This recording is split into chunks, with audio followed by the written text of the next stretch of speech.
All right, welcome back, folks. It is day 24. Keeping the streak alive, as per usual in the Duolingo universe.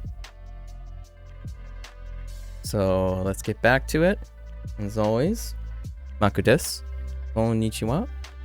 Yokoso. Let's see. I had an interesting discussion yesterday. What I would call a dialogue between different types of learners and varying different types of goals that may spawn from the exposure to a very specific application, which in this case is Duolingo, right? We'll leave that up for a summary for another time. Today, as per usual, we'll start our ritual of trying to rely on total recall on some of the things we learned yesterday, provided in Unit 8. Let's see here. So we found some interjections. I am a big fan of interjections. As an English speaker, interjections are quite regular, actually. Not only does it include things like onomatopoeias, nonsensical phrases, abbreviations, typically we have filler words, phrases of all sorts, as well as adapting the universal uses from every other accent, right? As well as the flexibility of nonchalantly placing prepositional phrases and gerund phrases as interjections as well in your colloquial regions. So let's cover some of those. We were given 3 formally, I think. So,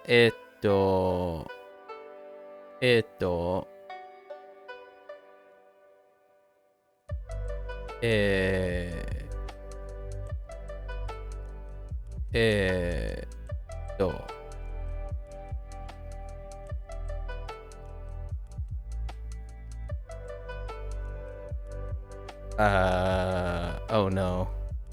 Oh no.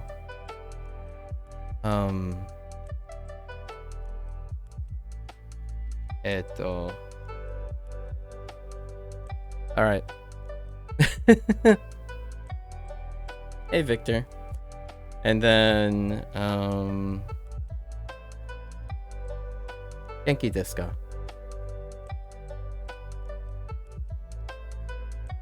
Ja.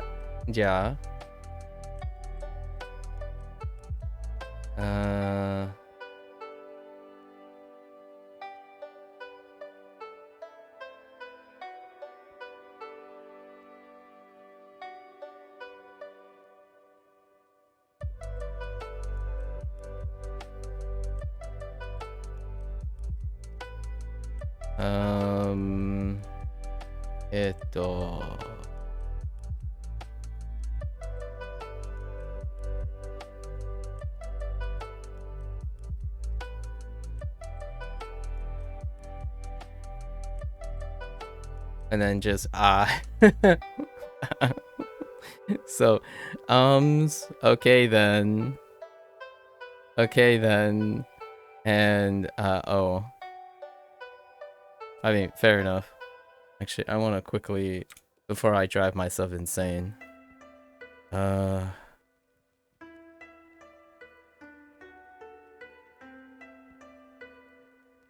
wait, why did it take it away?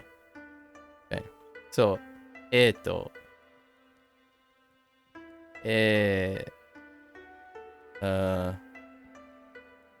oops, I don't know, probably the other way, but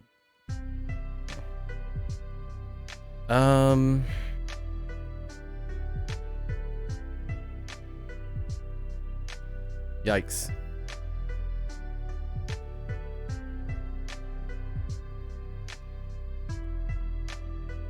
Let's write these out again. It's fine. Let's try to gather some more. What What do we got? What do we got? Oh, we haven't learned these formally yet. We're about to do them. But if I had to guess,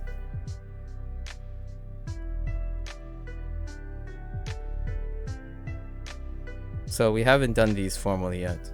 That's what we're about to do. Actually, right after this recall. And maybe it's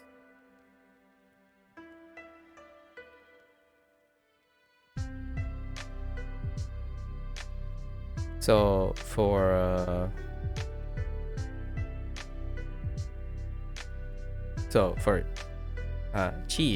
chi and o in chisai and oki, right?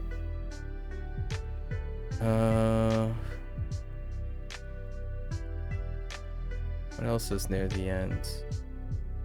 Using the... Oh no, I don't actually know how to do this one.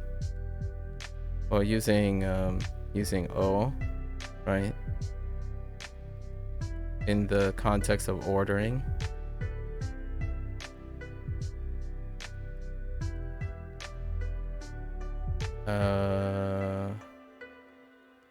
I feel like we got some vocab too. Yesterday, most of it was a large chunk of it was katakana. Katakana because this requires that I was already almost complete. Like we were short, basically, quote unquote, completing the 76 characters. So we spent time completing this, right? 76 katakana, which also means I backseated my hiragana. My hiragana is really rusty now, so I'm gonna have to go through that.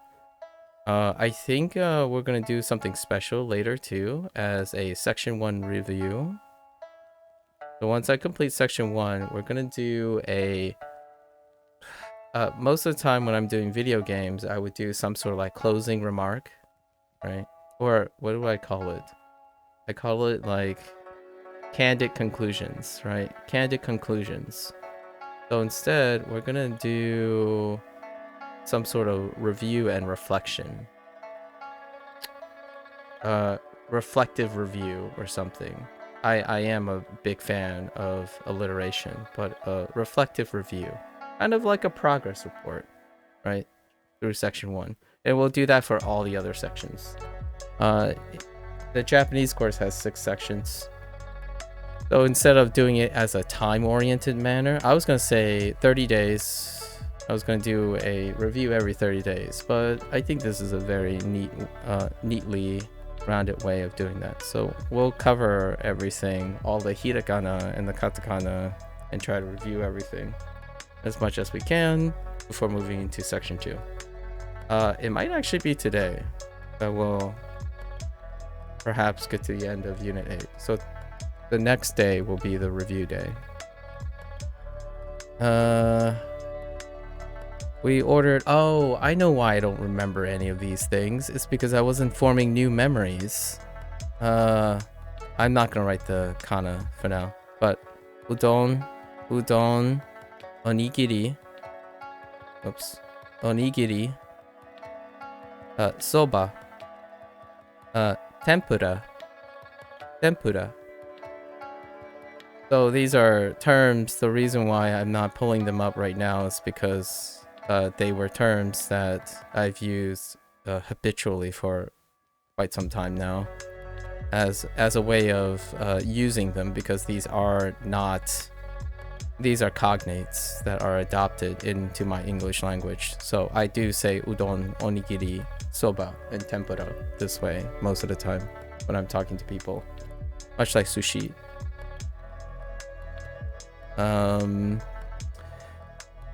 There was others, right? Oh, we did learn a vocab now thanks to reviewing the food items.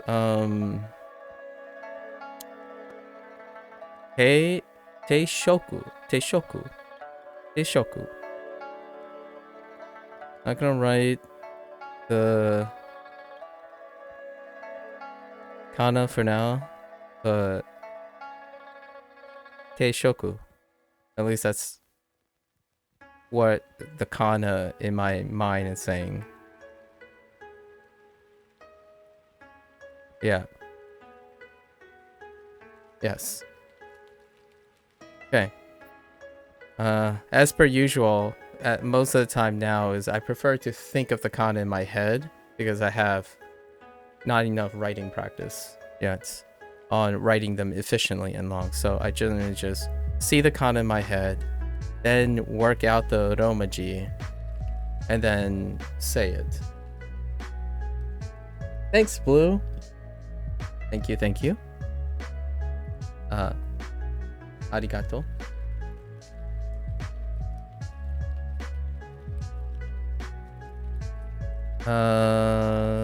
What other? This is, I see. I even forget to define these. Meal set is the Duolingo English translation, a localization. I'm just like, you guys should know what this is already, but I'm sure pretty much anyone who's here on and off already know what that is. But generally speaking, I keep forgetting to remind myself that I want to be able to associate with the English. I am not actually departing from English translations.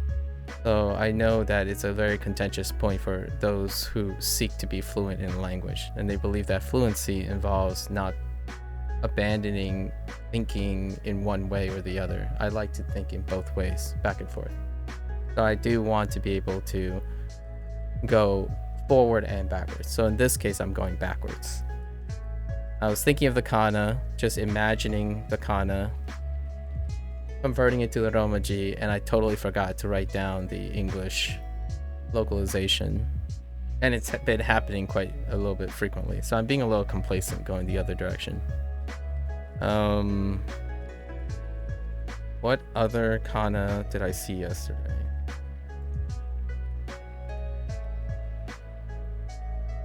I think this is good enough. This is good enough. I think we spent, because this was a review. We did this, and this was a review. We were finishing that up, and then the whole time was spent here. We had a discussion with someone who has different priorities. I think this discussion went a bit better. I was more aggressively polite than I was with the other stranger. So the other stranger, clearly, I mean, I don't expect to ever see these strangers anymore. I just hope that whatever their experience is with their Japanese learning, they achieve their goals and whatever purpose they want for learning Japanese. I just want to emphasize that when I learn a language, it's not for the mechanical use of the language specifically. Like, I don't view language as a skill. I view language as a gateway. So most of the time, when I play video games, when I learn things like playing video games, learning while playing video games, the whole purpose is to stop and interact with individuals. So more or less, the whole purpose of that, my learning English, is to have that discussion. Ironically enough, this person really really focused on the value of their time. So they wanted to liberate a lot of time learning Japanese. But the irony here is that person spent over an hour of their precious time discussing their opinions with me, which I feel privileged. So I really thank that person for providing adequate and engaging discussion, at least from my perspective, considering how efficiency bound this person is. Right. Anyways, I think this is a good review of what happened yesterday, including the discussions. The discussions are part of all this experience. I'm sure I've forgotten a lot of things. Oh, wait. I think I just got a restaurant, and it's katakana. So,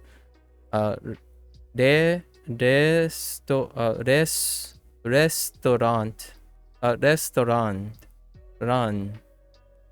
Restaurant. Or something like that. I have to hear it a couple times. I mean, Fujianese is not much better, I suppose, for those who are squeamish with that kind of thing. But 酱碗. I've been weaving in my Fujianese nowadays, just to show you. It sounds like a potion. Oh yeah, true. I see what you mean. It's like a resto. You know, resto is rest up. Oh man. What else? Yeah, I think this is good. Because we're hitting the fan. I don't have any digressions or life lessons. I actually do have 2 or 3 other little digressions filled in, but I'm not going to do it today. Generally, I give a heads up. This is about the time I say, all right, for the next 30 minutes to an hour, if I am uninterrupted, I have something to say. Generally, I have a lot to say. I think very humbly as I can, I think incredibly deeply about cultural dissonance and their interface with people's mindsets about interacting with other people. The mechanical side of things, that's a facilitator. It's a facilitator to getting down to how to speak to people, right? If you meet a lot of mechanical people, the mechanics and the intellectual mechanics make someone incredibly impersonal. So if you focus on that, generally you'll become a very skilled person, but you will also, in my opinion, become a very lonely person.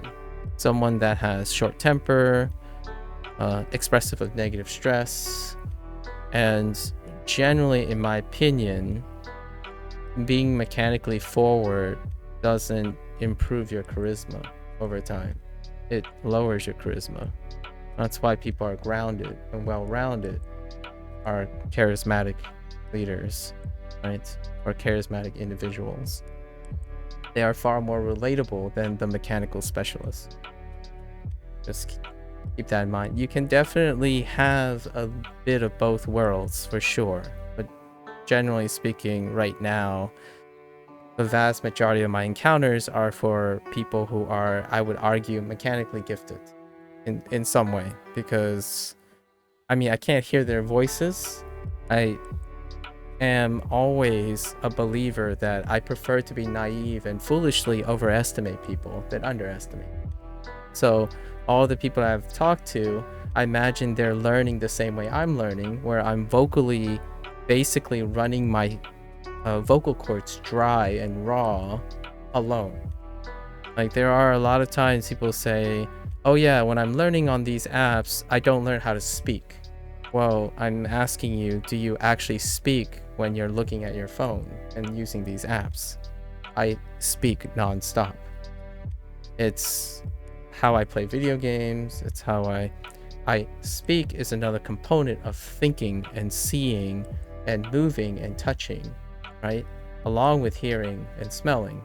Smelling, not so much. Maybe I will invite a technology that will enhance smelling in some way. But generally speaking, I am constantly, ever immersed in Japanese because all my senses are dedicated to Japanese. Just because your intellectual side is not being tackled by the repetitious nature, have you said arigato more than I have? Have you said kore wa audibly more than I have? It slows me down. I'm not here for reading comprehension and speed. If I speed run through this, my throat, my vocal cords are gonna get wrecked.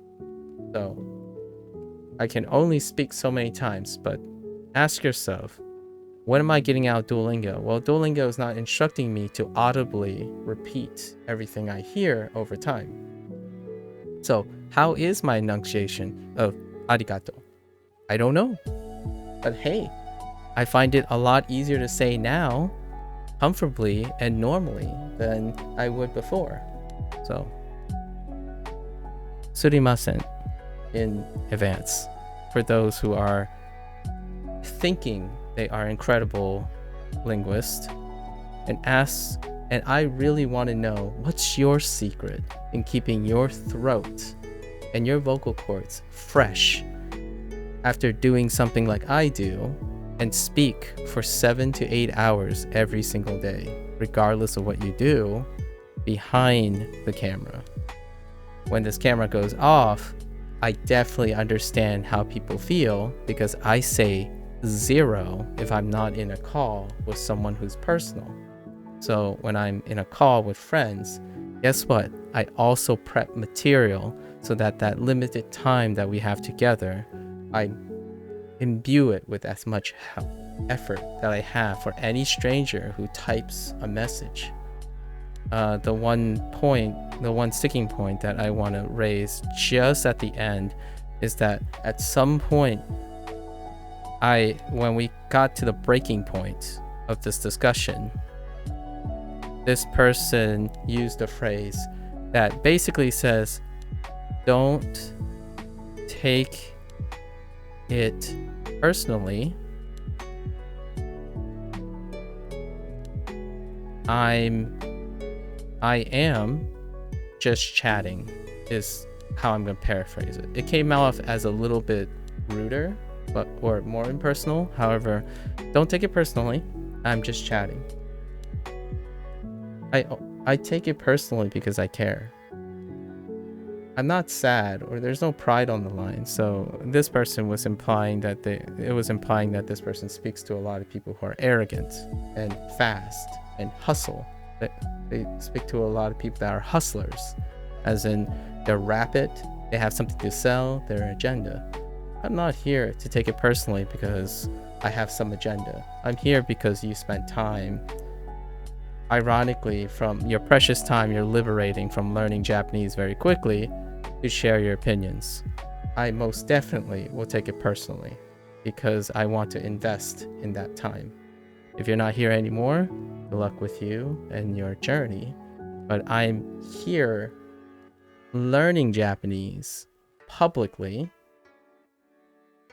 as an acceptance that I will be interrupted and be heavily invested in strangers who are willing to overcome that barrier of communication, which is very ironic because that's kind of, in my opinion, the general purpose of learning another language. It's not exactly what reality is for Japanese. Most of the time, people learn Japanese for what I would call solidarity.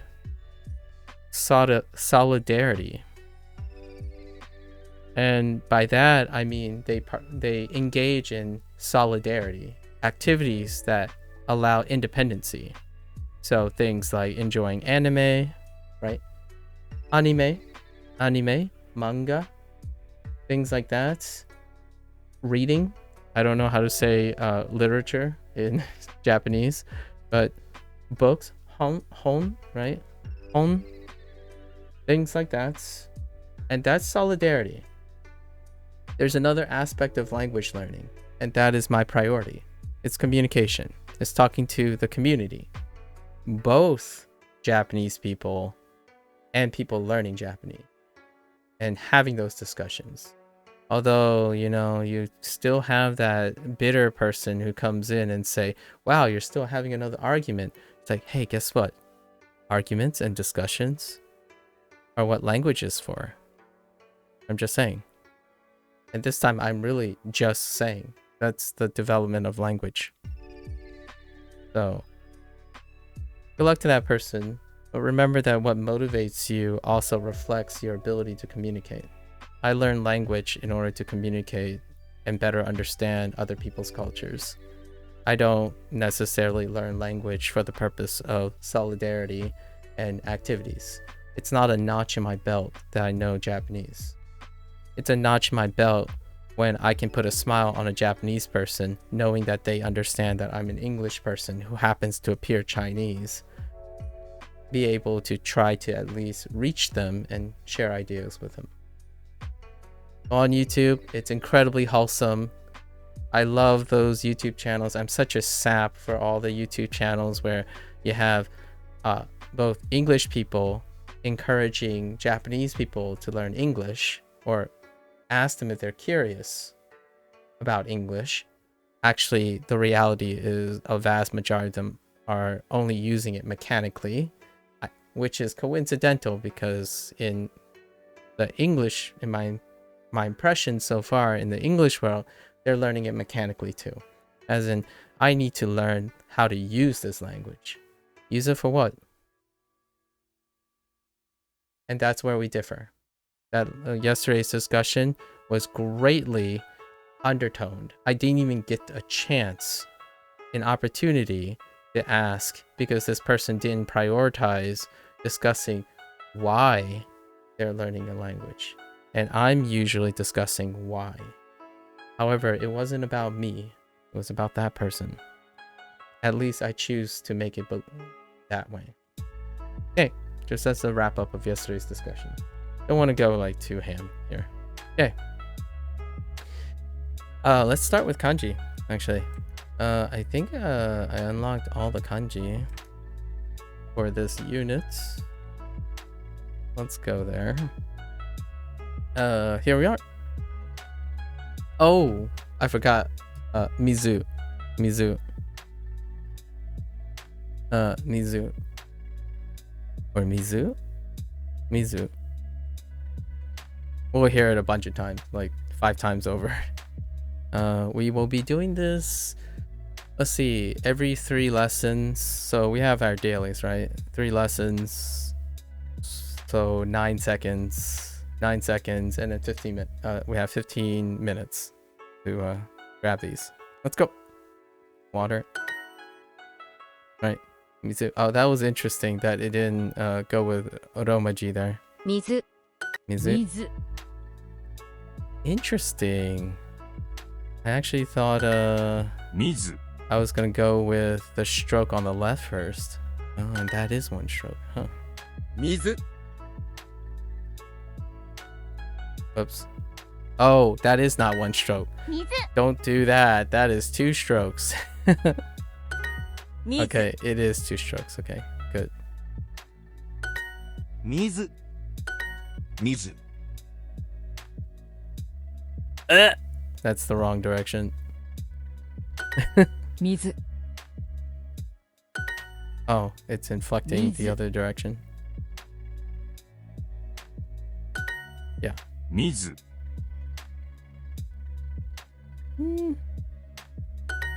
Mizu. That's Mizu.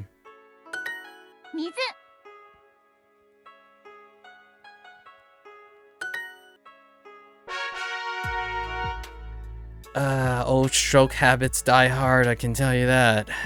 Okay. But this is Oki.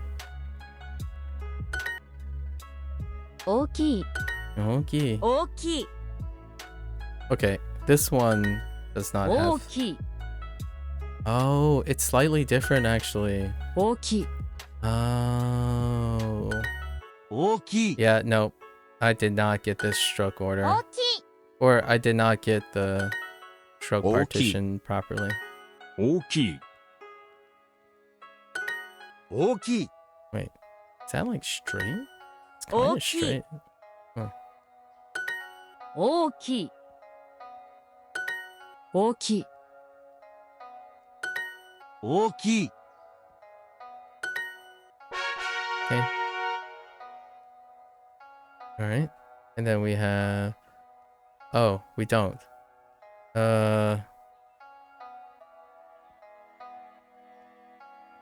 Nana... Nana Sen? 7000. Nana Sen. Okay. I think it's for the sen. 1000.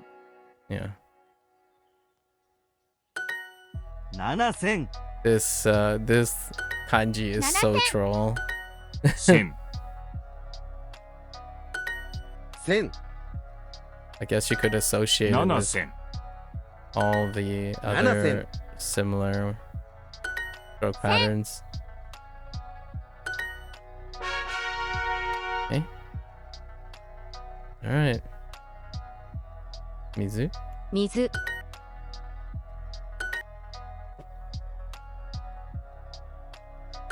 Our 水 15 minutes begin now. 水 We haven't done Mizu. kanji yesterday, 水 so hands gotta warm up. Ugh. 水 水 水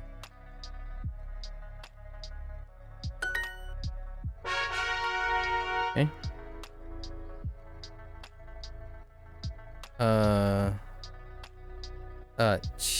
Chisai. Oh no, not chisai. Atara. This is atara. Atarashi. Atarashi. 新しい Atarashi.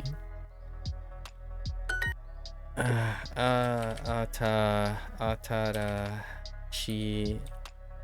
Atarashi. 新しい Okay. Atarashi. 新しい新しい新しい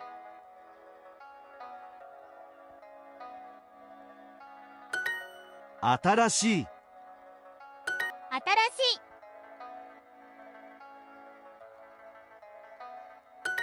新しい新しい新しい Oops. That was a little high. 新しい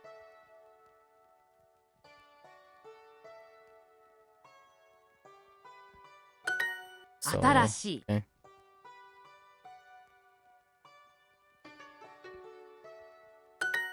新しい Oh, that's inflecting in a different direction Atarashi. there.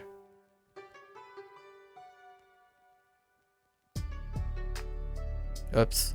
I lifted my pen twice there. Okay, still a little rough.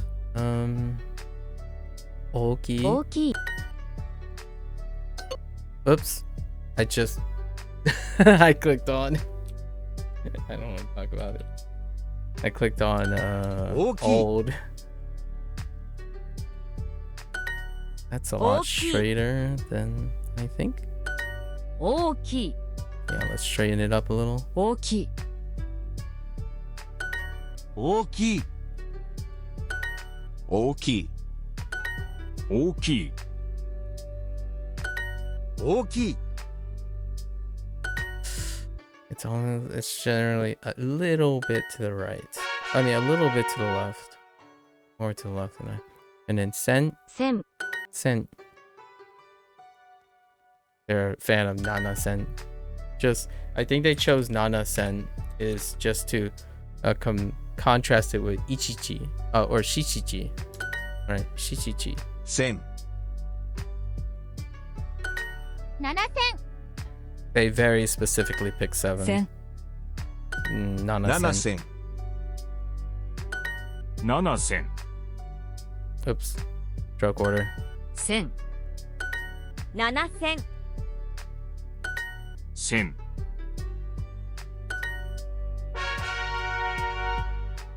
Okay, Mizu. 水 Mizu. 水水水水水水水水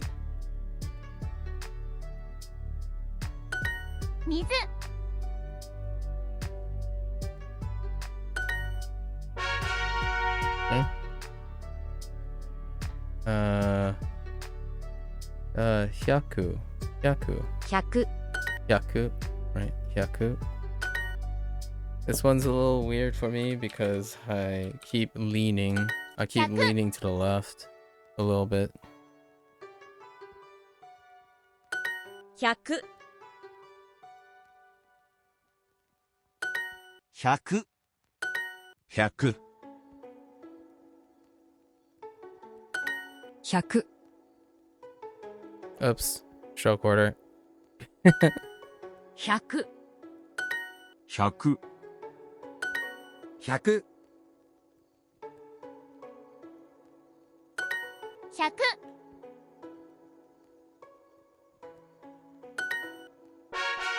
Still leaning to the left.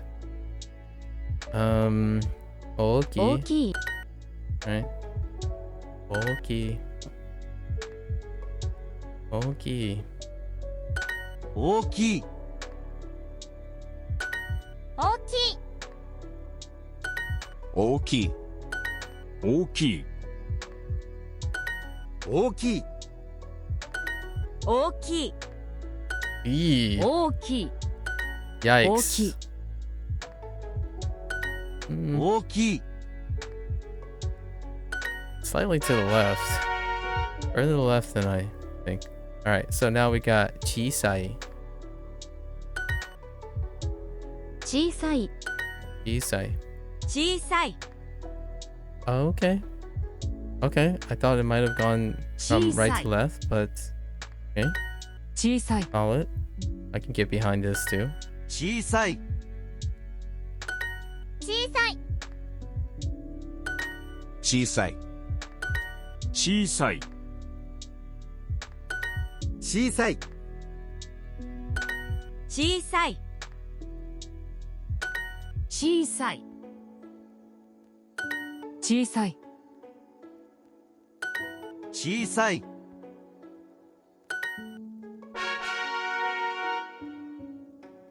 Okay. Mizu. 水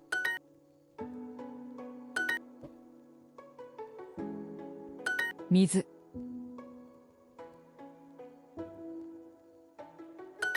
水水水水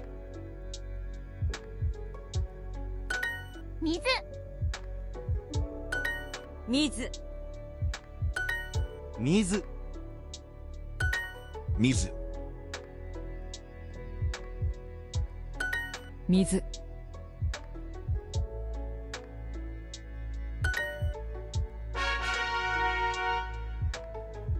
Okay. 7000 Nanasen. Oops. Let's just send. 1000 Oops. 7000 1000 1000 1000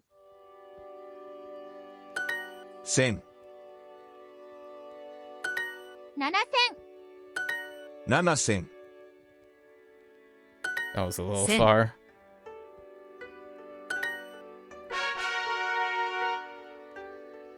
Okay. Chisai. 小さい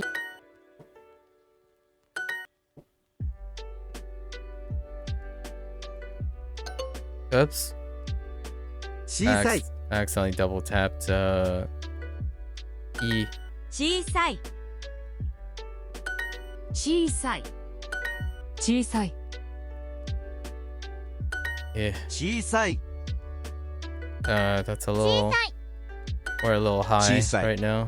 Whoops. I double 小さい tapped. Okay. 小さい Okay.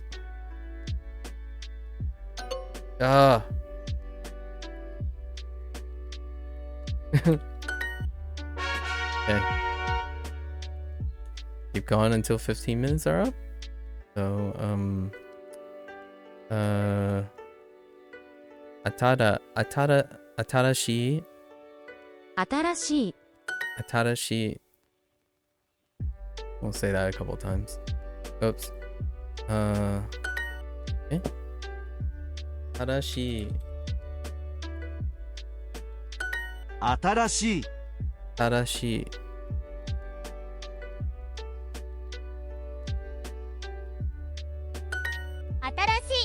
Atarashi. 新しい Oh wait, why did you go back to the tracks? 新しい That was weird. Hmm. 新しい Atarashi. 新しい Atarashi. 新しい Ugh. 新しい That wobble. 新しい Ah, too high. Too high. 新しい Too high. 新しい That stroke was okay. Slightly. 新しい Ooh, that was a little 新 long. しい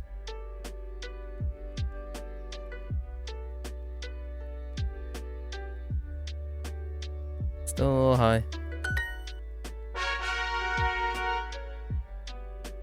Okay. Oki. 大きい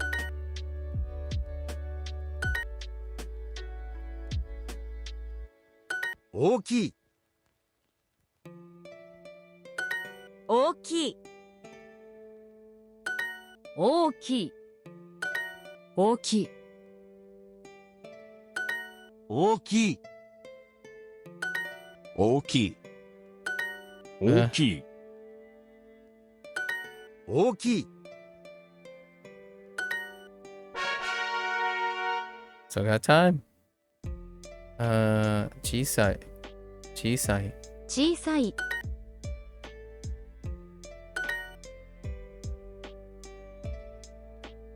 小さい Oh, my hand. 小さい小さい小さい小さい小さい小さい小さい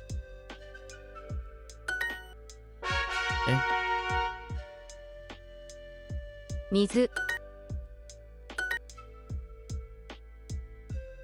水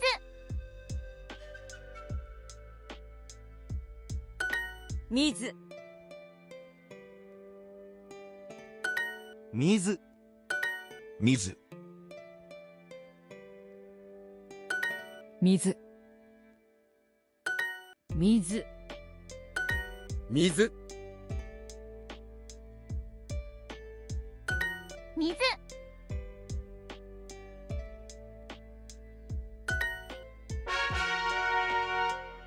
Okay. 大きい Oops. Yes. Yes, yes. Did it so quickly. Just 大きい大きい大きい大きい大きい but that's a little 大 too きい大きい大きい it's a little far. Too 大 far き to the い left.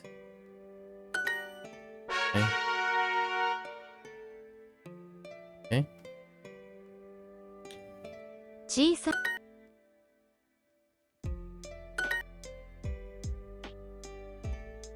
小さい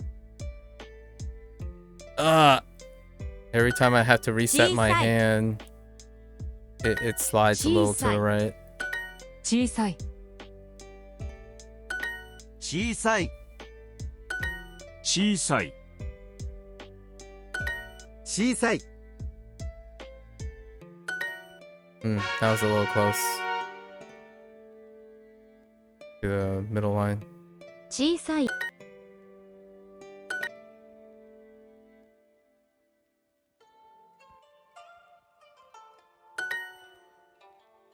小さい小さい小さい小さい小さい小さい小さい小さい Getting a little better. The spacing is getting a little better. All right, so now since all of them are complete, we can hit all the other ones too. That's just kind of how Duolingo is set up. So this is hurui, hurui, 古い hurui.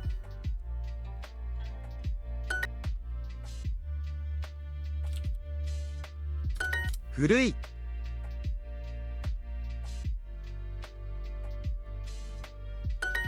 古い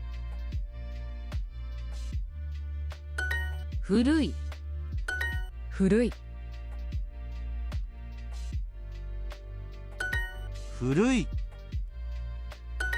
古い古い古い Oops, that was too far down. 古い E. That wasn't straight down. All right, that's the end of 15 minutes. Gradually, top to bottom, left to right. Kind of, sort of. There's a third dimension. So there are stroke orders and violators. Partates are different. Straight down the middle, partates are different. And then the different parts is there's left, right, bottom, left, and right quadrants, and also closed boxes, everything in the box before it closes up. And then yes, I agree with you, top to bottom, left to right generally, but right to left when you have quadrant crosses, and then also top left to bottom right in terms of other like 45 degrees and whatnot. So there's some variances, but yes, I would say the general rule of thumb is top to bottom, well, left to right in the quadrant. So highest top left quadrant, left to right first, then top to bottom. And then if it breaks the quadrants or breaks the characters, those things kind of come first too. There are some rule breakers, but yeah. Agreed, Victor. Agreed. It's really fun. And all these rules, you know, they're kind of like grammar points, right, Victor? Like if we know the general patterns, it's kind of nice to help us guide and make us feel great. And then it's an extra layer of protection. I call it an extra layer of protection because you can brute force it, which is what I'm doing here. You can go like, you can write it so many times that it becomes second nature and you just skip over. You just skip over having to use rules. But generally speaking, I like both. And I definitely agree with you on the top to bottom, left to right thing. Literally saying from Chinese school, stroke order is generally top to bottom. Yes, yes. I think for the most part, so far all the kanji, right? These kanji. So this is. Have you used Duolingo before, Victor? I'm just curious. So then I don't have to expand these to show you the kanji that I have so far. No? Okay. So these are the kanji that I have so far, right? So you know, ich, ni, san, and then yama, guchi. I guess you could call this ta, a part of naka, right? And then watashi, this would be like the to, to, and then the kyo. Sorry, this is the to, and this is the well, I guess this is the to, and then this is the kyo, right? The kyo, to, kyo, and then you could say it's kyoto, and this is to, and so to, just like the parts of it, right? The parts of it. The ni technically of hon, so nihon, chichi, haha, yon, go, roku, and then nana, right? And then we learn in this case, in the next thing, it's actually shichichi is another context that we learn nana in. And then we got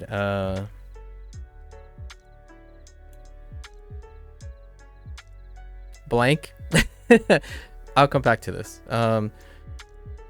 G right? A G. Wait, sorry. This is G. Oh no, what are these? Oh, this is mimas. So the mi in mas, mimas, and then this is yo mimas. The yo in yo mimas, and then this is ju, hachi, han, ku, and this is G. Then we have the new ones, right?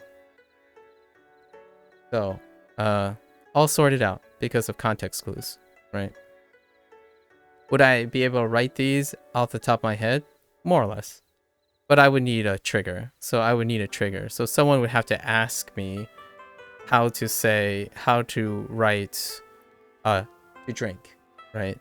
And when they ask me how to to read, then I would be able to write out yomimasu. And then how to watch, or like what to watch, right? To watch. Then I would know how to write out mimasu.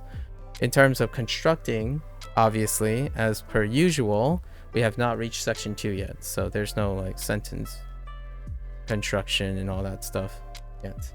But yeah, that's all the kanji we have so far, which, I mean, admittedly, if you think about it, there are some cheap ones because of Chinese for myself personally, but if you really think about it, it's not bad for the number of kanji. And it starts at unit 5, so it starts pretty far in, you know. Duolingo is about slow pace, repetitious nature. It's about learning like a kid again. And Indy said this yesterday, and I've been kind of intellectually saying the same thing, but the hot take here is playing Duolingo kind of reminds me what it was like to learn like a kid, and it's kind of refreshing to me. I'm very slow at learning like when I was younger, which you basically are given stuff without context, without grammar points, without intellectual barriers, and you want to delve into it like it is on the observational level. So I see patterns, I see lines, I put them together. Regardless if the meanings are accurate or not, eventually the patterns sort themselves out. And then at the end, which I'm hoping in section 2, or as we go in, then you add in the natural way of how kids would learn, where they contextualize everything with rules and whatnot. And it's been more of a backwards experience, right? And I'm doing this just out of experimentation. I clearly don't learn this way anymore. In fact, most of the time when I'm doing outside of Duolingo, reviewing, using Total Recall, developing mnemonics, stories, and then connecting and associating situations with the acquisition of the memory, that's all like adult stuff. So I'm still doing most of that stuff on top. It's not a pure experience since I can't unlearn being an adult, right? You can't, at least in my opinion, I wouldn't recommend someone unlearning their experiences. That's not what defines you as an adult, and it's like throwing away your edge against a kid, against your younger self. So that's kind of my summary of the last 3 or 4 discussions with random strangers on how to learn. When someone says it's about speed, efficiency, algorithm, they're still learning like a kid, in my opinion. They're still young. If it works for them, they're still good to go. I'm almost 40. My strategies makes me a much faster learner, not the strategies that people advise me on if there's an age gap. Thorough, comprehensive understanding of stuff does not equate to superficial speed, in my opinion. Speed acquisition is something incredibly mechanical and, in my opinion, superficial.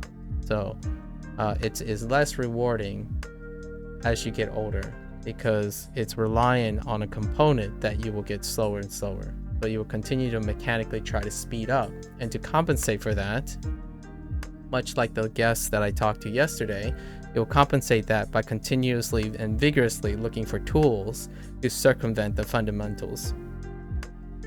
So, in fact, this person believes so strongly that they are a fast learner because they have tools that make them fast. I can't relate to that. I wouldn't ever want to be that type of person who feels like their equipment and their convenience is what defines their aptitude. So most of the time when I'm learning, it's both. My answer and disagreement with this person is that it's both. One can be a very adaptive, fast learner without the aid of tools, and utilize tools to be even faster. When you become too reliant and being defined by the tools, you don't spend a lot of time practicing without the tools. So it's both. Anyways, all right, let's get back to our lesson. It's gonna be a stretch because the last couple times, but that high hiragana though, cannot unsee the high hiragana.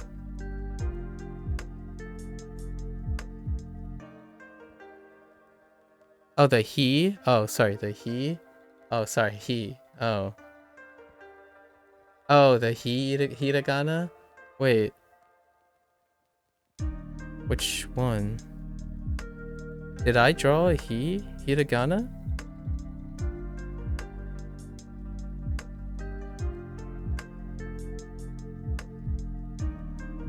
Well, wait, tell me what you mean by the hiragana. The familiar package? Oh. Yeah. I still use that to this day. It's a nice package. Yeah. The hiragana. Wait, was that you? Yeah, it was you. Yeah, the nice package. The nice package. I mean, yeah, it's definitely a nice package. Nice package to stick a potion in. Agreed. I still use that to this day. When I see the package, I'm like, that's he. It's wonderful. Alright, and then we're gonna summarize this, and then we're gonna go through all the other kanji. So once we hit this, it's gonna be double XP again, and then I just practice kanji. It's a aligning all the pragmatism and efficiency with it's whenever double XP comes up, it's a reminder to me like I need to practice my kanji. We're all the kanji up to this point to upkeep it. So after this recap of yesterday, more or おに less. ぎりを3つください。 Okay.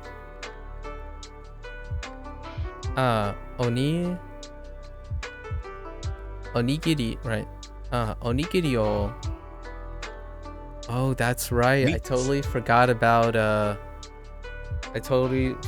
counters.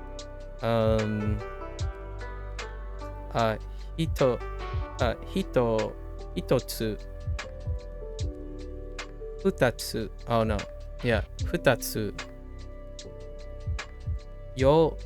Mitsu and yotsu. Yeah, those are the 4 that we had yesterday. As long as I remember one of them or see one of them, I can get the others by association. So, onigiri o mitsu kudasai. Right? I remember yesterday, the reason I got this, I think the reason why I got this one incorrect is at some point, I chose instead of O for, I chose O for eto instead of instead of I chose O for eto, and they specifically want O to be associated with and with eto. Okay. Onigiri o mitsu kudasai. Right? Hang on. I'm gonna lower this now.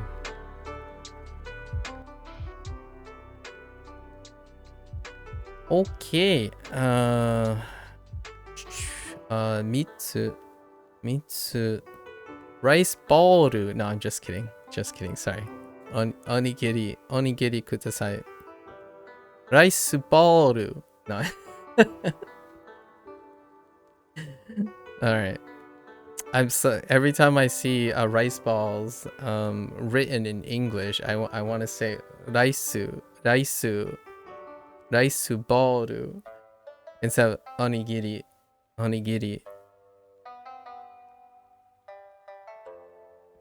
Okay.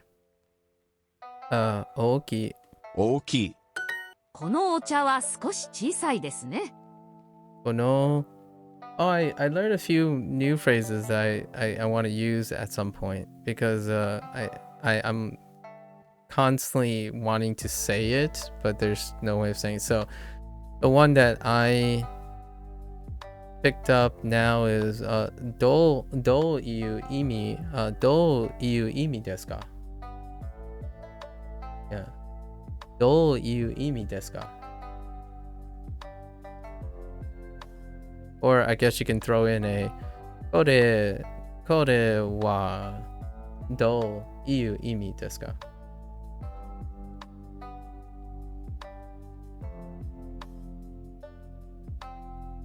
Iu imi desu ka? So kono oh yeah. Not used to seeing that. Oh, this is just ocha. I forgot when I saw ocha. I am reminded of another one. We just learned yesterday. We learned kolcha, black tea, kolcha. So because of ocha, I'll generally remember. Because of ocha, I remember kolcha. So kono ocha wa. Oh, right. Right. Shikoshi. We also learned shikoshi, which is bit, right? A little bit. 少し A bit, yeah. Shikoshi. What is okocha? Oh, wait. Did I say okocha? Wait. Can you have... Wait. Is that an actual thing? They both work? Okocha. Oh. Wait, I learned this already. So if you put O in front of something, it's kind of like a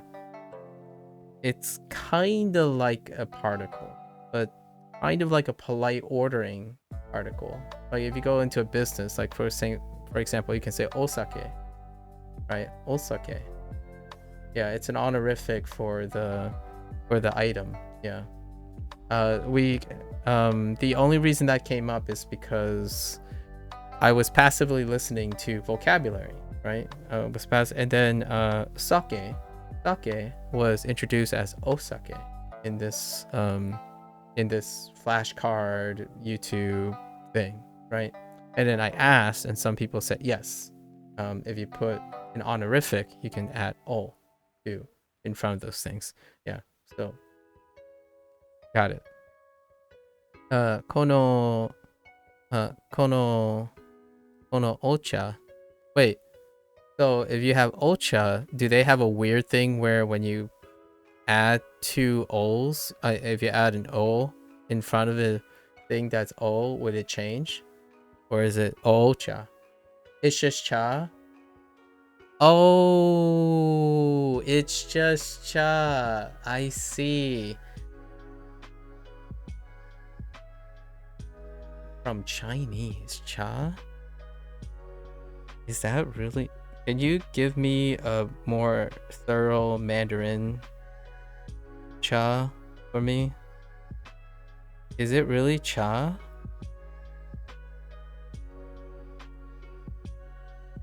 Yeah, ocha is with honorific. So yeah, when you said that, that makes sense now. Why is okocha, oko, go, o, cha, and then ocha? Got it. Even though they identify the base cha as green tea. Like Duolingo does. Cha? Oh yeah, cha. That sounds familiar. Yeah, cha. Obviously, Fujianese is my baseline, right? It's da. Da is oh, yang cha. That's right. Yang cha. Yang cha.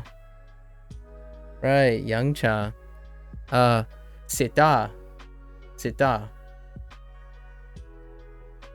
Sita is Fujianese.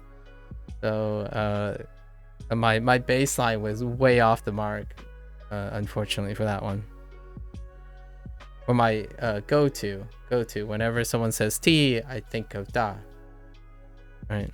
So Mandarin is gonna be fun. I think we're gonna have a blast with Mandarin. I might not learn Mandarin very quickly, but I certainly will have a lot of fun speaking Mandarin. And it's gonna be the reverse. Like it's gonna be less about writing and finding out the sounds. It's more like figuring out what all the different sounds I can make still. Like, so in Japanese have been incredibly rewarding because as I'm learning, I'm fitting all the puzzle pieces back into what I'm hearing, right? Because I can't enunciate properly because I don't like talk to myself orally when I'm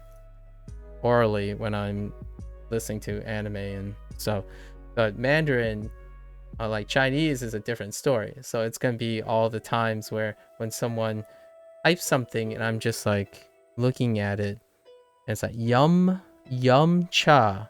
I'm like, oh, yang cha, and that's kind of the intonation coming back, like, oh yeah, that's right. That's right. You say it a couple of times, and then it's suddenly you just slip in back into the your Chinese intonation, the comfortable thing. Although I do have to admit, Fujianese does make it a little rough on some of the enunciation,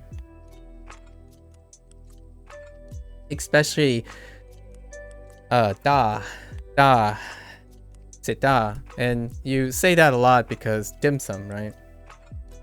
Right, when you go in yang cha, you're really referring to having a sit down at a dim sum place. Like, let's go have some tea. It's kind of humorous because I tell a lot of times when British people, you know, I watch a lot of British programming, they're like, oh yeah, let's have a spot of tea. And I'm like, that's what Chinese people do too. And generally the spot of tea is referring to like the earlier in the day, you know, just get a pick-me-up, right? A spot of tea with some like biscuits on the side. And when you get dim sum, when you go and, you know, sit da, just same reason. It's a light meal during like midday, approaching midday, get you started. Dim sum. I actually think my parents, is that the kanji for cha? Or the Mandarin? The Mandarin for cha? I can't tell if, are they the same? Japanese, okay, Japanese. Okay. We gotta specify here. It's gonna get complicated in the future, Victor. Because if I don't recognize the character, I'm going to constantly ask, is it Chinese or Japanese? Oh, it is the same character though? That's helpful. That is helpful. Kono ocha wa sukushi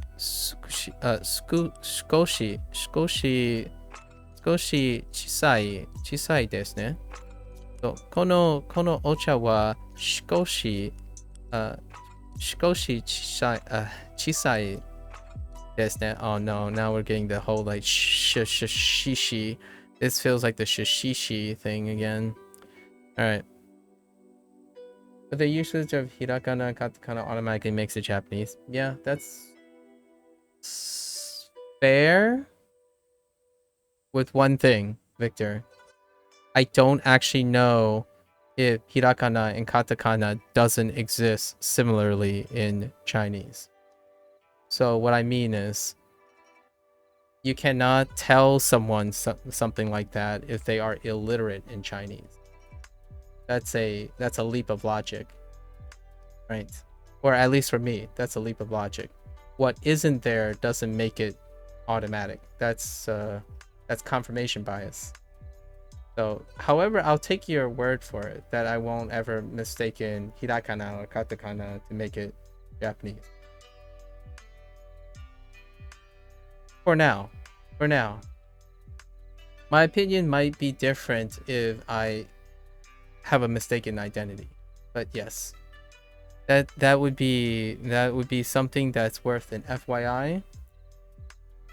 Again, though, me pointing that out is the idea that I want to dispel people from making leaps of logic. When you learn a language, in my opinion, using leap of logic is, in my humble opinion, very dangerous when you learn something like that. So, good to know. Good to know. Good to know. このお茶は I gotta get used to saying this. 少し小さいですね. There's only a select few katakana that could work. I see. Kaero ni, I see. And I'm guessing there's something that looks like kaero ni in the current simplified Chinese.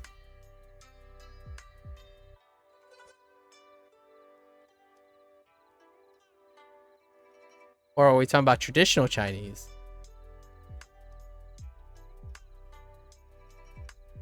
Yep, you really saw ni. Oh. Wait, are you making a joke about you really saw ni? Like ni? Ni. You know, ni? Oh, traditional, okay. Okay. So let's practice this. Shikoshi. Shikoshi chisai. Shikoshi chisai. I do have a problem, still working on it. When there's a lot of ch, ji, and shi back to back. It's kind of like she sells seashells by the seashore problem, right? That's a transcribable complexity from English, where most of the time English has alliteration is great and all, but generally speaking, there's this, I don't know if you've ever noticed this, Victor, but there's this thing about repetitious linguistic in English that that is taking hold in the English language, where when there's a redundancy in sound that's close by, even within a word, they tend to stray away from it. And the word that this particular person made a good point, and they provided a very great example that I've actually heard before. So the word forward.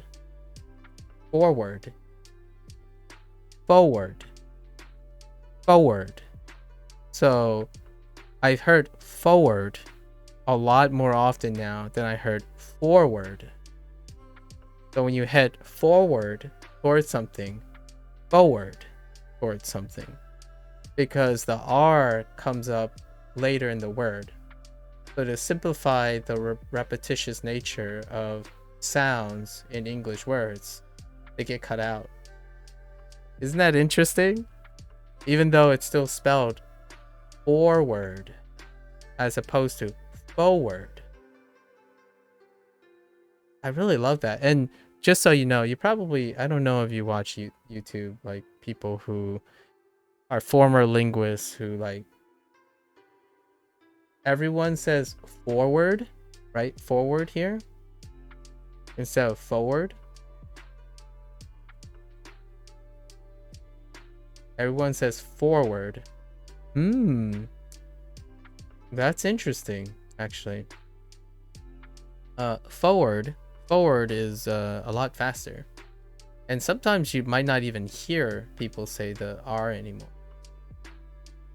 The first R in library. Okay.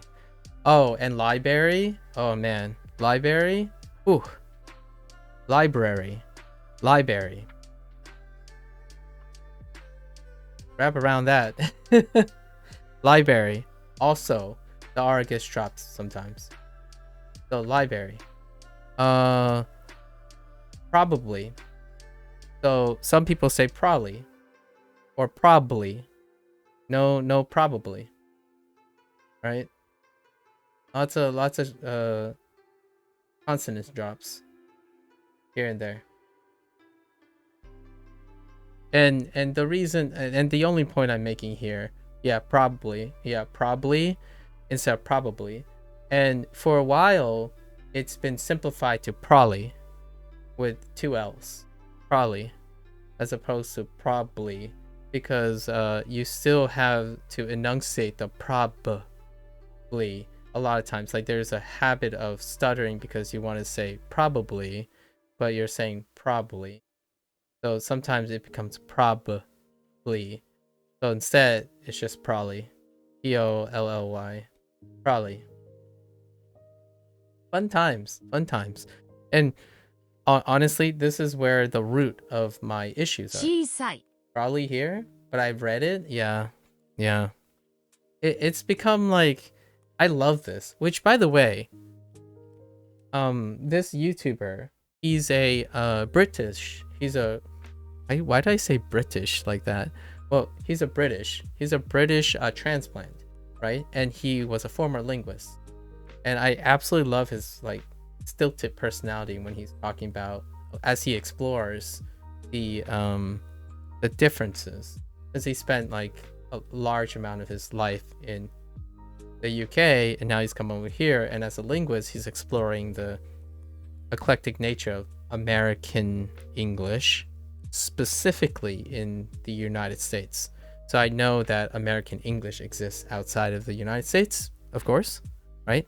But he specifically, and he talked about how he regionally looked at some of the super high cases of dialects as opposed to the accents, right? The dialects in the United States. And boy, howdy, hey, wow. Like some of the, North Carolina, he specifically talked about North Carolina. I'm like, no, sorry, not California, but North Carolina and South Carolina, or Virginia, there are some interesting things, but like Virginia has some weird things, and that was really cool. And then obviously people shorten northern and southern, California, North Cal and SoCal. We're talking about like crazy, like really weird things, and you still can understand them for sure. It's just whoa. And he was briefly, he summarized things because it's for short, snappy commentary. He's not like offering linguistic like deep dives or anything, but just as a fun thing that he mentioned, there are at least 3 incredibly striated regional dialects in the United States. 30 now, and I was thinking, wow. I was thinking maybe, apparently, and he called me out pretty much. It's like, it's outside of the United States, people would say 6. Like 6 portrayed in the media. I'm like, oh darn, I'm actually quite uncultured about English, because at most I would say it's greater than 6, but off the top of my head I can only think of 6, and with actual dialectic examples, as in casual conversation, they will utter words that are almost unintelligible to the other regions. And since I usually only spend most of my time in the Northeast region, the closest exposure I have is like Midwest, right? Midwest, and as far south as Virginia, which Virginia apparently has an incredibly eclectic one. specifically visited some group. There's only 100 speakers of this this specific variant of American English, and he actually recorded one of the guys. MAKU in Virginia. Well, disc golf, Victor. Virginia is like arguably the center, one of the biggest states for disc golf. The more you know, right? What you call it? Yeah, it's called like high tide. Disc golf. Hey, don't diss off me. Disc golf. Yeah, disc golf. Yes, disc golf. Or maybe somewhere in the other side of the United States, it might be referred to as frisbee golf. I have still heard that term being thrown around. Frisbee golf. Yeah. What you call it? The high tide thing. So that guy actually visited someone, and he recorded it sitting. He recorded the person. He was a boat operator, and he was sitting in the boat, and I was just listening to it. Or maybe it's a footage by someone else. Wow. The joke here is this guy's British. So the high tide accent, which have like apparently about 100 people who has this accent in the United States, it sounds like some like 1970s UK place, which I promptly forgot because I'm terrible with UK city region names. Sorry, folks. But I really thought like, whoa. And then the first thing I think about is if a casual American, like the statistically likelihood another American that encountered this person, they would think they came from the UK.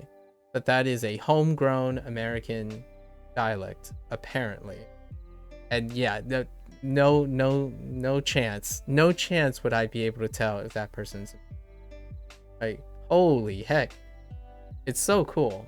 These things are when you get too deep into your language. Learning Japanese made me want to dig harder into English and Fujianese, right? So far now I've exhausted all my Fujianese enrichment. Apparently now I'm like trying to create an account on Bilibili, right? Bilibili. I don't know how they pronounce it, but and try to like dig for more Fujianese stuff. And then now I'm like asking my parents random questions about, hey, how do you say bend over backwards in Fujianese? No, I didn't do that, but it might get as bad as that. Like, what do you mean bend over backwards? What does that even mean? Like, well, bending is like... Now do a motion because I don't know the word for bend. Maybe like I don't know. I don't really know how you say bend. And then because I earnestly believe that there are limitations to the dialect now that's been passed down, that there isn't a full one-to-one anymore. Like there's no localization for that anymore. So all the materials that I see available on the internet, I know 99.9% of whatever's on the internet, and that's not a lot. It really isn't a lot. It's still more than I learned in 24 days of Japanese, though. I have a larger vocabulary in Fujianese, without a doubt. Like I could say most of these phrases improvisational wise, with like other descriptors to defining it, right? So like for example, this is G da O nia G da O nia. What was Chisai? Onia nong. Onia nong. Yeah, you're in G da Onia nong. Nania. It's kind of weird the way it's phrased because I don't phrase it this way. Ji ya jiu da. Yeah. Ji ya jiu da. Hine ji ya jiu da. It's kind of funny because hine, desne. When I say hine, I'm like, is this or something, or there's still ne in it, which is kind of funny. But anyways, yeah, G is what I would use for, not to be confused with G, right? G, but that would be how I totally get why tonal languages. It's kind of fun to know when people say like, oh yeah, you're pronouncing the Japanese, like you're pronouncing these Japanese things wrong. You don't sound Japanese. I know, I hear it. I can hear things more than I can pronounce things, right? Because most of the time I'm hearing a tonal language. Every single day I hear tonal language from my parents. The problem is, even if you understand and can hear the difference, when you can hear the difference, you can't mechanically do those things yet. It's kind of like, oh yeah, I hear the sweet Gorillaz track running in my head, or I hear Portugal the Man singing, something in my head, but then when you go to sing it, it's like, what happened, right? It's the mind-body connection. Yeah, I'm pronouncing everything wrong. You have to hear it in repetition. And the problem with Duolingo is they're not telling you, hey, speak into your mic. Can we have access to your mic? And you need to speak into the mic. You need to say this 300 times before we let you go past the course. Well, yesterday I just had someone that said this course goes too slow. And when they mean this course goes too slow, I'm willing to bet against this person that they don't mean they can say those words. Crispy and automatic. They mean reading comprehension. And if you're wondering, like, nah, that won't hinder like this guy's goal in understanding the language. Well, I'm gonna tell you now, there are brilliant people who write fantastic, critically well punctuated, structured sentences in English. But when they go to public speak, it's like a diarrhea. It's like a haphazard diarrhea. I should know. I was one of those people. Right? Incredibly well read. Everything seems very slow. You put it into your brain, but you don't use your voice. So that's the problem I have with Japanese, for sure. I've listened to anime and things and Japanese film and all that. I listen to it a lot. It's not like I'm talking to the film when I'm listening to it. So it's just this thing. And I don't know if it will hurt Duolingo or not to force speakers, if they use machine learning or something, to see if they can approximate mic reception.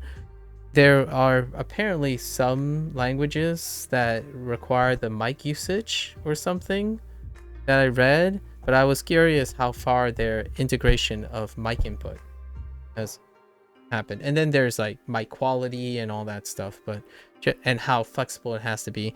But generally speaking, I don't mind if I sound like a gaijin, whenever I speak Spanish, when I speak Japanese. Generally speaking, language is about communication. So regardless, I wouldn't want to tell someone something that I am not. Right. Anyways, fun times. Very fun times. Okay, so this is a little bit. I always add little because it always feels like when I'm saying these things, it's accented by an adverb. A bit. Wait. This is this green tea is a bit small, isn't it? That's such a weird phrase. Sorry. This green tea is a bit small. Ji da. I don't know. I don't even think you even say is a. Ji da Yeah, Jida Yayun. Yeah, I don't really even know how to like use helping verbs. Do I even have helping verbs? Yeah, yachiu. I'd probably say like yachiu or yanong. Yanong. No, yanong is not the same expression to describe this meaning. Yachiu, probably yachiu. Not to be confused with jiu. By the way, yachiu and jiu and jiu are different. Like jiu is beer.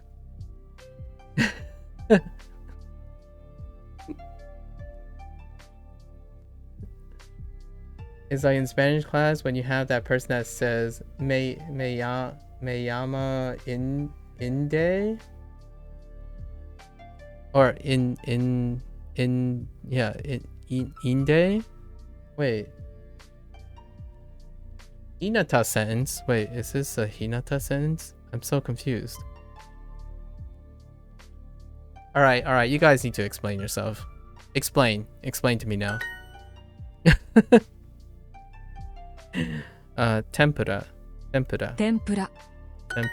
寿司定食はいくらですか Shustei. Oh, right. We also learned. Oh no, this isn't it. Wait. No. We haven't gotten. But I remember there was another word. There's like a part of a word. They introduced. What is it? Shiru in miso shiru. I hope.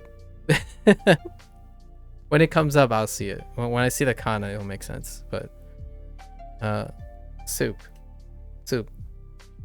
which is funny because tong and tong, or is it?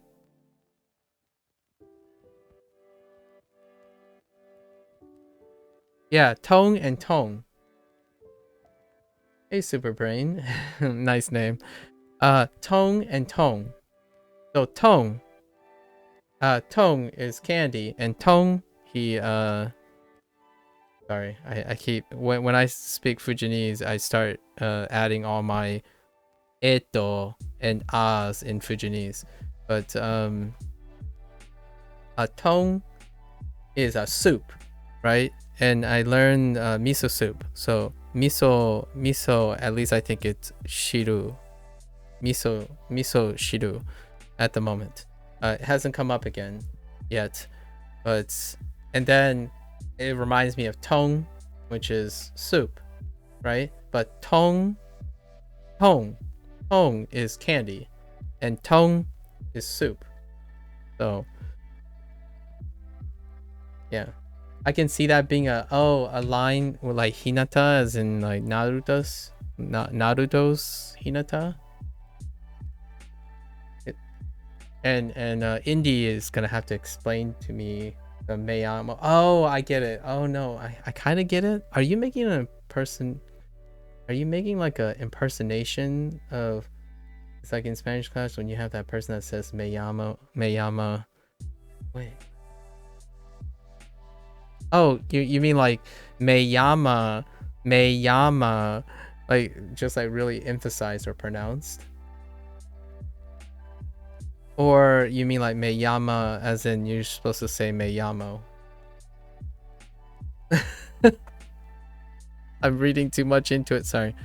I was actually in Spanish class before, so I'm trying to think of which situation it is. All right. Sushi. Sushi. So sushi, and this is the teishoku. Teishoku wa takura. Takura desu ka? So how much is the sushi set? Sushi teishoku. Sushi Teishoku wa sakure, or ikure, sorry, ikura desu ka? I keep forgetting ikura. So, sushi teishoku wa ikura desu ka? May llama indie, llama like the English word for llama without even trying to make it. Yeah, may llama. Yeah, that I figured you were going for that. May llama. The heckin' quesadillas and tacos. sorry, Spanish people. This is just for comedic effect. I usually say I usually botch it so much that it's obviously is a joke. Like vagitas, do not say vagitas. Vagitas. This is gonna be taken so far out of context, but hey, you know,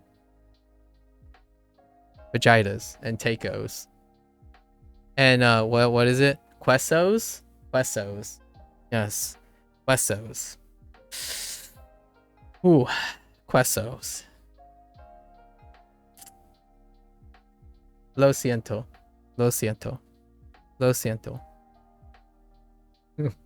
Please, por favor.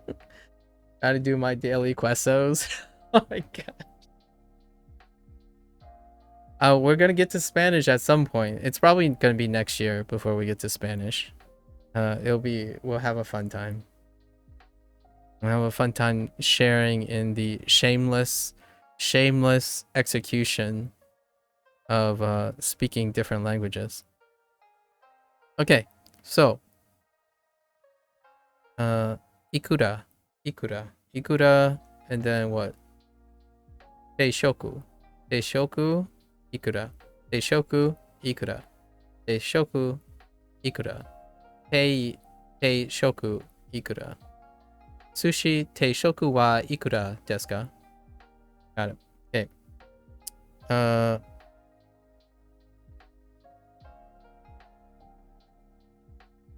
Yeah.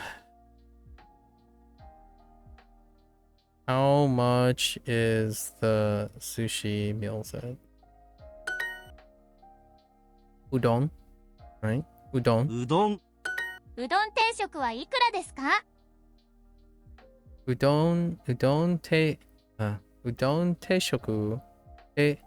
teishoku wa ikura desu ka?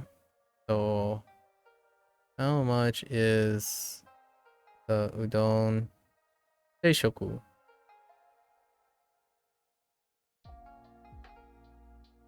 How much is I guess I would say nurai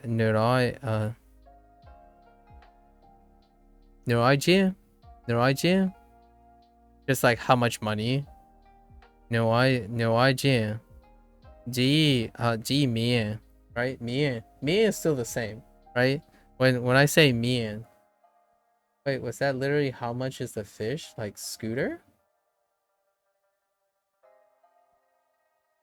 Fish? Sushi? Yeah, I guess. I don't know. It was sushi, so sushi. How much was the sushi meal set? So Neuroijian is probably what I would say. And then mian. I don't think my parents have ever specified the type of noodle. It's just mian. Right? Mian. Meal set? Mian. Jeez. Yeah, no idea. Meal set. It's awfully specific. Anyways. A bit. Oh, you know what?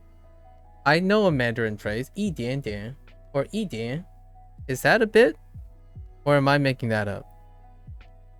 I want to say 一点点, like two extra, an extra syllable, but 一点.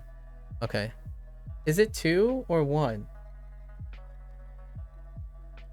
I always like when you're talking about little things, I always want to like repeat the sound. And I do it in Fujonese. Both are acceptable? Okay, okay.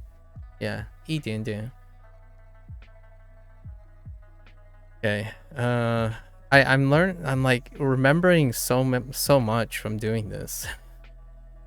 A bit is shikoshi. 少し。すみません、カレー定食はいくらですか？ Oh, by the way. Oh, twice if you want less. Oh, okay, okay. I got it. Sumimasen. So here's one thing. Sumimasen.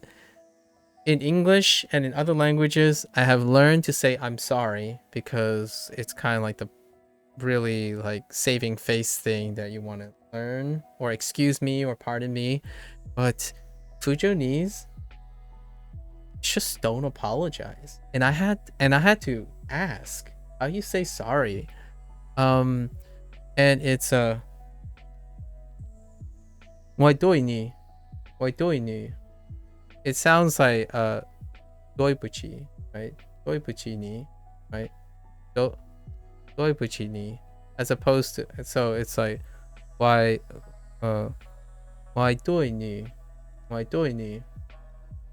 Although in my, we don't say that. Generally it's like inflected. So you would say something like why dang, I'm wrong, as opposed to like ni morang, you're right. So instead of saying sorry, I'm wrong, you just admit that you're wrong. So like why dang.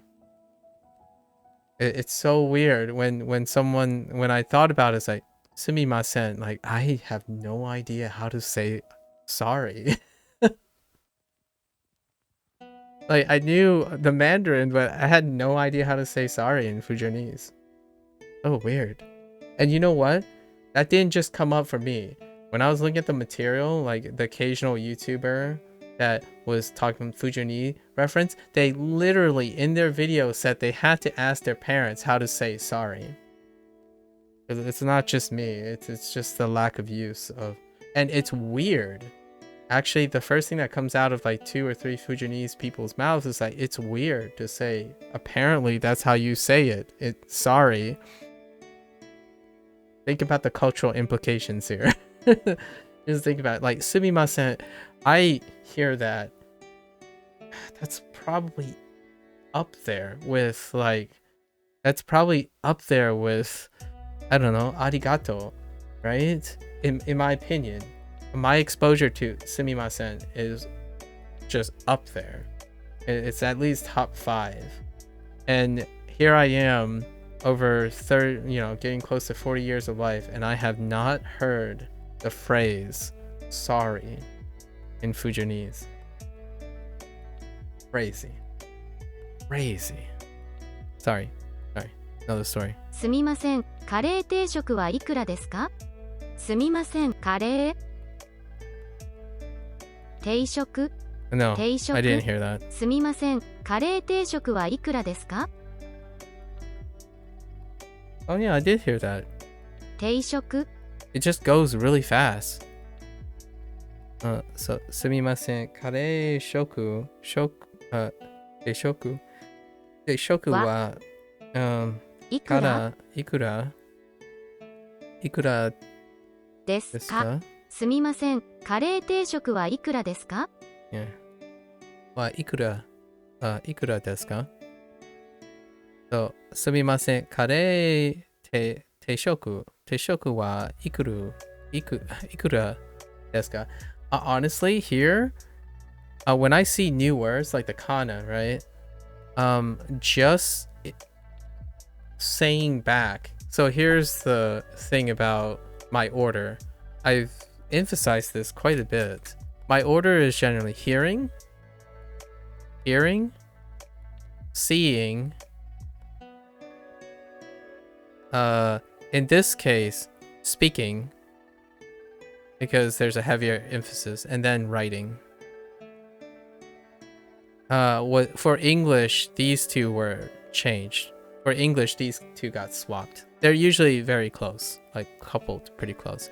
But man, if I don't look at any kana at all and just listen to the sentence, I will be able to say it back.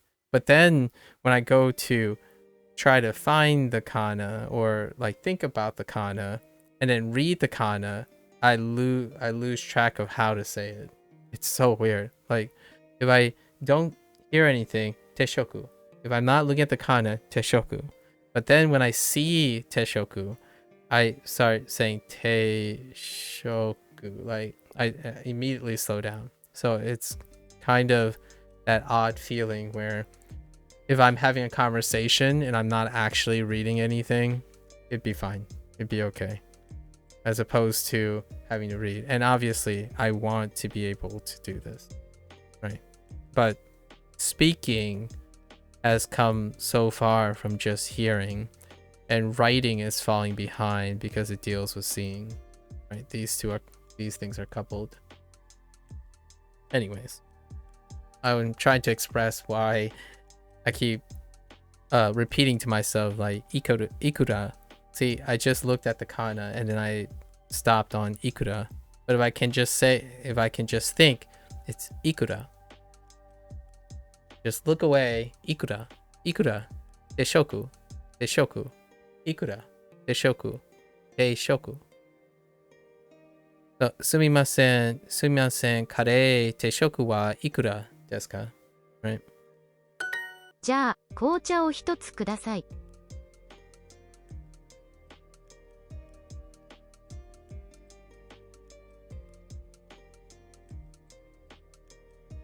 I think I missed a word. じゃあ紅茶を一つください。 No, I didn't. Huh. Okay. じゃ Ja. あ I like Ja. this phrase, ja, because it's so close. じゃあ So close to ja. Ja. Ja. If you shorten it, you're getting really close to the interjection that I use in Fujianese. Ja. Instead of ja. じゃあ紅茶を一つください。 Ja kocha. Ja. Ja, man. Ja, bro. Sorry. I had to. And you know what's funny? That's what I use ja for in Fujianese. Like ja ne. Ja ne. Ja ne do. I add a little bit. Ja ne do, as in all right already. Like I got it. Yes. Okay then. Right? Fine. This is okay. Sure. Whatever. Ja ne do. You even have to like do the hand waving, the or if you ever watch a comedy stand up imitating like a maybe a disappointed or brushing off like Chinese person, that's the sound that they make, like that it's really close to a really breathy ja, like that's usually it. And it has like this little hand motion all the time, like whatever or fine, okay then kind of thing, but in a more exacerbated way, like so it's just for being sassy. Yeah. Wait, what does yeah do? Oh yeah, Janado. Yeah, Janado. Janado. Oh, ne. So probably ja and e do. Janado. Janado. Yeah. Although now I'm using Japanese enunciation. It's more like Janado. Janado. Mandarin is gonna be so much fun. I know that we talked about pitch accents and stuff a long time ago, and I love listening to pitch accents and whatnot, like the subtlety, but holy heck, that goes way out the window. It like Mandarin just blitzes past English, the nuances of English. I mean, this is not a competition, but when we talk about the inflections and the dynamics and the beat changes and stuff, right? When it comes to beat change, English is high skill cap, in my opinion. Japanese is like lowest skill cap when it comes to the beat and cadence. However, when it comes to pitch accent, it's getting closer to English, I would say. It's not necessary for English. I'm not talking about what is necessary, just the flexibility in it. But man, when it comes to Mandarin, right, or Fujianese, it feels like it took those two and melded together, and it's not even on the same scale anymore. It's like tone and tone, right? Tone, tone, tone, tone are two different things. It's, you just got to get used to it. And yes, context, like Japanese, context help provide what you're referring to. But generally speaking, it's very common to say them in isolation, like ji tong or ji tong. Which one am I referring to? What should say tong or what should say tong? I'll let you guess which one's which first, right? And I clearly set them differently. I can even feel it in my voice. So if you can hear the difference, awesome. If you can't hear the difference, that's okay too, really. I mean, it'll be the difference between someone giving you something sweet or giving you a candy and giving you soup. So, I mean, it is what it is. じゃあ、紅茶を一つください。じゃあ、紅茶。Oh no, I can't. Oh no, I can't think about the ocha. Okocha. 紅茶 Where's my oh? Wait, I can fix this. Oh. There you go. Japanese people are gonna yell at me now, but you don't do this, but still, we can get the sound. Oh. 紅茶お紅茶 Sorry. Oh. Okay, I'll be serious now. じゃあ、紅茶じゃあ、紅茶を一つください。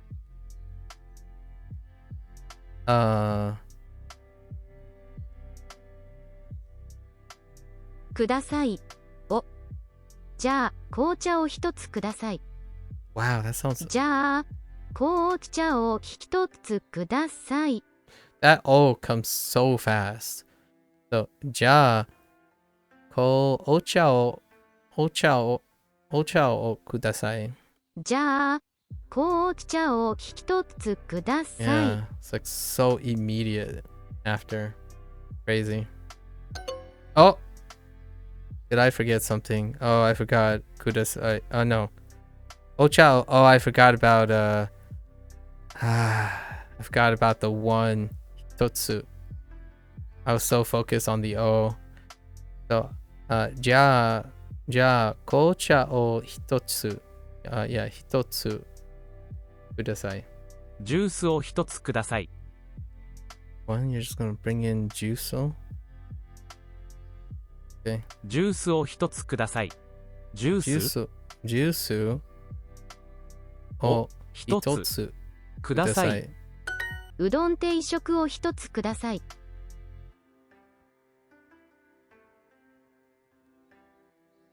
うどん定食を一つください。Okay.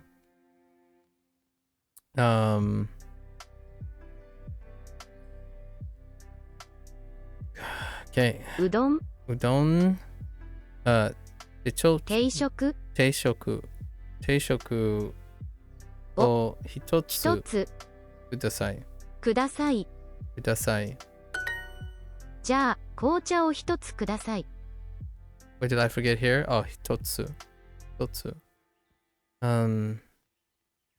じゃあ、お茶を一つください。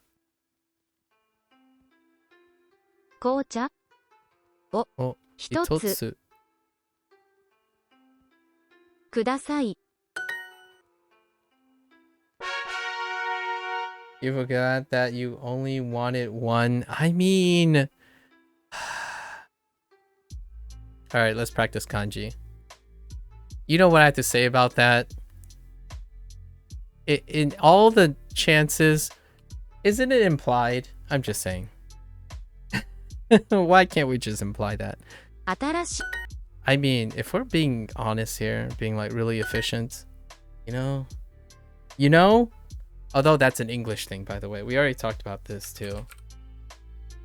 Remember our conversation about 新しい counters? Wait, were you there for that discussion about counters in English? 新しい Yeah. I don't know who I had the conversation with. With whom have I had the conversation with about the counters? But in English, the counters are there. It's just we don't 新しい use them anymore. Like a way of counting. 新しい It's always implied. Like, hey, there's a person. There's one 新しい whole person, right? But we don't say one whole person. 新しい You don't go out of your way to say that's 新しい one whole person. Awkward. It's redundant. 新しい新しい It's for practice, though. I totally get why they do that, though. 新しい新しい Oh, I shouldn't be doing this. I mean, I should be doing this stuff and remind myself this stuff. So, whoa, no. Oh no. Ichijihan, right? Ichijihan. Ichijihan. Always picking the heckin' cheese next to your G's or your G's.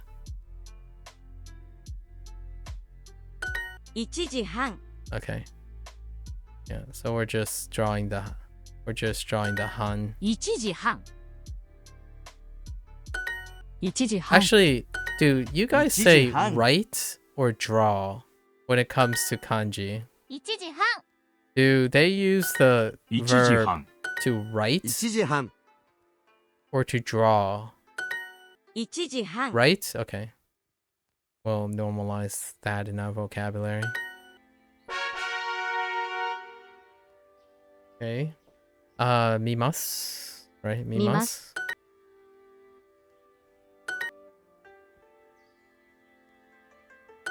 見ます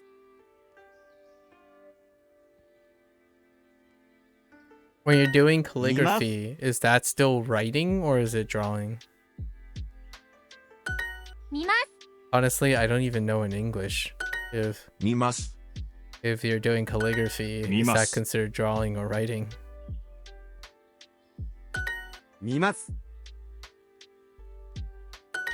見ます Mimasu. 見ます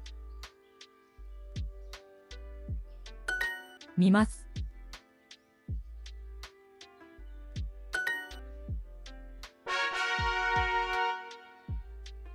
11. 11. 11 12. 11 12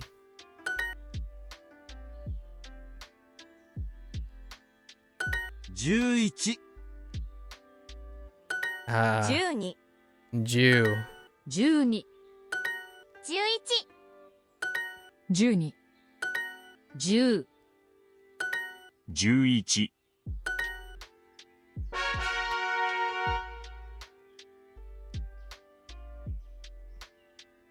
Okay, we got Jew again. 10 Okay. 11. 11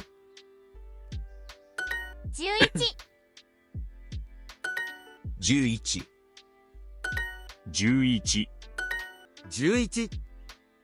11 12 That came short. 12 I get Hachi. Come on. Hachi. Oh, called it. 8 It's random, by the way. Just Sorry, pre-recorded. Pre-recorded. 8 My Hachi has not. 8 Hach. 8 Hats. Hach. 8 Right, that Hach. Hach. There it is. Okay. Julichi again? 11 Juichi. Man. What's up with... We're not... 10 We don't... I don't need this one. 11 12 12 The 11 disrespect. 11 10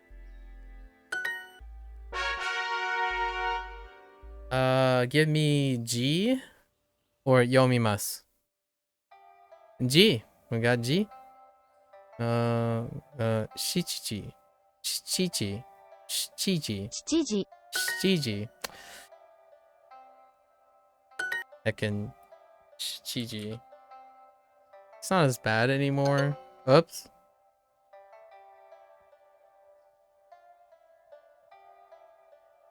Oh, it's just G. Whoops. I'm like, what the heck happened here? Yeah. 7時 So we know this order as well. じ This one's G. kind of satisfying. I do have to admit. 7時 Shichi.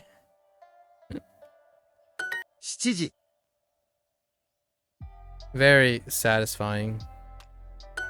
時 じ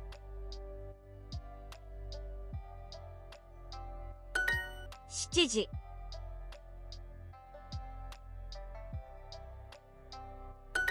7時 Now, if only I can draw or I can write vertical lines, that would help.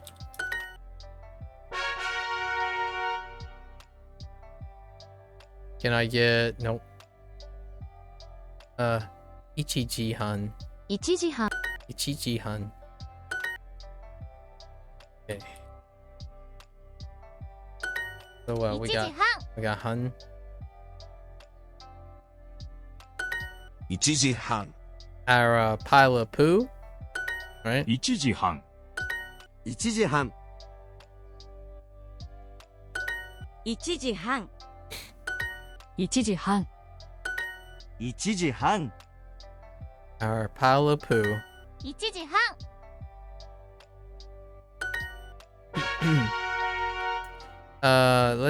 Just give me yomimasu. Come on. 見ます Yomimasu again. Yomimasu. Come on. 見ます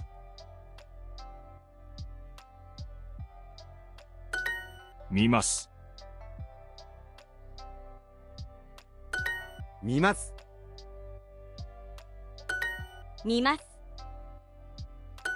見ます見ます見ます見ます 見ます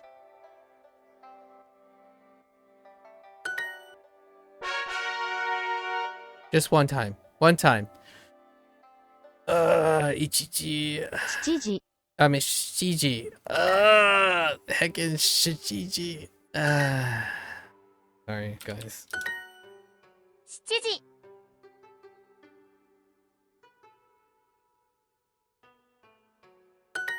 7時 Shiji. じじ7時 Heckin' Shiji. Shiji. 7時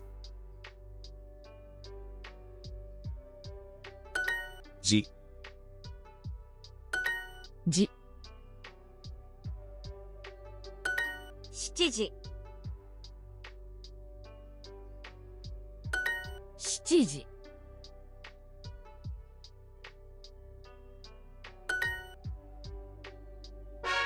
Alright, I'm over it. Let's do these ones. Tokyo. Tokyo. No. Yes. 東京 I'm like immediately questioning my my translation. 東京 東京 Oops. Stroke order. 東京東京東京東京 Whoops. 東京東京東京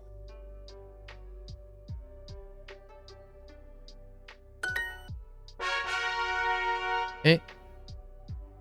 Tokyo again? 東京 Tokyo. Can I get the other kanji? 東京 Nope. Okay. 東京東京東京東京東京 東京 Yeah, I'm secretly cheating on. 東京 I already revealed I had to confess yesterday 東京 that for the last 2 days and now 3 days, I've been cheating on Japanese, and I've been looking into Fujonese over and over again in my evening time. Sorry. 4 Sacrificing some of my immersion. 4 It's all connected. Yon. It's fine. 4 Yon? 4 4 4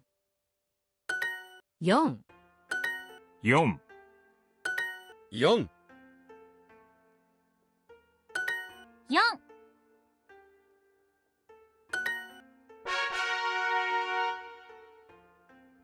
What do we have? Nihon.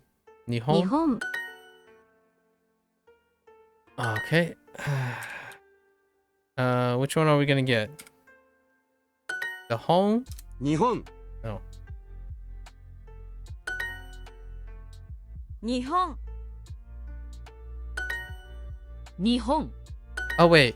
日本 I don't think we can get the. Oh no, we can get the home Nihon. here. In this section. 日本 Wait. I don't think we can get the home in the other Nihon. section. Introducing the Duolingo family plan. Yes, yes, yes. Not right now. I'll let you play later. Heckin' Tokyo. Man. I usually let that ad play because I kind of like the background background track. 東京 Oh, hey, here's the other character. 東京東京東京東京 I have something to say about like 東京 Duolingo Max, Tokyo. but that's gonna be a little bit down the line. 東京 Like 4 months. Whoops. Stroke order. Hey, dude, 東京 stop it. Where's my Kyoto? Where's my Kyoto? 東京 It's official. There's a bias towards Tokyo. 東京東京 東京 東京東京 Oops, that was too Tokyo. long. Oops. Stroke order. No one saw that. Sorry. 東京 When duo music? Yes. What? Wait, what? When duo music? Dude. Wait, are they teaching music actually. Oh, here's Kyoto. 京都 Kyoto. They do have other topics. I know that's not what you meant, but it's kind of an interesting thought. 京都 No one saw the misplaced stroke order. It's fine. 京都 I'm innocent. Oh, whoops. 京都 I'm innocent, I tell ya. 京都 I Kyoto. stroked. I stroked properly. I promise. 京都 It was proper stroke technique. And order. 京都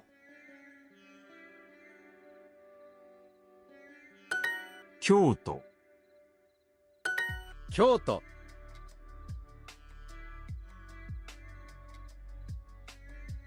Whoops. 京都 That was definitely not straight.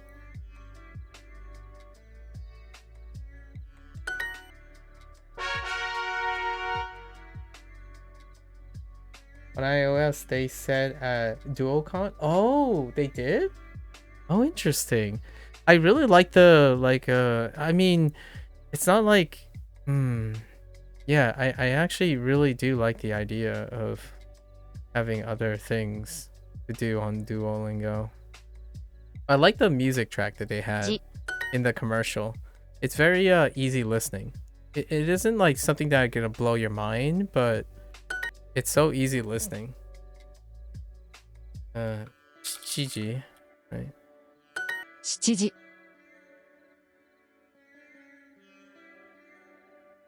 As long as it's not copyrighted, and then cause my VODs to get muted. That's probably whoops. Stop. 7時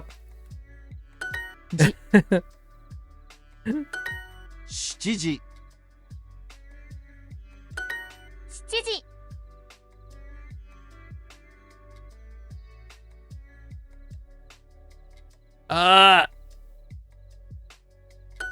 7時 I keep clicking on the wrong things.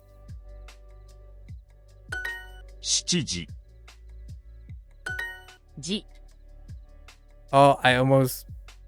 No, not. Chiji. I wasn't gonna say anything. I don't want to say it. じ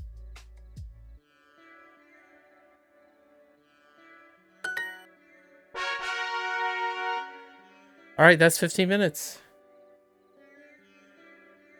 Do I do this for YouTube or forever? I kind of just do this for myself. Like, I kind of just do this for myself. But yes, I do have a YouTube channel though.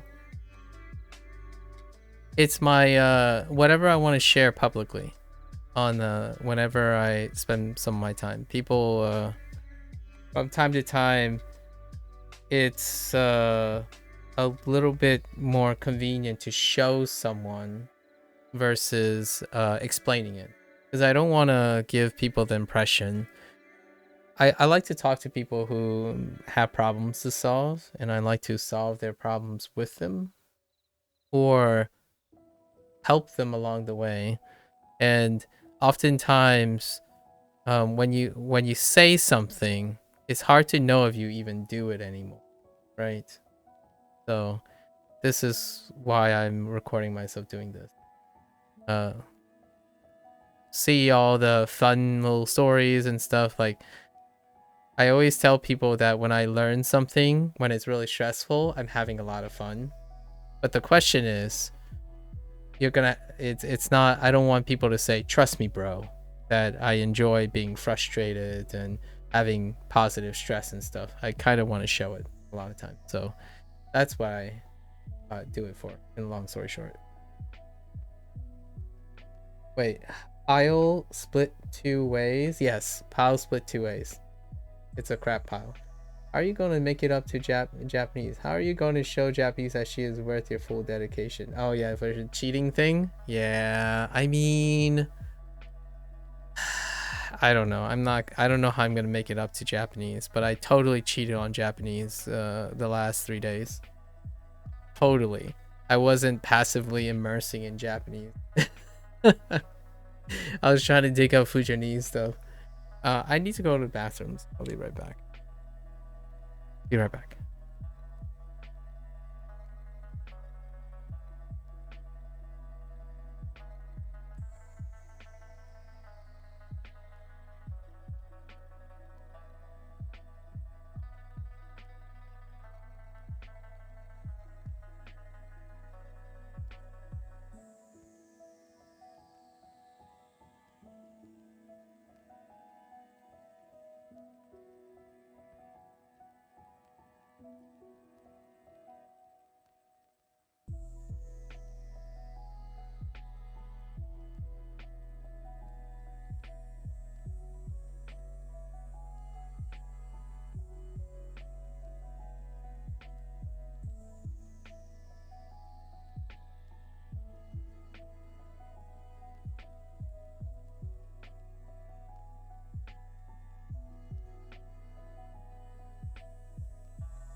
Do extra for cheating? Yeah.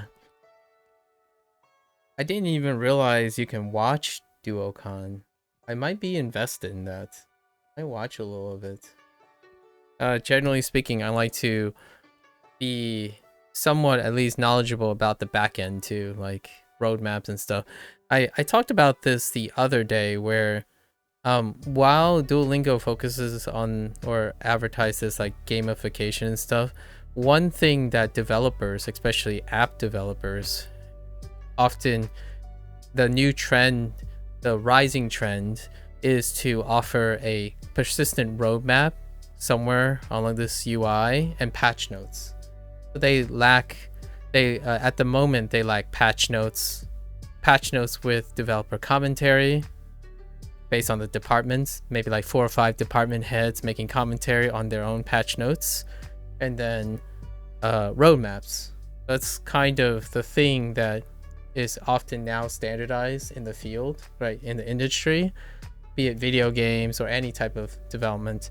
And Duolingo doesn't have that. So Duocon would be something that would be interesting to me because I want to see what's incoming and what's in development, what has been developed, because it took a while for me to figure out when and where certain things changed. Because I'm only familiar with I knew of Duolingo's existence, but not from a user's perspective. So that's kind of one of those things I would be interested in seeing what they're doing. It seemed very corporate, right down my alley. The interesting thing about very corporate presentations, like for example Google I/O press conferences or iOS press conferences, is if you get used to the language, right, and then get exposure to the specific type of language, you can glean what's underneath that language quite some time. It's kind of like if you're really into Japanese or English, there's subtext that you can gather from those presentations. They show it on Twitch, but I don't think they stream often. Yeah, I can see that. Yeah, very corporate, but interesting to see the BS thoughts from them. You don't like iOS? So you use an Android device, or are you on a desktop? Because all of those are corporations. And they also have their separate press conferences. It's a natural skill it's a natural diversion, or it can be repulsive if you do not work in the industry, I suppose. Very unrelatable. much like politics and public speaking. It can be very detached and impersonal, but they're very good at what they're doing. Just like that last person who told me about how to learn Japanese really efficiently by dumping Duolingo. His advice is, that person's advice is quite impersonal, very political. Like, hey guy, I'm just trying to share my wisdom. So when it comes down to brass tacks and businesses, if you're not in deep with the actual profession, it can be very difficult, to find feeling and empathy for it. There is quite a lot of skill involved in, or tact involved in, press conference releases. And there's a necessity for that, or a sufficiency for that. You just have iPod and use MacBooks for what, or it's whatever. Okay. Duo is going to get people hooked. Interesting. Cozy. Here's the thing, right? You're the first one that pretty much have said that to me. And I have spent the last entire time talking, not really like talking up Duolingo, just providing a leveled field of perspective. So you're on the other side, which is interesting. But yeah, a lot of rabbit holes. Yes, there's quite a lot of rabbit holes. It's nice to hear some balance to it. Obviously, I've talking about the specific quality of life. I'm just gonna say quality of life thing. When it comes to specifically app design, just app design in general. So not necessarily language learning, because I'm not a linguist. So I do not have any commentary on the perception and theories and mechanics of linguistics. I specifically specialize in motivating people. So motivating people to solve problems and whatnot. More of the flexy, it depends feel with no exact correct answers. Just a lot of finagling and hours and hours of getting to know someone before we can reach some progress. Unlike the fast lane chasers who will try to speed run learning a language and criticizing Duolingo for not helping them speed run a language, which was my discussion yesterday. Paraphrased discussion yesterday. All right, personalized practice. When people talk hate, they don't understand. Oh, that was kind of a topic. You nailed it in a very different way. I haven't phrased it that way before, but yeah, you nailed the conversation this person popped into. I was talking about the buildup of negative stress and how the negative stress creates unsolicited advice that projects their personal opinions without exercising compassion for the people they're talking to and what the reality is. So I hate this, I hate that. Yeah, that's a projection of negative stress, all right. No need to worry about it. I'm quite a reasonable person. I don't particularly like using the word. Wait, is there a word? How often do Japanese people use the word hate? What is the word hate?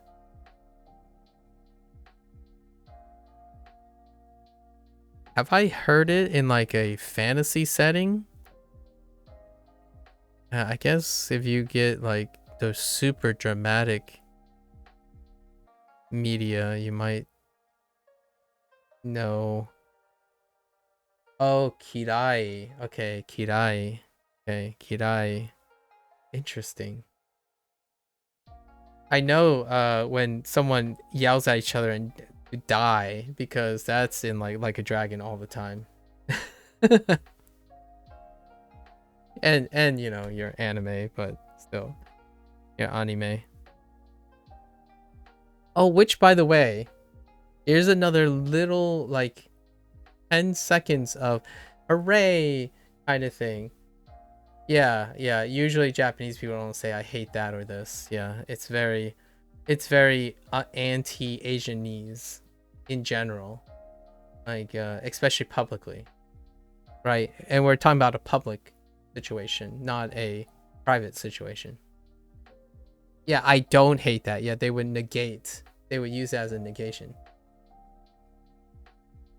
Just be civil and agree to disagree. I mean, yeah, that's baseline. Yeah, I would say in the spirit of the Japanese, in spirit of Japan, at least, if you're not indoctrinated into the culturalism that is most Asianese society, being civil and polite is baseline, and then slightly above that might be agree to disagree. And then obviously I am not just Asianese. I like to develop a bigger one. Agree to compromise is one step above that. Agree to compromise. But at minimum, I absolutely agree that civil politeness is wonderful in a public space, right? We're specifically talking about like Japanese context and whatnot in a public space. You can definitely keep your expressions and formal expressions personally at home. I should know because my parents have been through lots and lots of stressful times. And those are personal thoughts. It's not that I don't like this. I think this one better matches the style that I'm looking for. Yes. Yeah, it's not that I hate this. I don't like this. Yeah. Lots of the negation, soft negation, indirect negation. You can see lots of skits from people in Japan, especially those who are making English content. Like, one of the hallmarks is to indirectly show semblance of non-resonance, like being unempathetic or not sympathetic. Like, I don't necessarily hate it that much. It's not quite for me. And obviously, if you're already here listening to me, you probably do this in English too, because English can get that. Or even with Duo, I don't like the sentence learning, but I like the alphabet part. Fair enough.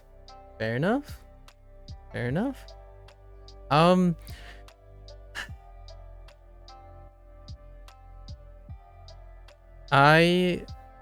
When I use a product, I think about what that product makes me do, or what that product leads to, as opposed to what that product can serve me, for example. So I'm not looking for a product to do things I expect. I'm using a product to see what the developers intend to encourage, and that would include everything else. So I would not be talking to Victor and Indy regularly, for that matter, or even you, Cozy, and Dragon Lord Lotus. I wouldn't be talking. I wouldn't be talking to people like that without this platform. So, and it doesn't correct you properly, that's fair enough. Yeah, that might be a concern. Although I do have like the hallmarks, I do have the community to help with that. So, for what it's worth, one can say if X didn't exist, then Y wouldn't happen, right? It's not to excuse that it doesn't correct it properly. If so, I can observe that, But in retrospect, if it doesn't correct something properly, at some point, if I'm really motivated by Duolingo, I would eventually come to that conclusion at some point, right? And I love, in my opinion, it's not to not to excuse the inadequacy, like the inaccuracy. I do love the idea that making mistakes and then being able to retroactively see that it's like, oh yeah, well now I know this is not right. That aha moment is very satisfying, quite satisfying in retrospect. Indy has asked this philosophical question to me before, 3 days ago. Asked me, is it all right if I learn things the wrong way in order to correct it later? And my response as a short take is that I learn things the best way I can, expecting to build on them. Things I do change over time, and I always keep that in mind, that they change over time, not that they're right or wrong. So bad habits are not bad habits. They're just habits I choose to do, and I'm fully aware of them. And those habits are expected to change, or I will change them. I don't think of it as habits that I want to keep the same. They removed the discussion section a very long time ago. Oh, that's interesting. Like in what way a discussion section? Actually, I don't know if Indy was here when the discussion section existed. Do you mean like a conversation? There is that whole thing, that service that they have now under Duo Max. All right,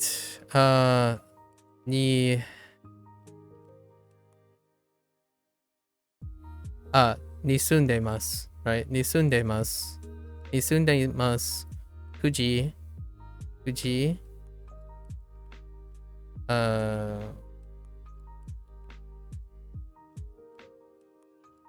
食べますに the particle ni probably particle ni and 見ます okay, we'll see what we have forgotten, I suppose. はいアニメ oh no 9時9時にアニメ見ます。アニメを見ます。そう。はい。9時にはアニメを見ます。A section that explains why you're right or wrong. People can type responses. Oh, like a thread kind of thing. Interesting. Huh. I wonder how one of the obstacles that I can hear about the discussion, having a discussion section written into a app like this, is moderators. And moderators cost a lot of resources. So moderation will be the same problem as same issues that arise that I'm streaming Duolingo now. Moderation is incredibly difficult when you have an open forum like that, and when you have it inside your app, it can lead to misinformation, and I can see how that can be very tough, and that they decide to remove. There's no community mods, yeah, etc. Yeah, and notoriously, even outside of this, like Reddits and stuff, it's already a fire show. Like it's already a flaming fire war. So devs don't care. That's an ad hominem argument and a leap of judgment, a leap of logic. So I would be very careful about doing ad hominem arguments. I cannot really respect what you just said there. I think that is not true. That's almost astronomically not true, even from a business standpoint. If devs don't care, the business would have faltered a long time ago.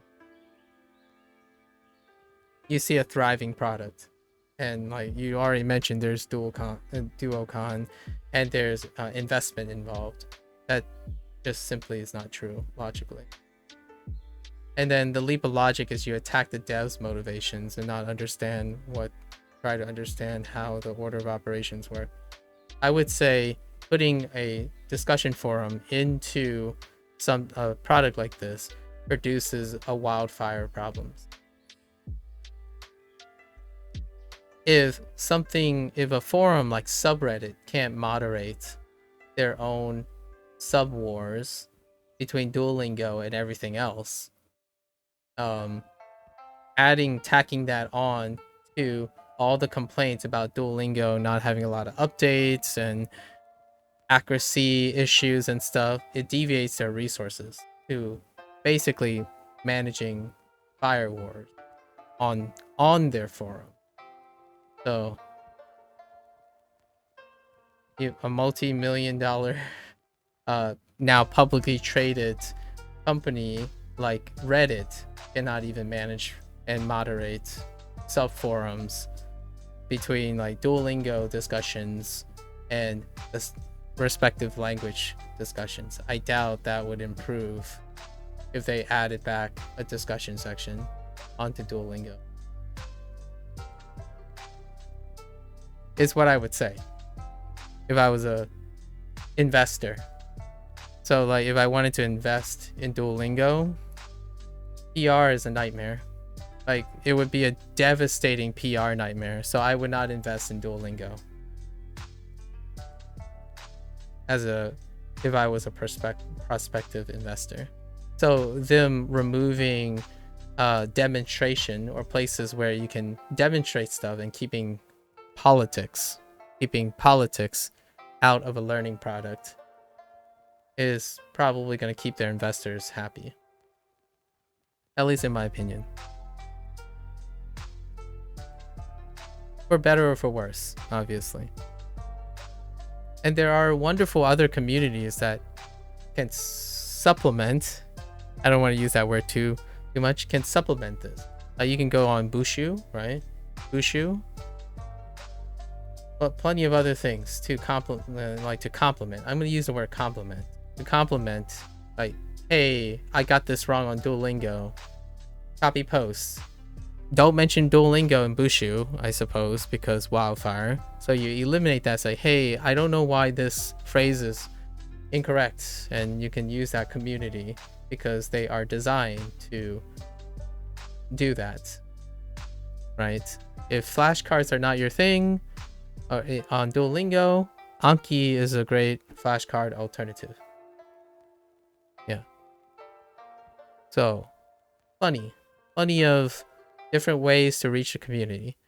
And sure enough, if you think devs don't care and they're not aware that their competitors like Bushu and Anki exist, I would say that's a pretty strong leap of logic. So a lot of people tend to view what is not there as evidence that they don't care. What's not there doesn't mean it's true. Right? It's a null conclusion. If I don't get, it's kind of one of those things like, if I don't get struck by lightning, then I can definitely always walk outside during a lightning storm and not expect to get hit by lightning. It's a chance. So, you don't know. You don't use flashcards that much? Yeah, I mean, I don't either. It's repetitious to me. However, it's a very popular suggestion.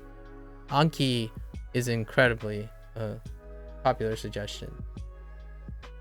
I'm not a brute forcer, so I don't typically learn by repetitious association.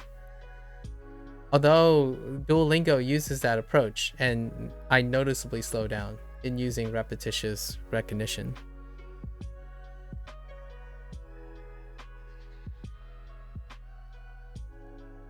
Okay, so,はい。 what did I say? 9時にアニメを見ます。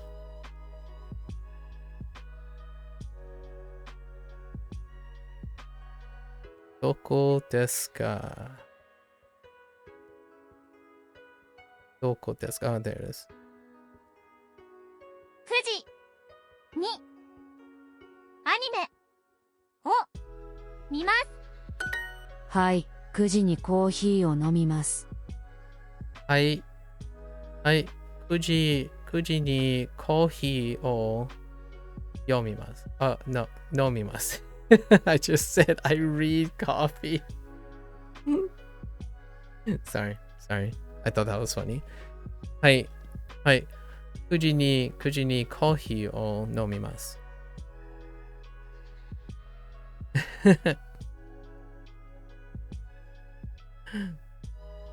I read coffee. I read coffee. I drink coffee at 9 o'clock. It seems handy though if you don't have that many words, etc. Yeah, it does. Indeed. Here's something that I haven't shared with anyone. If I were gonna do Anki, right? If I was gonna do flashcards, I actually do clusters. You read coffee too? So I do clusters, and I haven't really shared this technique yet. I don't know how to. I'm trying to find a way to present this in a way. So I like to study in clusters. So when a flashcard, a lot of times people do 1-to-1.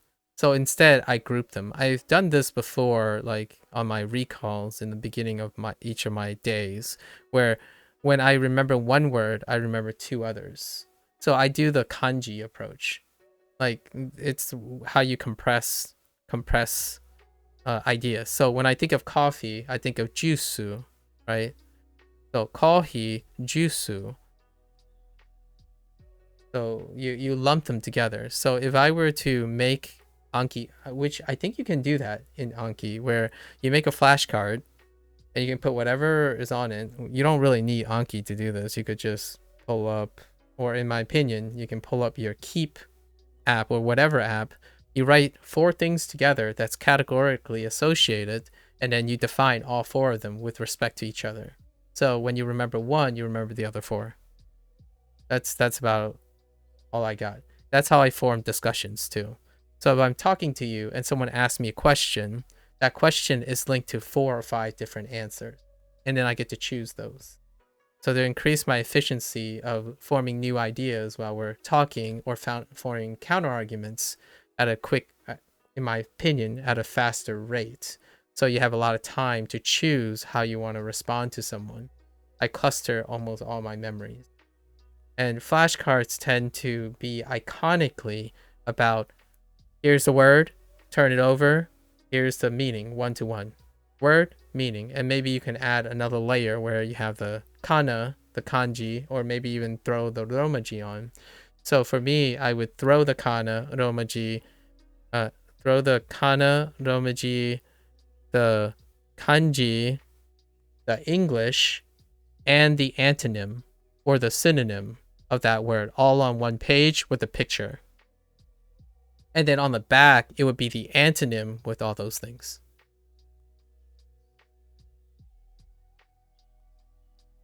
Pair up all the words. That's a great strategy too.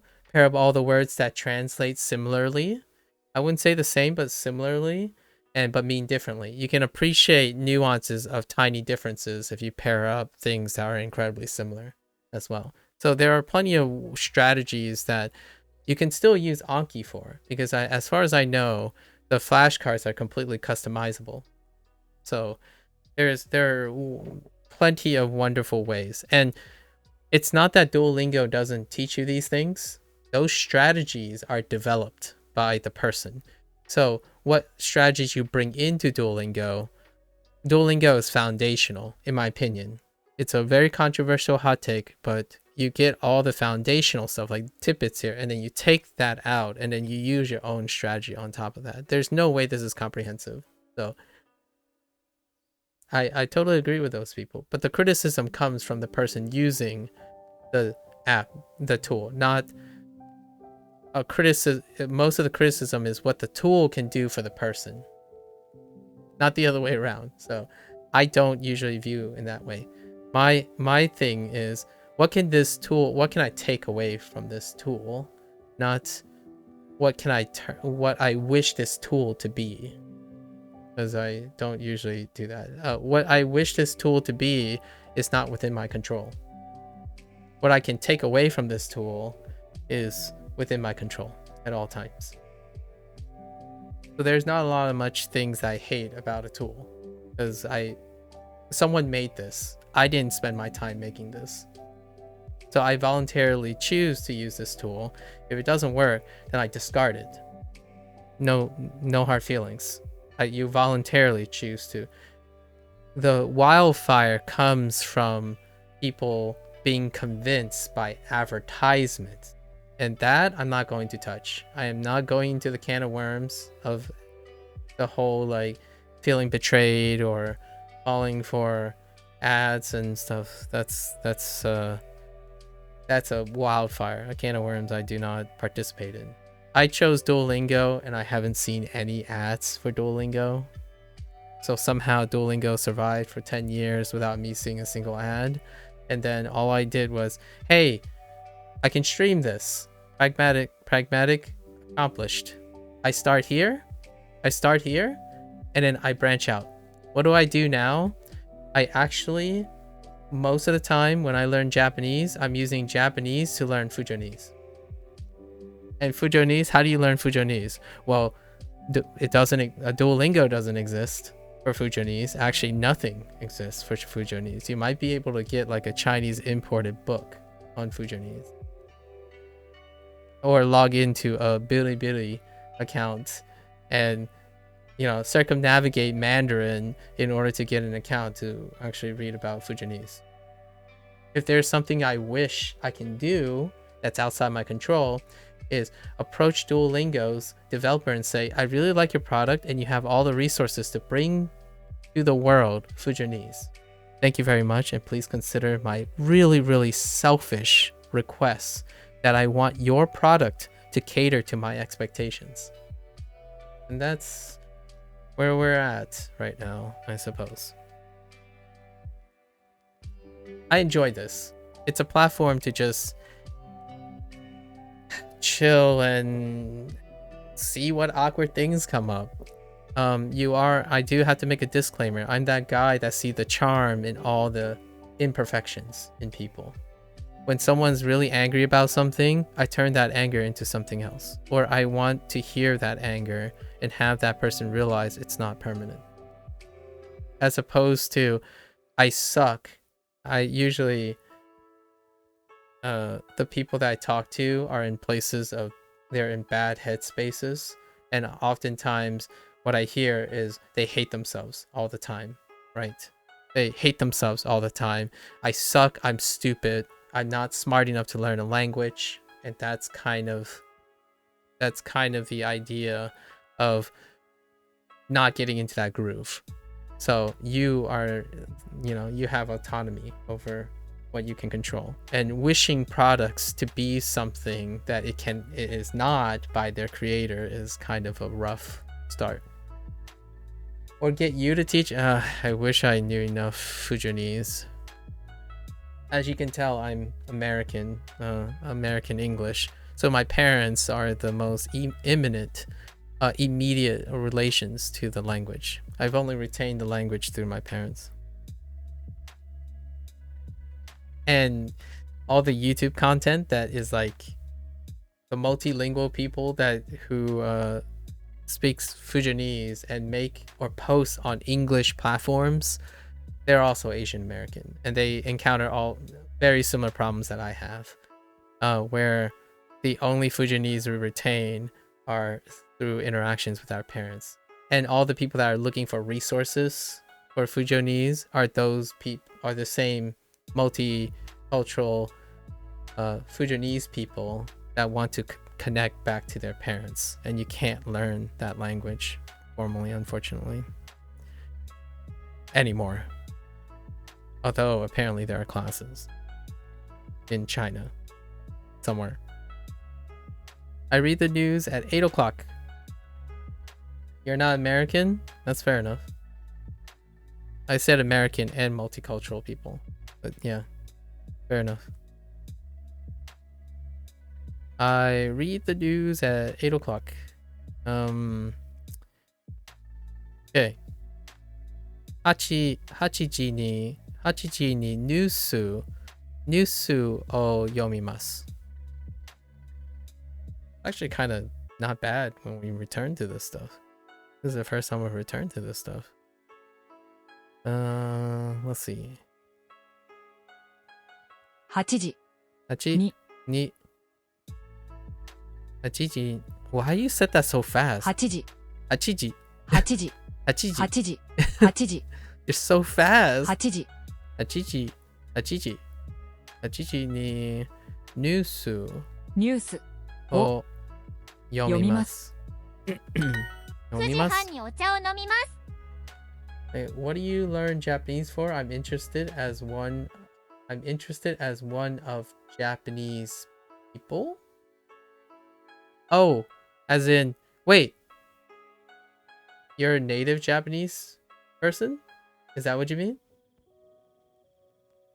What am I interested in Japanese for? Oh, okay. Okay.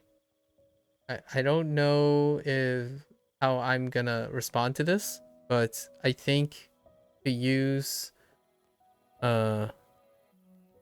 plain like not to go into deep, I want to learn something that allows me to connect to people of a different culture, and generally learning a language helps me understand. But really, I'm learning Japanese to show to record myself learning something new. Most of the time I'm teaching people how to learn things, but it's been quite some time since I've like formally learned anything. And when it comes to language, I have predominantly only used one language. So I chose Japanese because it's very accessible through this app, and it's also fundamentally very distinct from my native language, which is English, or American English, to be very specific. And I also enjoy a lot of other things that are in Japanese. So video games and your classical explanation, video games, anime, manga, etc. Hopefully that helps. But largely, just to learn something new. Just. But not the entire picture.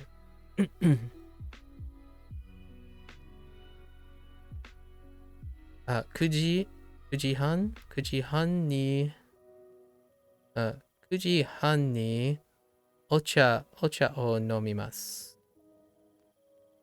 9時半にお茶を飲みます。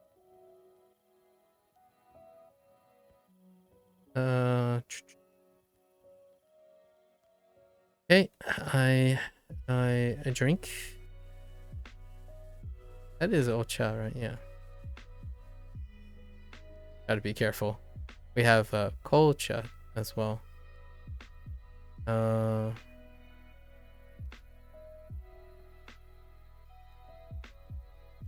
I drink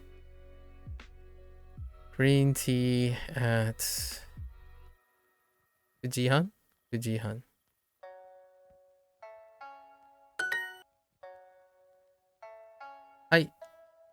はい、コーヒー、はい、9時、はい、9時にコーヒーを飲みます。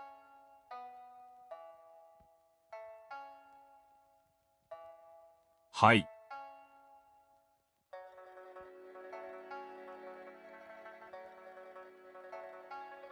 9時にコーヒーを飲みます。10時に昼ご飯を食べます。10時、wait, 10歳、10時に昼ご飯を食べます。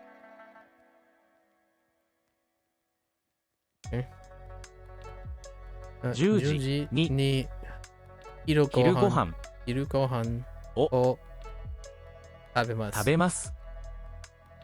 10時に昼ご飯を食べます。Okay.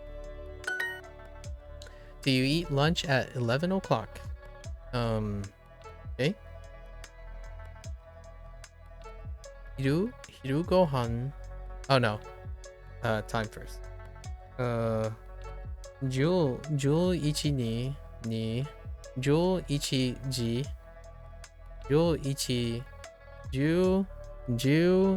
時に昼ご飯を食べます。食べますか？ Okay. 12時12時に12時12時にOh 12時11 11時に11時に昼ご飯を食べますか？食べます Oops. 食べます I forgot subject. 昼ご飯を食べますか？ブラジルに住んでいますか？ Is it possible to become fluent in any language in a month? The internet hustle culture will suggest it's possible. Is it for me? No. My criteria for fluency is probably different from hustle culture fluency. I know it's a lifestyle long learning, but curious for your opinion. You took the words out of my mouth. It's a lifelong learning. I'm a learner by trade. So I sometimes would question if I'm fluent in English. So and then some people might say I speak Fujianese quite well, right? It would be deceptive for me to say that I'm fluent in Fujianese as well. So for me, fluency is if you can sit around and you can exchange cultural compromise between people using their language, that's fluency for me. So it's very loose. It's not rule-based. There's no metrics. So my question is, if you can sit down and do a language transfer with someone and have a blast and understand their culture through the language and the use of the language, then you are fluent, in my opinion. So if you're looking for my opinion, that is it. It's not about vocabulary and how accurate you are or something. If you're able to express your ideas and you're able to form bonds that go beyond the bounds of that language, then you are fluent.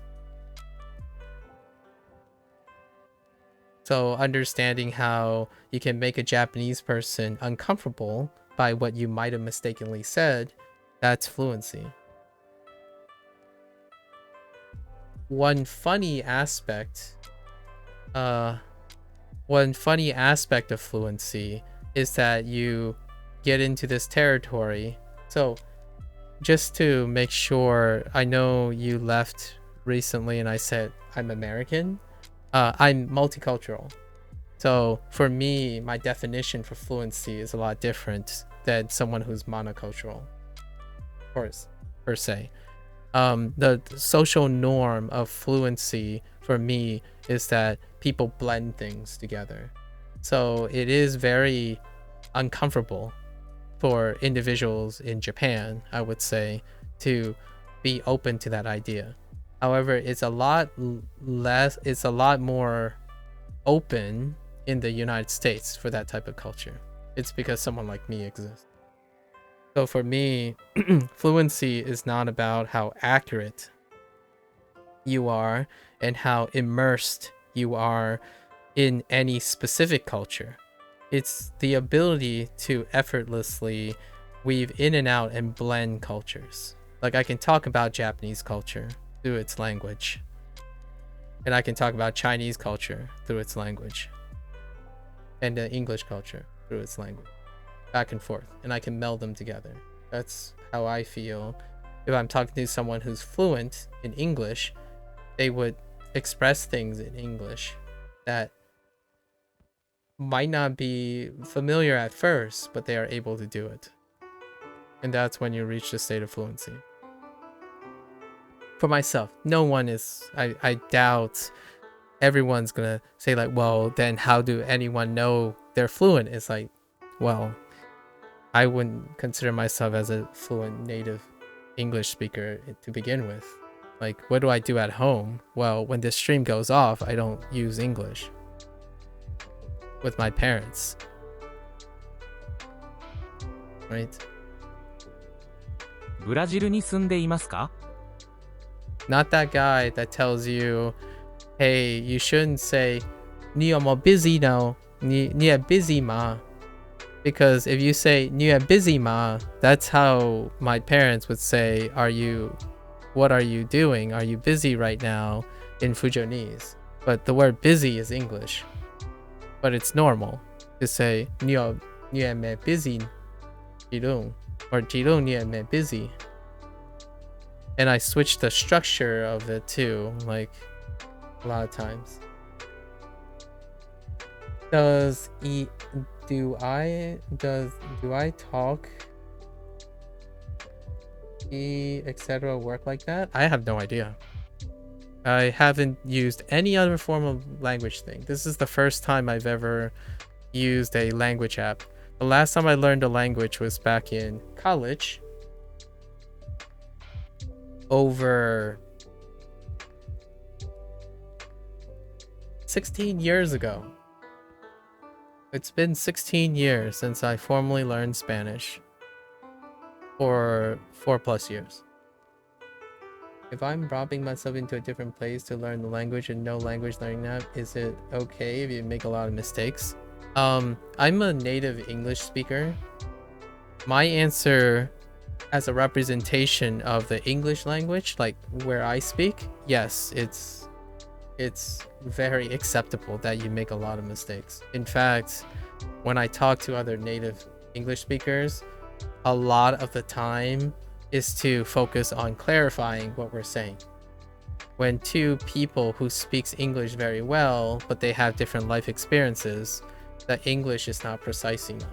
So for me, that feeling of making mistakes is ever present in English. I can't say anything about Japanese because I'm still learning Japanese and I haven't interacted with the Japanese culture and community firsthand myself. But what I think, if you represent yourself as a gaijin, right, like myself, if I'm a foreigner, then making mistakes is fine.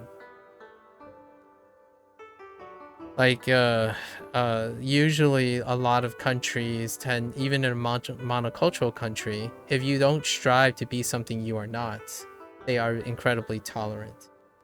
So if I go to Japan, I'm not going to present to someone like I would be offended if they called me a foreigner. And that offers me the leeway of trying to use my Japanese to learn from that experience, but also be open to expecting people thinking that I will make mistakes. Me as an American, I like the idea that people think I'm a human being, not a robot. So I don't want to be a robot or a native speaker. I want to be someone who likes to learn language. And English, in my opinion, if you want to really execute English, that's to be expected. But it's a different culture. It's definitely a different culture. Learning English is by far a really far departure from the philosophies and teachings and expectations of the Japanese language. And that's what makes it cool. It makes it awesome that when you learn the Japanese language and you learn English, you get two different vibes, incredible vibes. And the community reflects that too. When you learn Japanese, the vast majority of people are critical about what is right and wrong. When you learn English, it's just like, you're doing great. Keep on going. Like, whoa, that's a weird way to say it, but that's a great way. I'll have to adopt that. Right? A word like Asianese is not something you just come up with. I just adopted it from the first person that mentioned Asianese. And that's English. Someone's going to tell me that I say a word really funky, even though I spend most of my life in English education and continuing to extend my vocabulary. I still misspell words that I say all the time. Like serendipity, I spelled it with an I. Right. I was at an exchange and a guy was full of himself, talking at a very high level, wouldn't let anyone speak, and he was rude when you say something. That's a specialist. So that's the Kruger-Dunning effect at its best. I do not sound like this if I'm talking about the thing I'm very good at, but I don't want to sound like that when it's inappropriate for people. So I just had someone while you were gone. They asked me why did I learn Japanese for, and that person expressed that they were as one of the Japanese people, and I try to think to myself, like, how can I express it just in case it was not understandable, right? And I don't know, I didn't get a response, so I'm not entirely sure if I offered a very appropriate response. But generally speaking, the fluency of your language doesn't dictate how well you communicate. For me, communication comes first. I don't care if you know 36 different languages and you're the bee's knees at 36 different languages and you're the goated of all polyglots. If you do not have execution and understanding of nonverbal communication and verbal communication, you can sound like a jerk in any language. Comprehension of language as a skill does not make one charismatic. You are not well spoken just because you understand the language. You are well spoken when you understand the culture and the people who use that language, in my opinion. And that's part of fluency.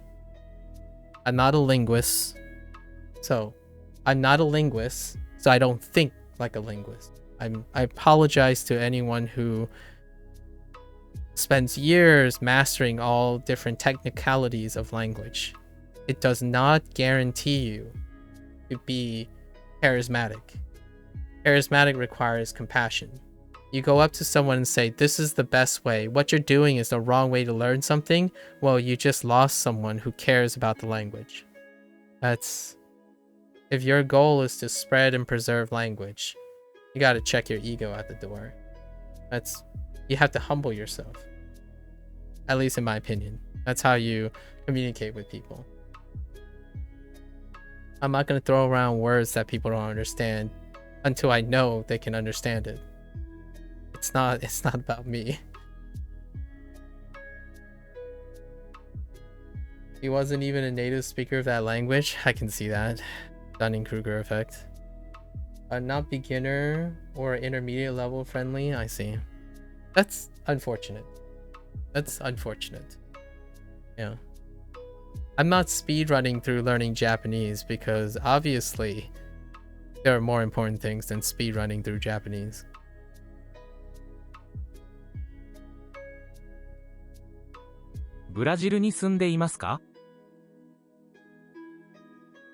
ブラブラジジルルにに日本人、うん日本人住んでいます。住んでいます。ブラジルに住んでいますか？か。かはい。ブラジルに住んでいますか？ Okay. These are just reviews, so we're pretty okay. Oh. はい。はい。はい、はい、11時に昼ご飯を食べます。はい、11時に昼ご飯を食べます。食べます。ナオミさんは12時にテレビを見ます。Okay. I'm not sure if I heard. Okay. Let's try to get this. ナオミ Naomi さん son.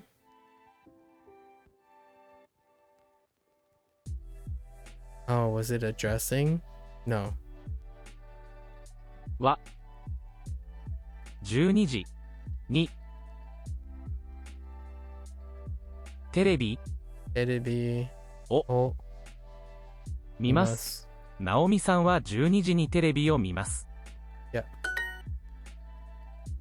You live in Brazil. ブラジルは住んでいます。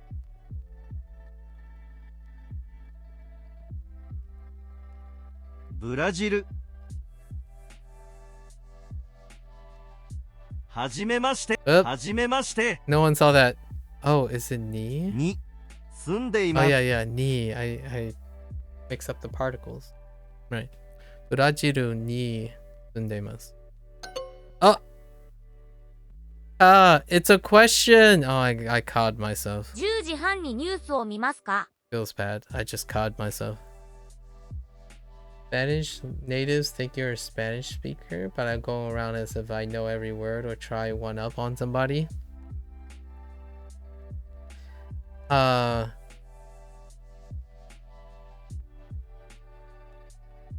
Well, that's a very nice thought. Very humble of you. If you ever become like a person who, I don't know if you like to public speak or not, but you do encounter quite a lot of the people who use their title and credibility and status as a way to legitimize their advice. Yeah. So I already have plenty of experience with dealing with that. Generally speaking, for myself, if you want to appeal to someone who has a big ego, you could use a logical trick to tell them, like, why would you want to reveal your hand before you have to? This is an ego trip. No, what I mean is, like, if you want to connect with the, like, I understand you're a very humble person, and so am I. I like that. I like that. Now we have to try to not be them. So, how do you connect with someone who wants to do that? Like, how do you motivate someone to be a bit more humble on the surface, I suppose, but still not like attack them as a person? Well, one of the usual pragmatic ways of suggesting to someone who likes to tell other people how good they are is you kind of want to ask them, why do you need to? Ask them, why do you need to tell people that you've done these many things and want to show off and stuff? Then you can probably appeal through that understanding, like, oh, well, you know what? Sometimes it feels just as great helping someone and not revealing your hand at first, right? There's some reward in that. So to me, I usually use that approach to try to bridge that pragmatism that a lot of people use, where like, well, how else is someone gonna know that I was a linguist for 30 years? What if I don't tell them I'm a linguist for 30 years? Well, you gotta trust the other person. If you've been a linguist for 30 years and been doing a great job, if you share some of your experiences, it will become very apparent to them. Try not to underestimate the person you're talking to, as opposed to, I prefer to overestimate someone and deal with my disappointment than underestimate and anger the person I'm talking to. That's a personal approach that I prefer, right? So, I don't usually reveal my hand unless someone asks. So, that doesn't happen very often, especially if you're on Twitch. If you're streaming on Twitch, the people who look for other people, they tend to are looking for affirmation a lot of times. I'm not suggesting that's anybody specific here. Just it's a place to look for affirmation. So I often like to give them that affirmation in time.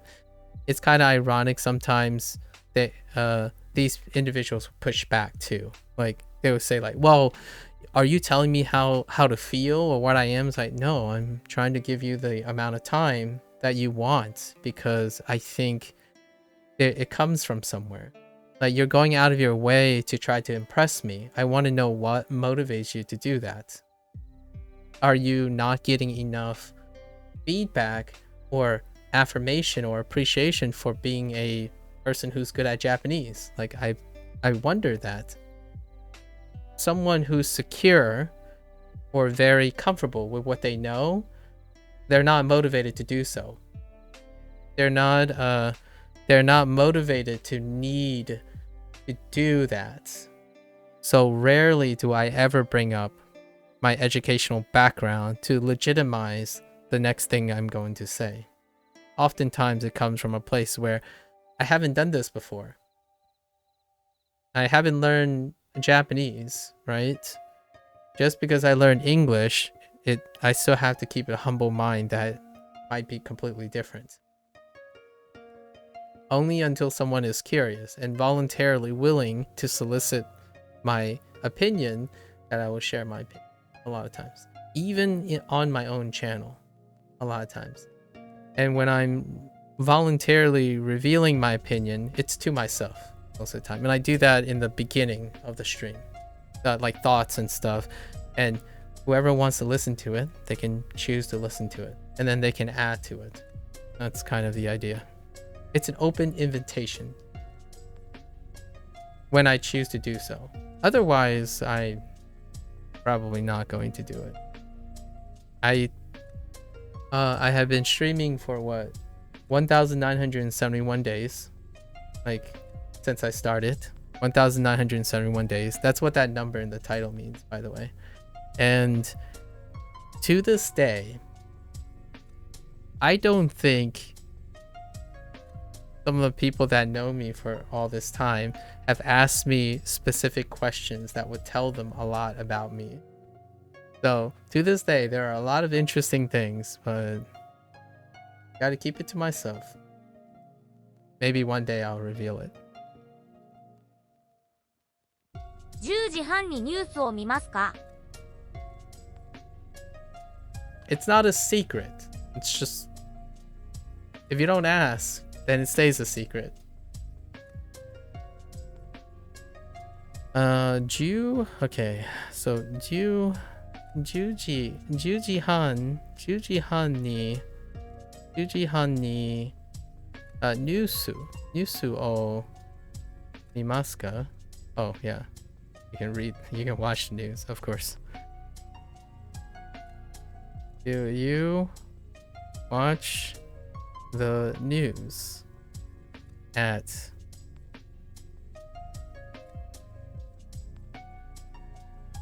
10時半? I watch funny movies. Okay. The word for funny is 面白い probably. 面白い. Yes, here it is. Okay. So, amoshiroi eiga. Amoshiroi eiga o yomimasu. Or, no. Omimasu. Omimasu.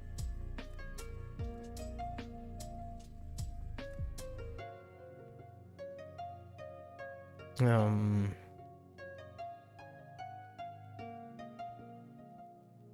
面白い映画を見ます。 We eat breakfast at 6 o'clock. 6時に朝ご飯を食べますか？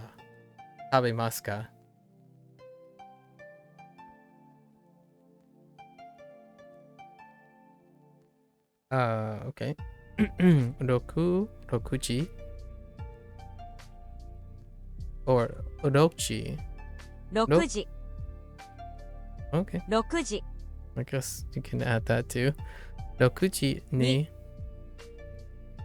朝ご朝飯ごはんをを食べます。食べますあか Is the omission of subjects in Japan looked weird for English speakers? The subject.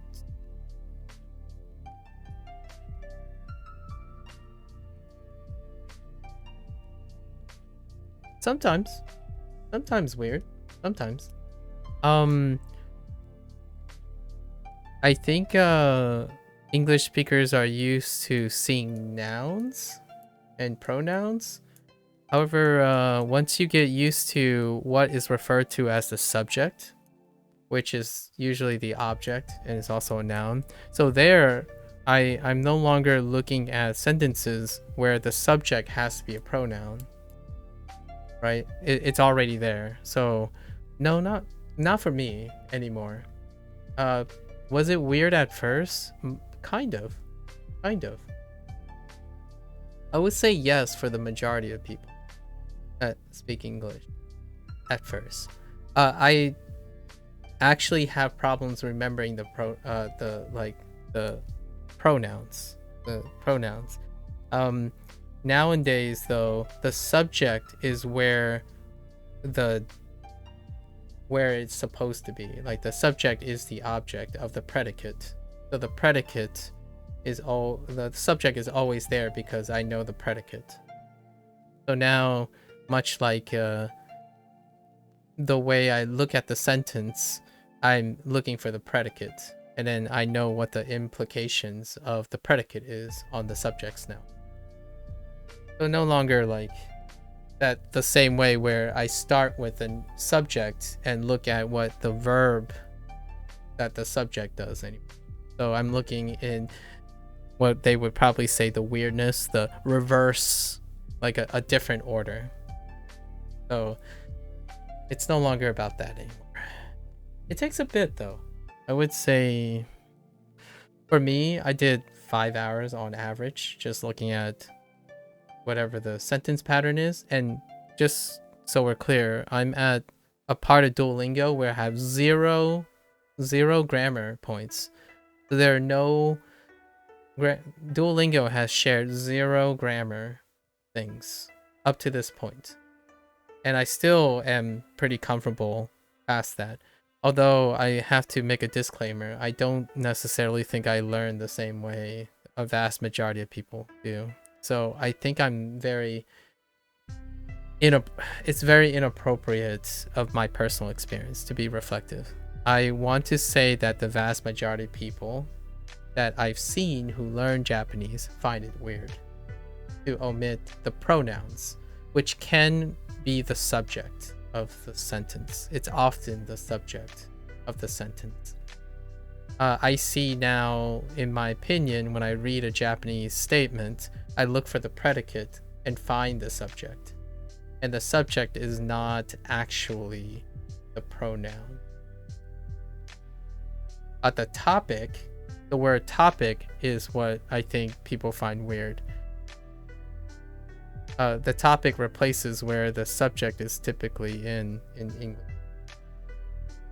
So you can have a object modified by a topic, but the object is always the subject. But it's not the same type of subject that English people would be used to. Spanish omitted into the verb, etc. Yeah. That I still remember about Spanish. Yeah.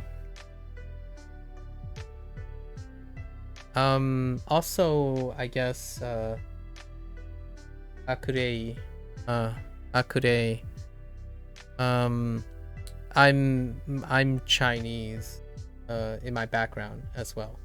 So yeah, English has to be explicit. I think the word that I would probably use here is English requires to be explicit because it's a descriptor language. And sure enough, when you become more native in English, you become less and less descriptive, and it becomes more and more confusing. Because English, while it requires to be more explicit, native language tends to be less and less detailed because they want to increase the rate at which they speak. So they often use like pronouns, this, that, these, those, is, passive voice, and it leads to not saying very much a lot of times. And not precise enough. And that's probably one thing that I enjoy Japanese quite a bit. Japanese is quite precise. As a break, English is charming in a way that it is incredibly spurious in its meaning. So you lead to long discussions about and discovering what each other are trying to say in English. That's actually a different type of experience. Not being always talking about how to express yourself is kind of a charming thing about English. You can express yourself in many different ways. Like the accent. Your English accent is very expressive. I wouldn't, as a native English speaker, I would not encourage someone to remove their accent. In fact, I watched a YouTube video where, you have a Japanese English person go around interviewing people in Japan, right? It's a big thing that they do. They interview, or even in China, where they talk about like, oh yeah, what's your interest in English and stuff, and they would say like, oh yeah, my English is not that great yet. I still have to get rid of my accent. And generally speaking, I'm like, you can most definitely keep your accent and learn English. For myself personally, I'm not saying for anyone else, but for me personally, learn English with your accent. It's incredibly expressive. It keeps English charming, in my opinion. You want to keep, if you want to talk to me, keep your English accent. It's incredibly vibrant. I love that English has different accents. In Japanese, you get the impression that a lot of times that's less than desirable. Yeah, that one pointing to the object. Yeah. Do you live in Canada? So, Canada ni sundemasu ka? Yeah. Or, yes. Canada ni sundemasu ka?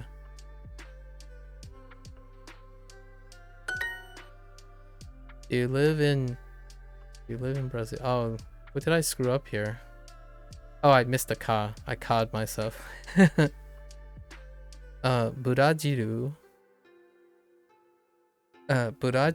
ni sundemasu ka? Oops. 住んでいますか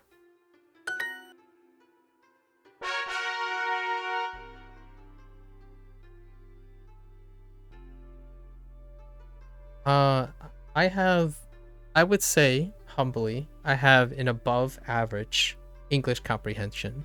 And the thing that makes me love the English language is that I walk into a university, like a high level university or whatever stuff. When you walk into an eclectic area filled with scholars and intellectuals, each of those individuals are identified by their pattern of English speaking and how it sounds and the accents and stuff. That's the charm, in my opinion. I choose to hold on to English quite a lot because that is the show. To me, that is the social norm of English, and I don't want to discourage people ever to say that I don't want to speak because my accent is really heavy. Personally, when someone says, "Oh, I'm afraid my accent may make it hard to understand," that only makes me want to hear you speak to me. It's less interesting to me to cause English to adhere to a very specific rule set, and you have to sound like a specific type of English speaker. Just personally, in my opinion. I still am giving that impression when I learn Japanese. It's the opposite, right? That's its charm. Japanese is incredibly precise. It requires appreciation at a higher level baseline of execution. And I appreciate that, so I'm gonna try my best to do that. However, I wouldn't ever tell someone that I want to speak Japanese perfectly. I want to try my best to speak Japanese enough and read Japanese enough to interact and learn from people in that culture. What do you think of when someone uses stupid questions, but the way people act when the people ask that question, even though there are no stupid questions? It's tough. My first question for them is I would ask them about themselves. No worries. Like, you shouldn't have to apologize on the way you phrased it. I understand what you're saying, right? That's a very common thing. If you pressed it wrong and have typos, I can understand it. The first thing I would ask is I make it about them first. When they say, "Oh, I have a stupid question," right? For example, you might not want to answer this because I have a stupid question. I would say, well, hold on a second. Before I answer the question you're about to ask, why do you feel like the question is stupid? Right? You're trying to establish, instead of assuming all the possibilities, I do have my assumptions. I'm working on my assumptions, but I have to confirm them. Like, I'm presuming certain things and I must confirm them. So I would ask them, because English requires explicit details, or at least as an English speaker, you want explicit descriptions. So you would ask the person, why do you feel that this question you're about to ask is stupid? I just want to give you the idea. If it's me that's making you feel that you ask stupid questions, I want to tell you that you cannot ask stupid questions for myself, right? Any question you ask me, I'm going to find it very intriguing. And I'm already intrigued that you think you're going to ask a stupid question. So tell me why you think that. And when they express that, I can at least address. Because when they say stupid question, it doesn't explain much. What do you think of the other person? That's presuming, right? So if I had to presume that person's insecure, without asking the person and confirming, the likelihood is I need to calm the person down from their insecurities. When you encourage someone to share things with you and be adequately expressing something towards you, you have to remove the insecurity. Otherwise, they'll be emotionally compromised. When they're emotionally compromised, they don't act naturally, and you would get a false impression of them, in my opinion. I think acting as if wasting time, or they slow, or signing, etc. Oh, you're talking about like when someone else, say another person's asking a stupid question? Are you talking about when you think another person is thinking that person is asking?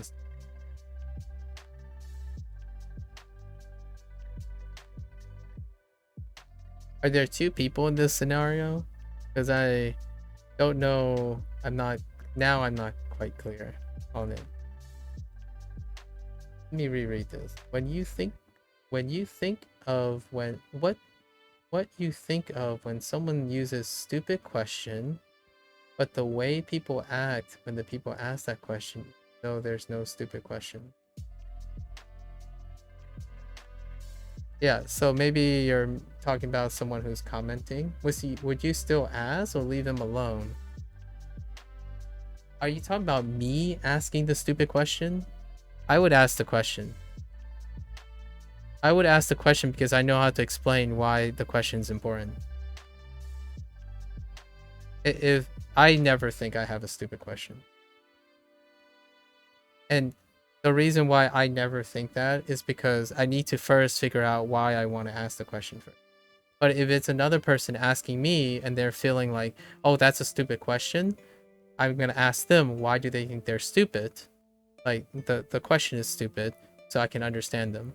If someone else thinks that person is asking a stupid question, I would ask that person why they think that question is stupid. To me, it all comes with resolving the insecurities. If this person thinks that person is asking a stupid question, then there's a motivation for that. And I need to understand that first before I go and, I don't know, tell them, hey, chill, bro. Like, chill. This person is trying, like, that's picking sides. But you know the other person's sighing? Ask them why they're sighing. That's pretty much it, right? This takes a lot of time, so it doesn't always work out, Cozy. I'm not saying this is a life hack or anything. There are impatient people. They probably walk out the door. The one that stays is the priority, right?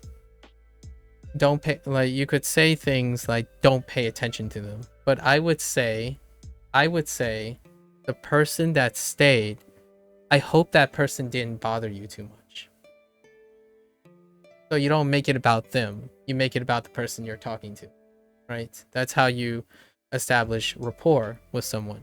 So when someone says, that's a stupid question, and they walk out, that's fine. You don't tell the person, hey, don't worry about them. Now all they're going to do is worry about that person.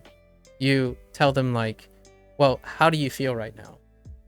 And then they'll start talking about themselves now, as opposed to giving the weight to that person that's outside. So you want to always focus your line of questioning in explicitness, at least in English. I don't know how Japanese people do it. So we're not talking about Japanese people or Spanish people. For myself, I would refocus. If I knew Japanese, I would use the Japanese to refocus on the person I'm talking to, not the person that is no longer present. Right? Kind of like that. Something like that. So, Samaho,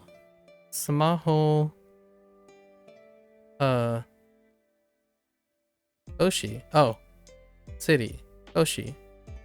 And then yomimasu. And then, oh no. Why? Shiji, and no. The particle no.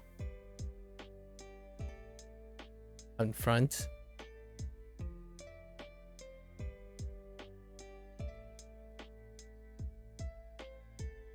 Do you eat curry at 7 o'clock? So, kare, oh. 7時にカレーを食べますか? Yes. カレーを食べますか? 7時ににカレーカレーを食べます。Why are you sliding into that place? Okay. 東京は大きい都市です。Tokyo wa. Ooh, they didn't change oki. Oki. Because we have the kanji for in oki. Tokyo wa oki toshi. Toshi. So, Tokyo is a big city. Oh no.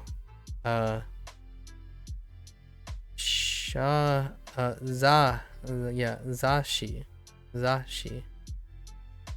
So, Zashi o yomimasu. Zashi o yomimasu. はい。雑誌 Zashi を o yomimasu. 読みます。これはケンさんのスマホです。You can drag them. I know. Dragging them. The reason why I tapped them is because dragging them is what causes them to slide in the wrong place. It's dealing with kanji blocks. スマホ3 So if 3 you drag kanji blocks, they tend to slide in the wrong place. So it's more consistent if you just スマ tap ホスマホ in the order. スマホスマホ I know you can drag them. It's okay. これはケンさんのスマホです。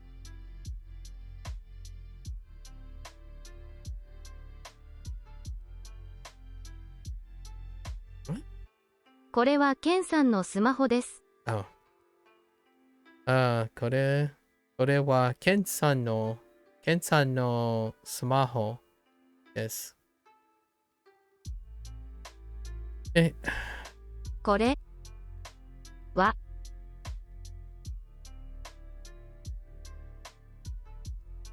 Where are you, Ken? どこですか？ケン Ken さんさんのスマホで。ですす。New York isn't a small city. No siree. No siree, Bob. It certainly isn't. ニューヨークは小さい都市じゃないです。ニューヨークは小さい。小さい。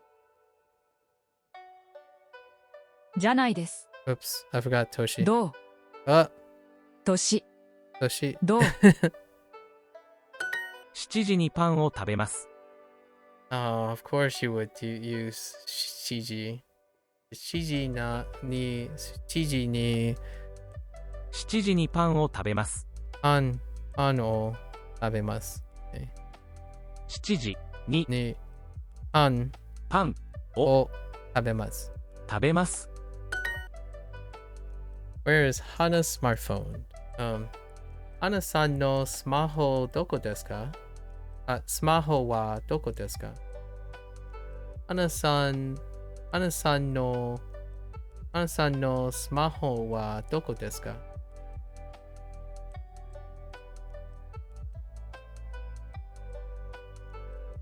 花花さんさんのスマホスマホはどこですか？どこですか？7時にお茶を飲みますか？ Why do you have to start with stop picking 7 o'clock? 7時 Okay 7時に7時にお茶を飲みますか？お茶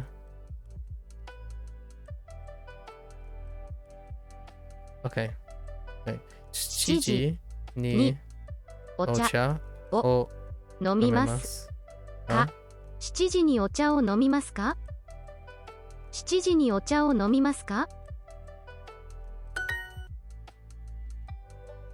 ？7時 Okay, my family is big. Family 家族 So 私の家族は大きいです。Hey Max. Konnichiwa. Genki desu.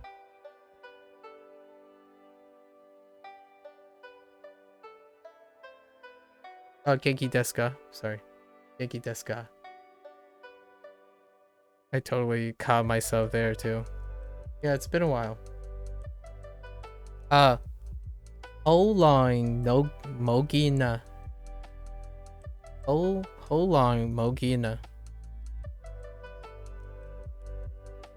That's I'm pretty sure that's Kanto and not Mandarin. Yao Mogino. Or Fujanese. Yeah, they know I don't like 7 o'clock. Freaking Shiji. Just actually they picked 7 because Nana. But yeah, it's unfortunate, but Shiji is the one that gets mod, so they always they pick the one that gets modded because of Nana from the previous unit. Feels bad, man.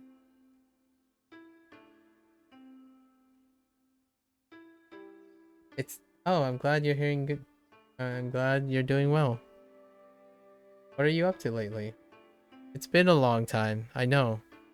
Catch me up. Give me some highlights. You can throw in some lowlights if you want. Catch me up. So, 私の家族は大きいです。私の家族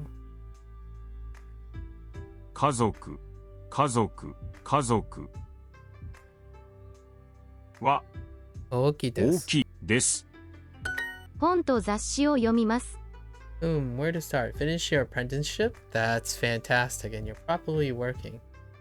You're also studying Japanese. I see. How long have you been doing that, Max? Studying Japanese. 本と雑誌を読みます。本と雑誌を読みます。Right? 本と雑誌を読みます。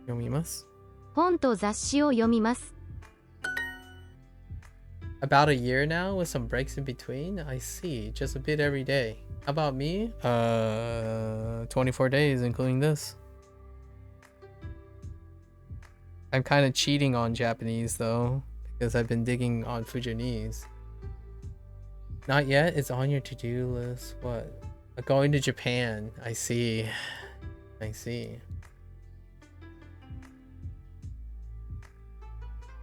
Miss Yamaguchi's family is big. Yamaguchi-san no kazoku wa ookii desu. 山口さんの家族は大きいです。よく雑誌を読みます。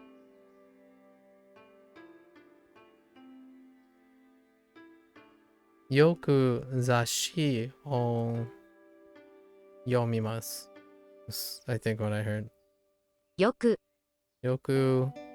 雑誌を読みます。よく雑誌を読みます。ニューヨークは小さい都市じゃないです。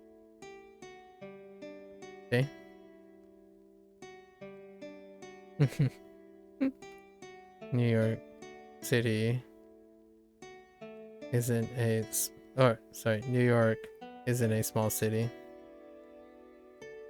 It's kind of weird because New York uses the colloquial for city, but it's actually New York City isn't a small city.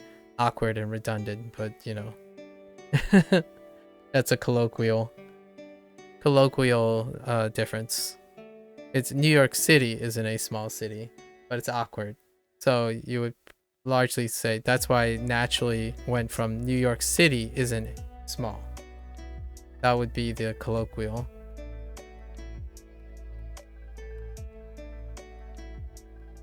because I'm from New York City. So I know that New York is way bigger than New York City. But it really isn't a small city. Just New York City isn't a small city.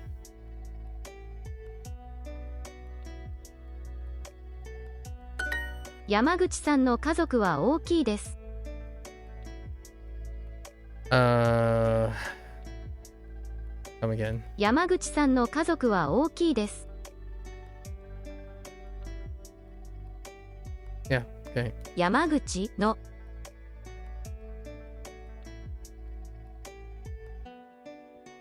家族は大きいです。山口さんの家族は大きいです。Oops. 3山口さんの家族は大きいです。Okay. 花さんのスマホはどこですか？ Some duo streamer banned you when I was helping them, and then he got banned and made a new account. He said, "You're wasting my time." Well, that sounds like two people not wanting to communicate with each other. And they banned you? I see. Well, I guess the question is, did you offer unsolicited advice?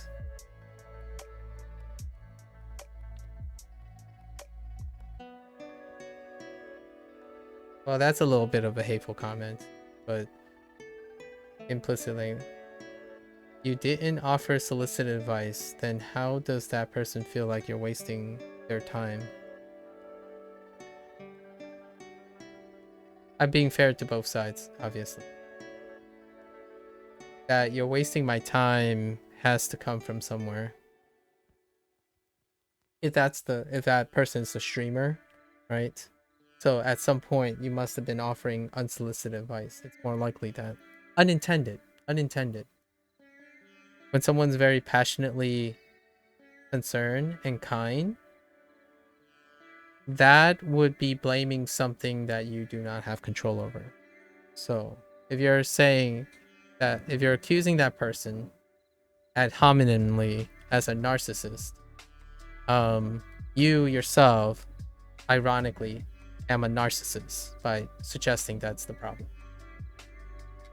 So you have to ask the person, why do that person feel like you're wasting their time? That person could be having a bad day. You could have been really kind, but it was unsolicited advice. So I see two people not willing to communicate to each other. I don't see just one person. And then, obviously, I don't have the other side of this debacle. Like, I don't know this streamer, right? So if I knew the streamer, I could at least ask the streamer, why did it feel like it was a waste of time? And they probably say likely the case is because I didn't want advice. That could happen. So now we just have two people feeling bad. So that's unfortunate. And using names like narcissists, devs don't care, that's a leap of logic. Using ad hominem arguments, you're attacking the person's character when you didn't even ask them what kind of person they are and what they care about. No matter how kind you are and you're willing to help, if you don't understand what that person wants, it could be a waste of their time. Just to be like on both sides of this stuff. 花さんのスマホはどこですか？花さんのスマホはどこですか？花さんのスマホはどこですか？ですか？花さんのスマホはどこですか？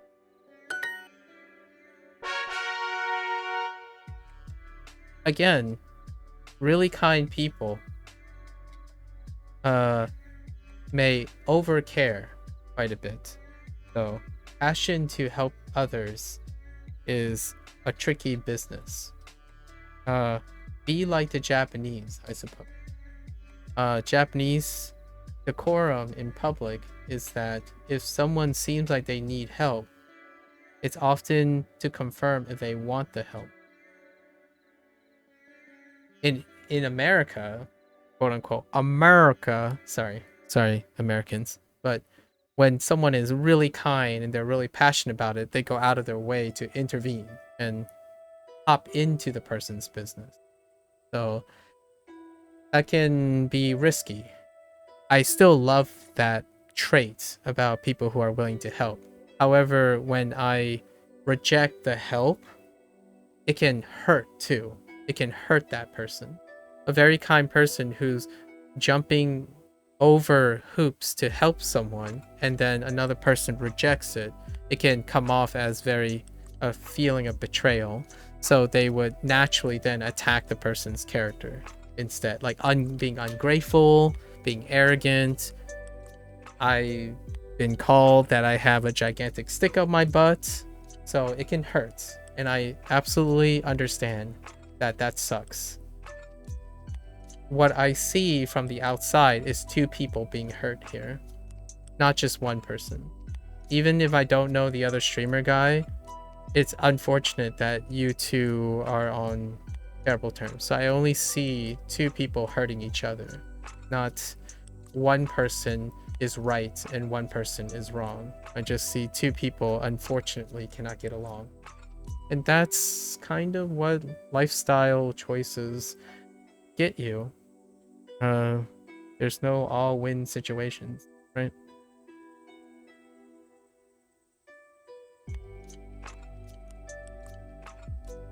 Yoku? 映画映画テレビテレビ and 私花さんは東京出身です。花さんは東京出身です。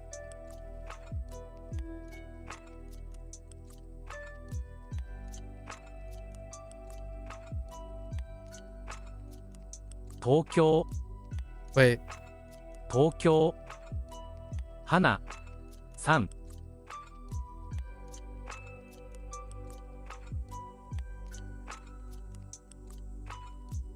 は東京出身です。花さんは東京出身です。Hana-san's from Tokyo. It's from Tokyo. It wasn't just that day with him, and just it wasn't just that day with both of you, right? With both of you. To have a disagreement with someone is an interpersonal problem. So both of you are responsible.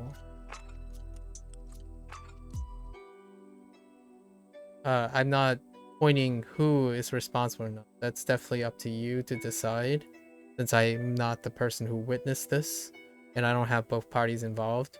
However, to have a problem and a disagreement, it requires two people who are at fault, logically speaking.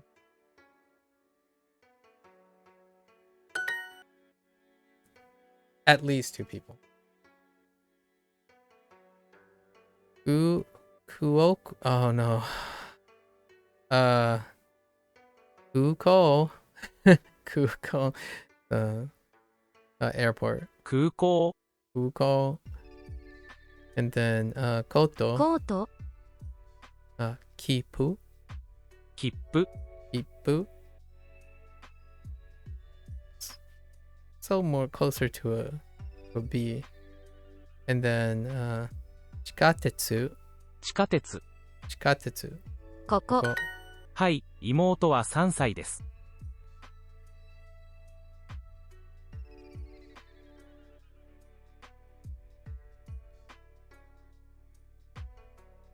Imoto. Oh, younger brother. はい妹は3歳です。 Sansai desu.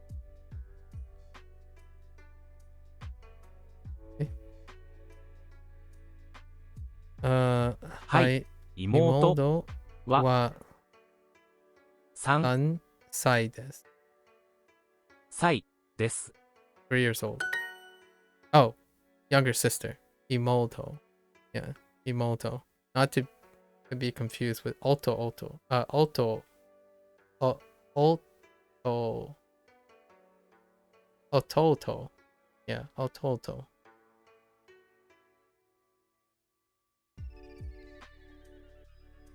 Yes, Max. Again, it takes time to correct things. Yep. Yes. Backseat. Eiga. 映画、 Watashi. テレビ Terebi. よく、 Yoku. その町もとても小さいです。その町も小さいです。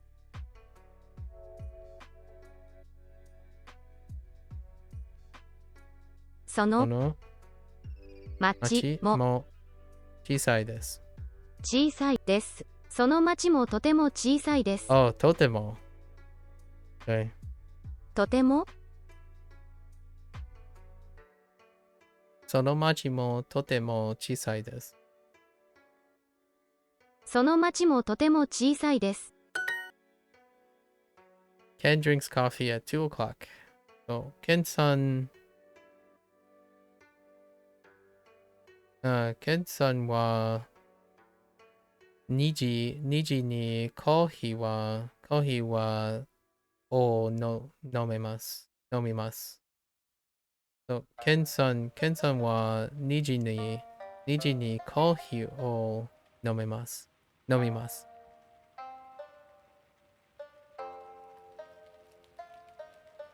ケンさんは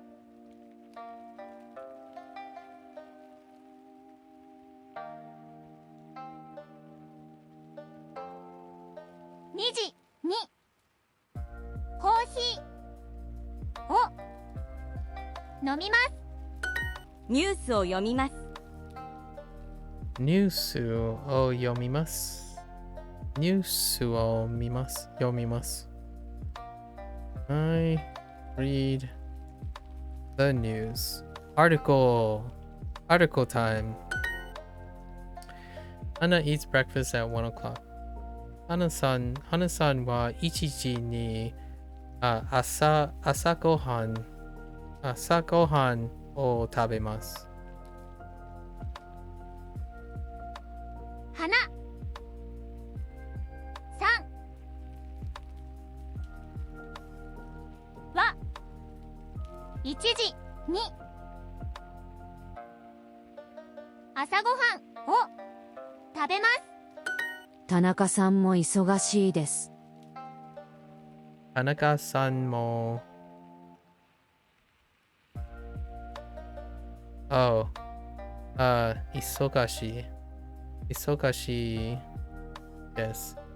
しいです。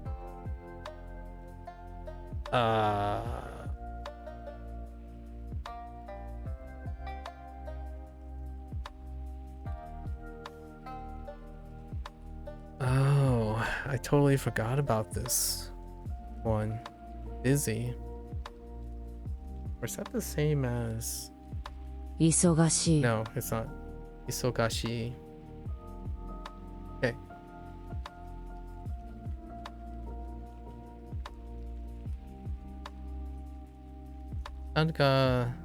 Anaga-san mo is also... Anaga-san mo isogashi desu. Okay. Is that college student 6 years old? Okay. So, その大学生は6歳ですか？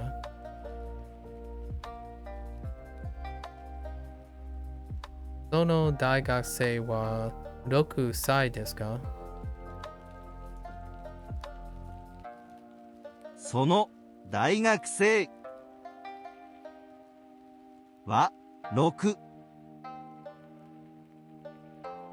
歳ですか？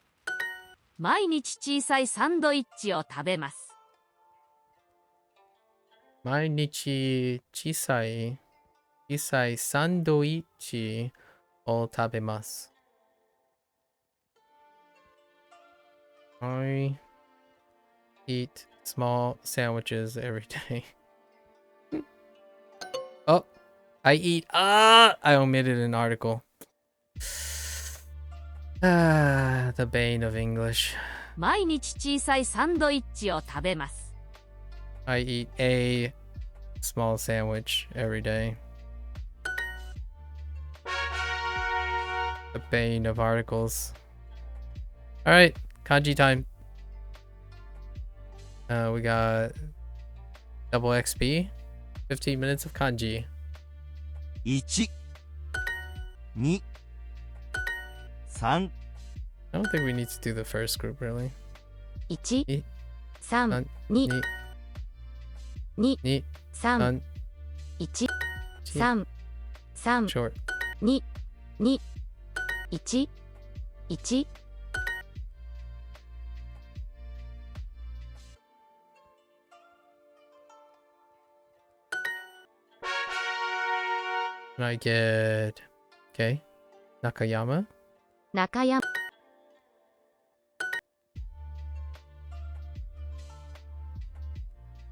中山、山口、山口、中山、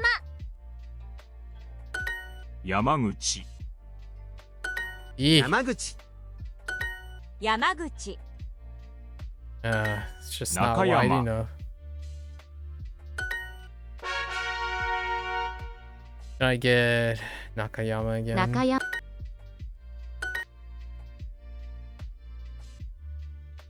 中山、 Same kanji. 山 Too. 口、 Not even Naka. 山口、中山、山口、山口、山口、中山、 The prongs. All right. Let's throw something from here. All right, Nihon. 日本、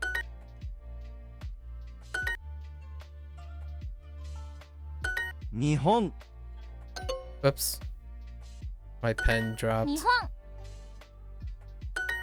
本、日本、日本、日本、日本、日本、日本、日本、 That was a little aggressive. 日本、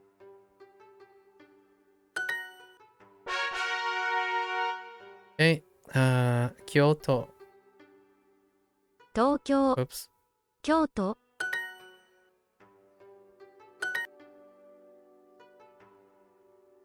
京都、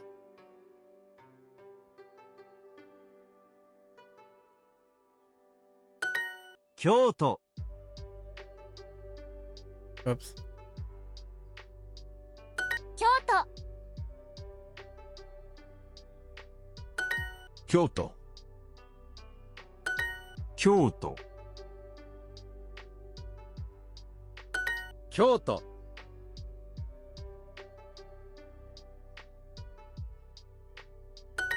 京都、京都、京都、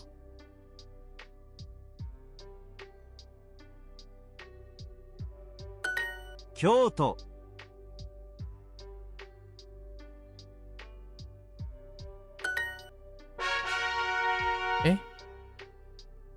Roku. 6、 One of the coolest, Roku. One of the coolest kanji. 6、6、 6、 6、 6、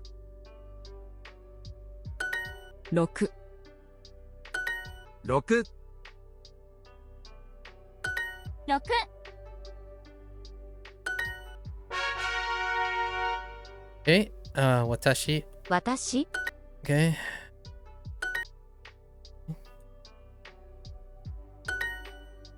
私、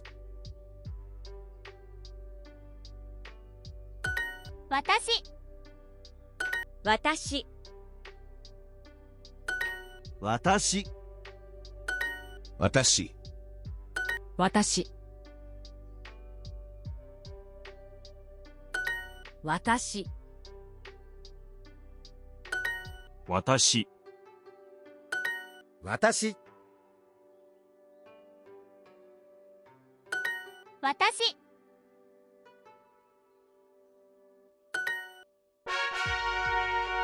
All right. Oh, we didn't get haha. Nihon. 田中 Oops. 日本 We didn't get haha yet. 日本 In a really long while. 日本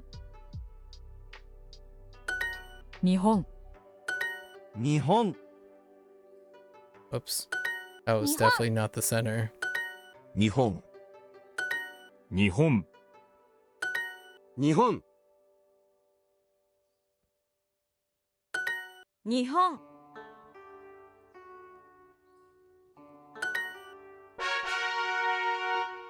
Haha? Watashi. 私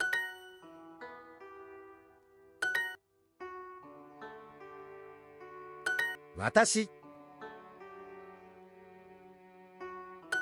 私私私、私、私、私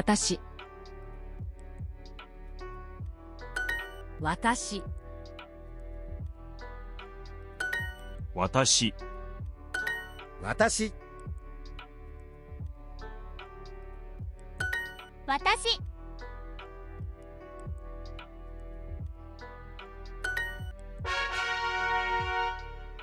Chichi? No. What is... Hey, 日本 come on. Come on, don't do this to me. 日本、日本日本、日本、日本、日本日本日本、日本、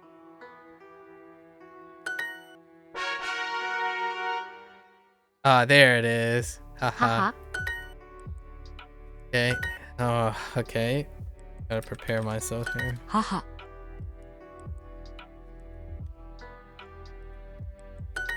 母 Eat. 母、母、母母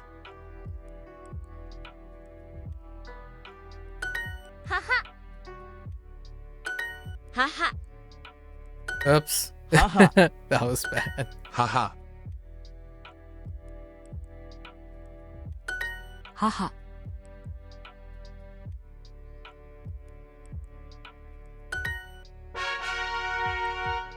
Okay, let's do a little from this group. Hachi. 八 Hachi is cursed. 八、 Yeah. 八八、八、八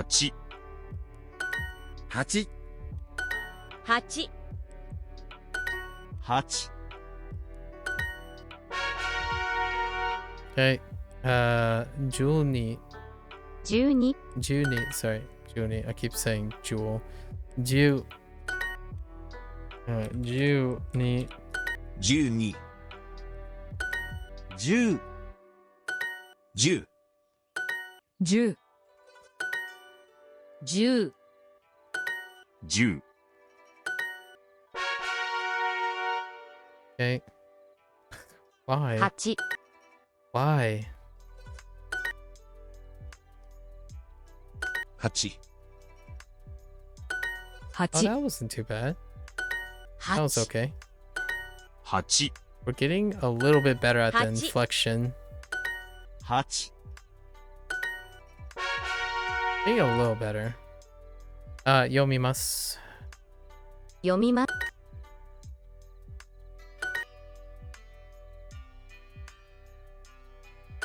読みます。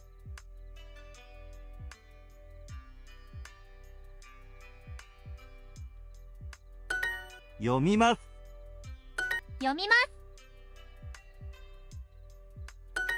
読みます。読みます。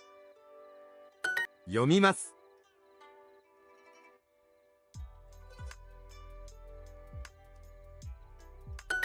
読みます。読みます。読みます。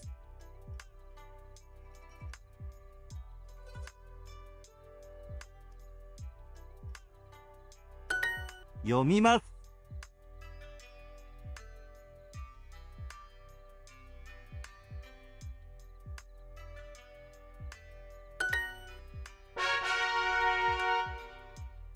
Okay, yeah. 12. 12、 10. 12、 10、 Shame. I was looking for a G. 10、 10、 G would be great. 10、 10、 Alright, let's do something from our current sets. 小さい。小さい。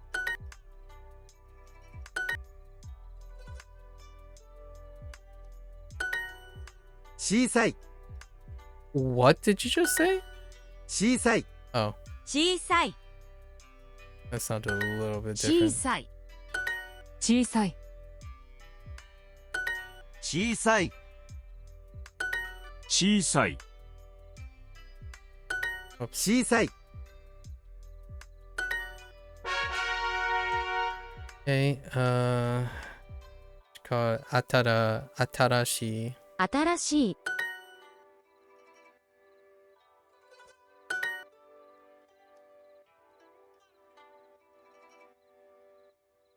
新しい。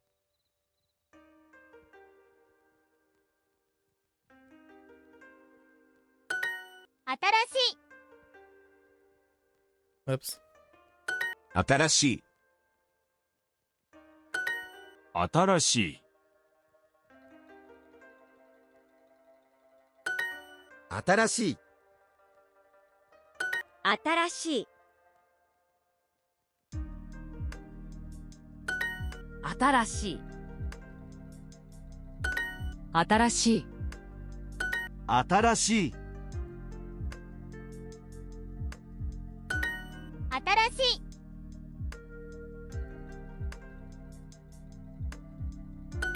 新しい。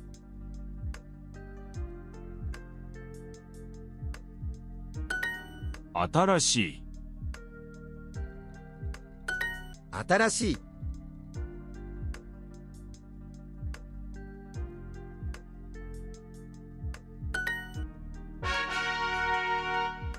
Okay, let's go one more. Mizu. 水。 Okay. It's for 15 Mizu. minutes. 15 minutes, guys. 15 minutes. 水。水。水。 Oops. 水。 I already committed to that. 水。水。水。水。 Yee. Introducing the Duolingo family. Yes, yes, yes. It's fine. Okay. 大きい。 Okay.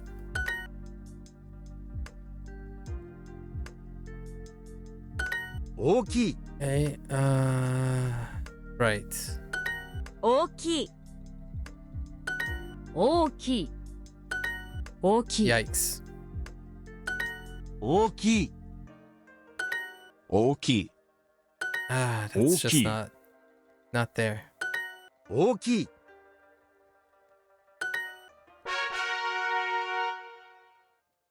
Okay.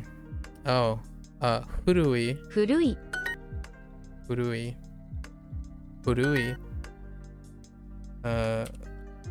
Fui. 古い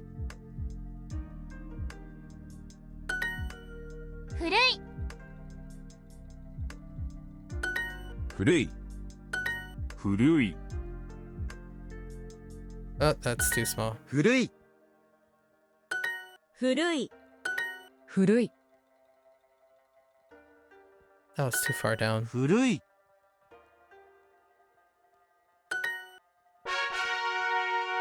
All right, that's the end of 15 minutes. Yeah, take care, Max. Oh, hey, Free. Oh, okay. Oh, there.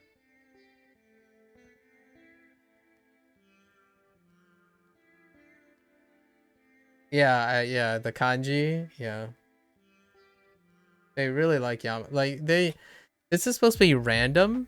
This is supposed to be random, but it's sometimes it just lands on. So I typically, whenever the 15 minutes comes up, whenever it hits a potion, I'll just do kanji. I'll just click on random groups and do a couple and see if it whatever it lands on. But yeah, it's a mixed bag. Is the audio accurate for Japanese? It is accurate enough for gaijin. Is probably what I would say with that. It is not accurate enough for people who take their Japanese to the next level, I suppose. Am I going to that next level? No, not really. I want to learn just enough so that I can start talking, translating, and interpreting for my own benefit. So once we graduate, quote unquote, graduate from this, which is a long time because this course is quite long. We're gonna do proses and synthetic conversations. Proses and synthetic conversations, which technically Duolingo offers synthetic conversations, but more on that later. However, I'm not like a person who makes money off of this kind of thing. So instead of doing the thing they're doing here for you with the synthetic conversations, which is a service they offer, I have I'm going to use the tool itself directly, which is a lot. It's like 6 months. There's gonna be another 5 months before that happens. Okay, let's get back to our lesson. I think we're only gonna be able to I don't know how long I'm going to take this. No. The cat isn't the cat isn't a character yet.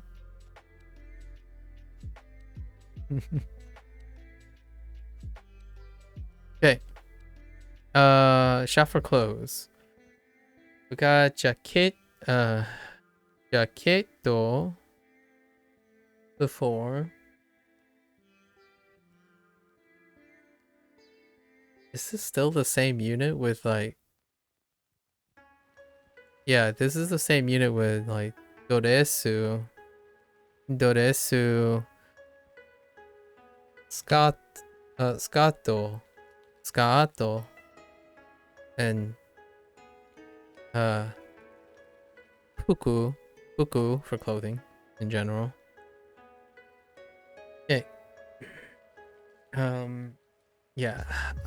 Furui, old. 古い Furui. 古い財布です Furui saifu desu. Oh, right, saifu as well. Furui 古い saifu. 財布 Yes. です古い財布ですこの財布は古いです。 I just realized We have 2 hearts. So we gotta do some practice, some keyboard practice. Or opportunity anyways. この財布は古いです。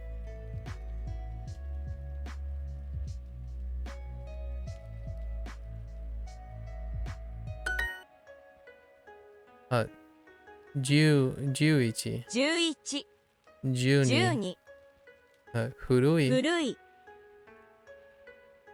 7時、7時、 7時、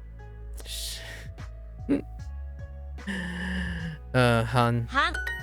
この帽子はダサいです。この帽子はダサいです。この帽子はダサいです。This hat is hideous. この赤い傘はちょっと。この傘はこの赤い傘はちょっと。この赤い傘はちょっと。はちょっと。この赤い傘はちょっと。Yes. これは古いです。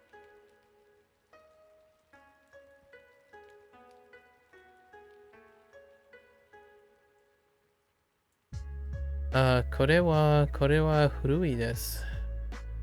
This is old. Alright. 私の服はダサいです。私の服は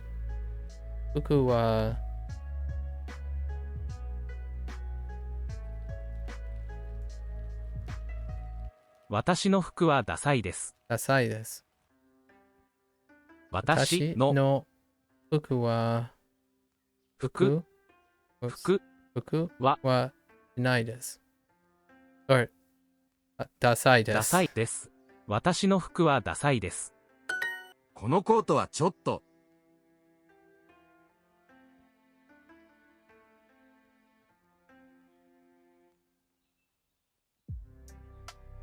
このコートはちょっと。この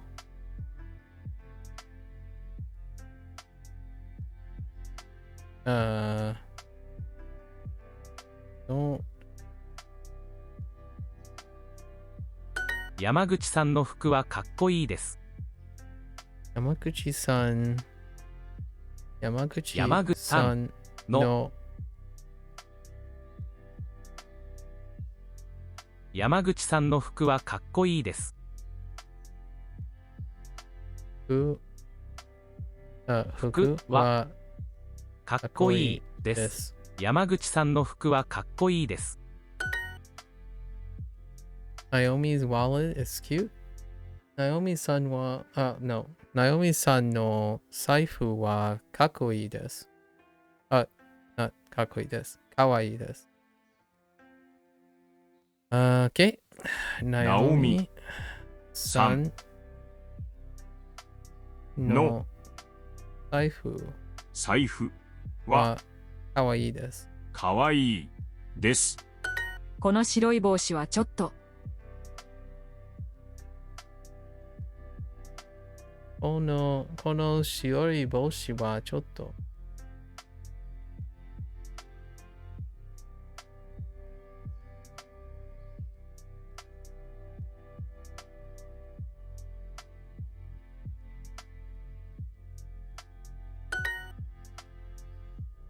Yamaguchi's clothes are cool. 山口さんの服はかっこいいです。山口さんの服はかっこいいです。This white coat is hideous. この白いコートはダサいです。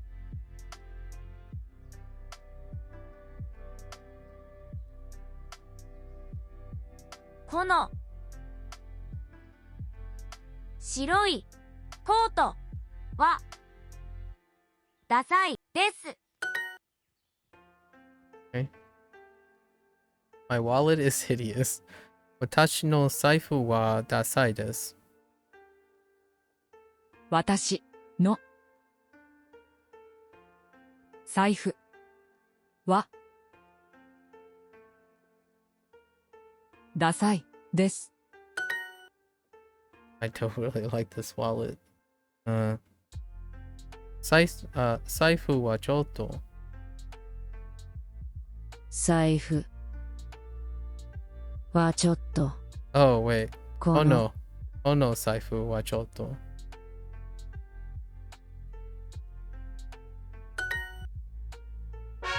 Hey. Alright, let's get some hearts back first. 優しいです。 Time to do a little bit of typing.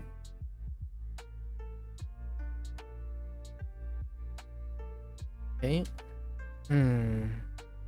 Yasashi desu. Oh.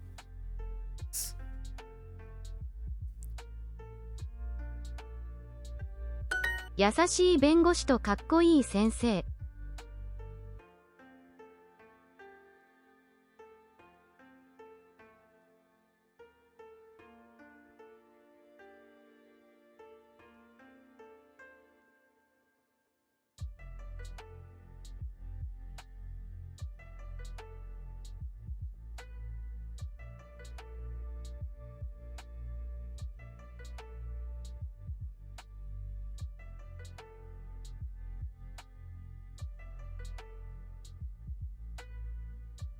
優しい弁護士とかっこいい先生。 Dang it.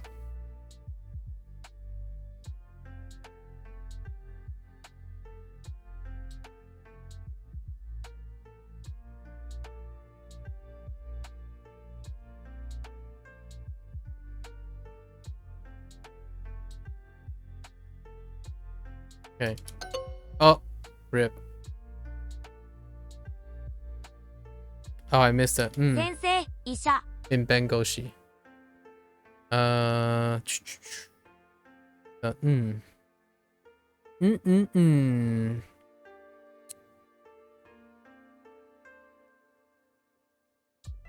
かっこいい弁護士です。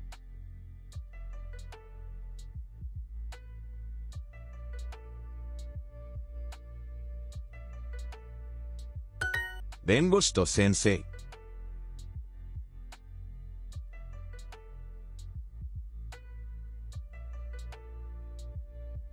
優しい学生です。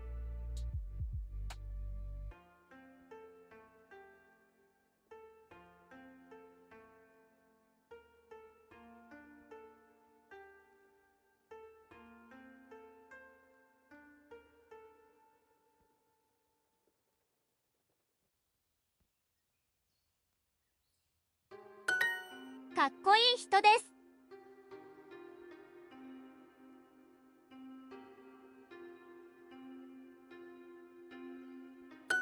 先生です。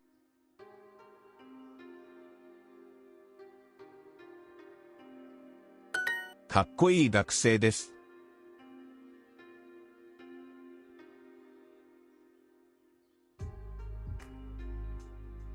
医者です。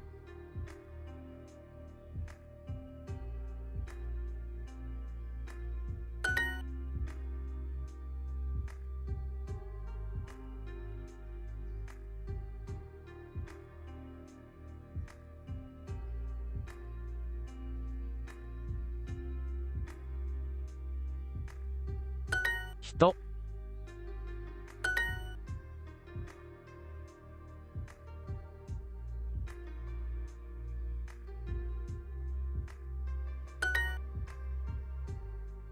Okay.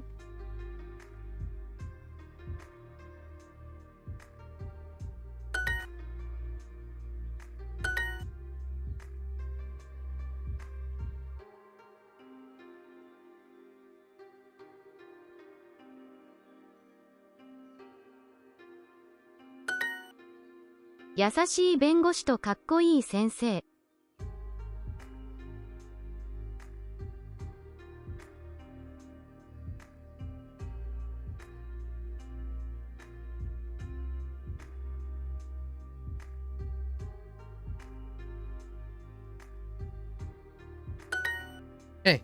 Cool. We got 2 more hearts. Right? 2 more hearts. 優しい弁護士。 Oh, what is up with you and wanting to do this, huh?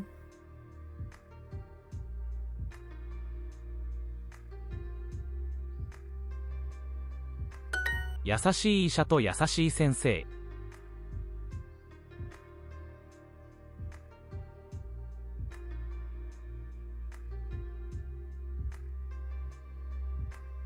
Wait a minute. 優しい医者と優しい先生。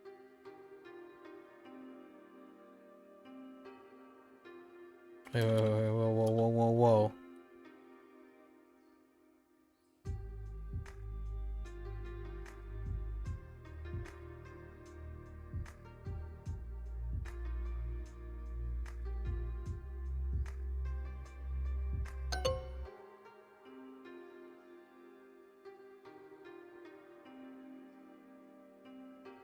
Typo? Did I typo something? Yep, I typoed something. Oh, there's 3. There are 3 E's 学 there. 生、優しい学生です。 One could remark upon the nature of Duolingo teaching the word lawyer so early. Fair. 優しい学生です。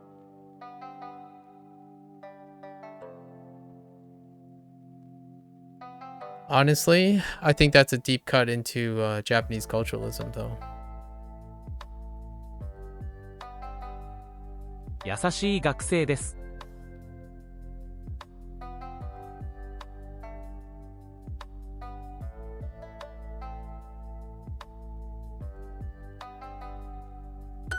かっこいい医者です。 Wait, maybe I didn't make that mistake.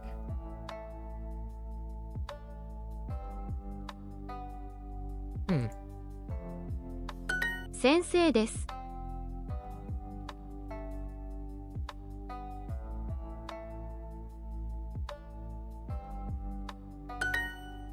かっこいい弁護士です。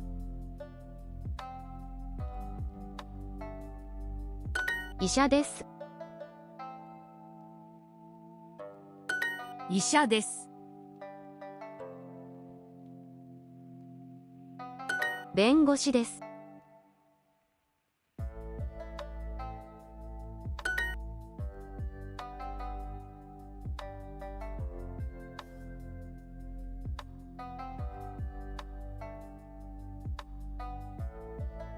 医者と先生。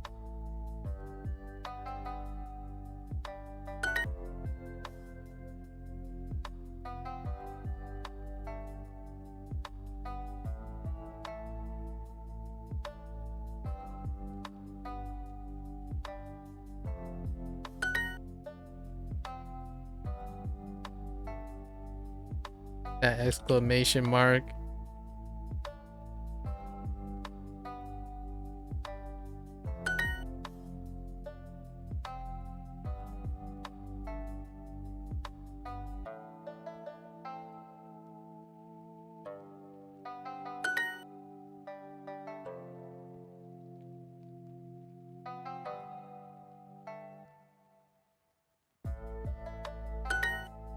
「優しい医者と優しい先生」。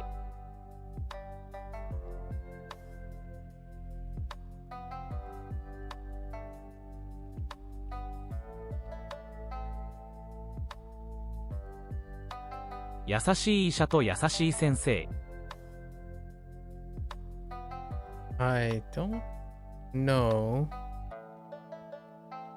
But I missed it the first time. Not quite sure. ご飯とお茶です。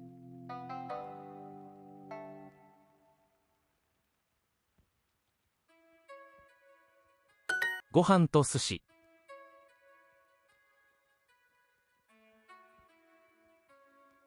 水とご飯。 寿司、水。 水とご飯です。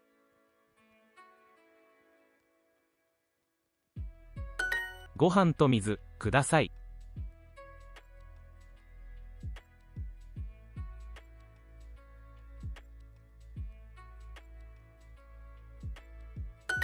寿司とお茶ください。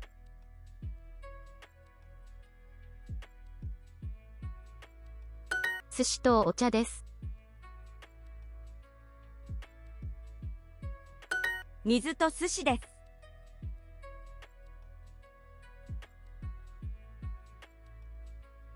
す。寿司と水。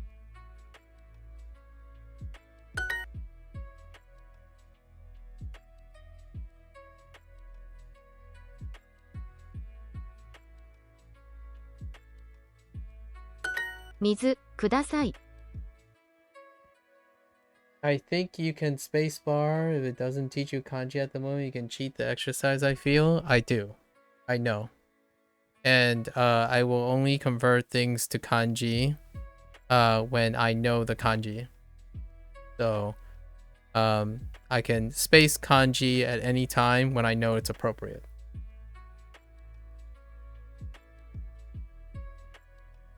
So the reason why I'm not space kanjiing is because I don't know the kanji for those things. And I prefer not to know them if I haven't learned them yet.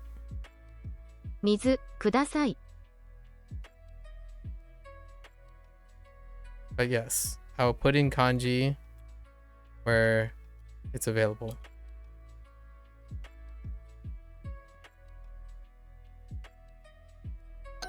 Oops.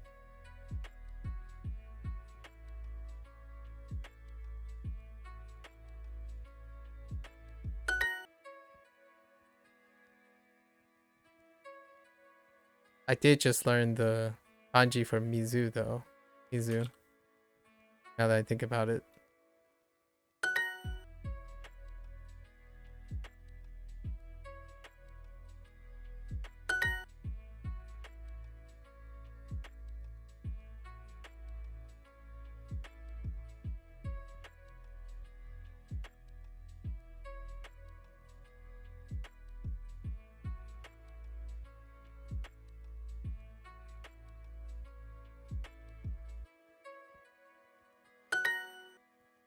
Okay. 水ください。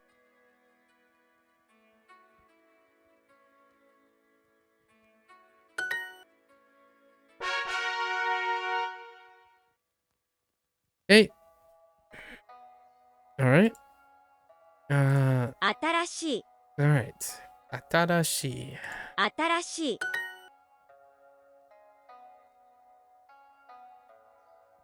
新しい。 All right. Back from keyboard practice.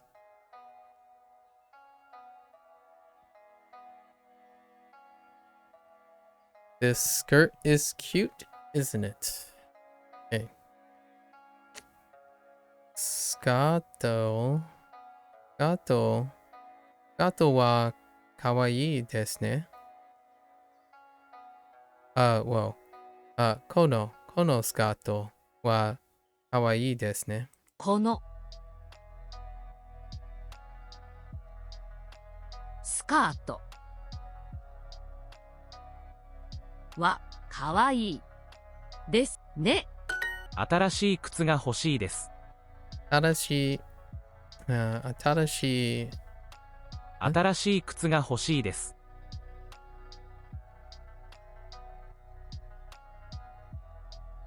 新しい靴が欲しいです。新しい靴が欲しいです。新しい靴が欲しいです。新しい靴が欲しいです。この T シャツはかっこいいですね。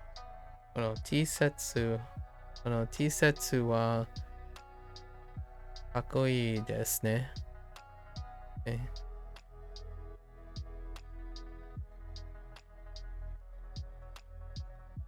花さんの帽子は新しいですね。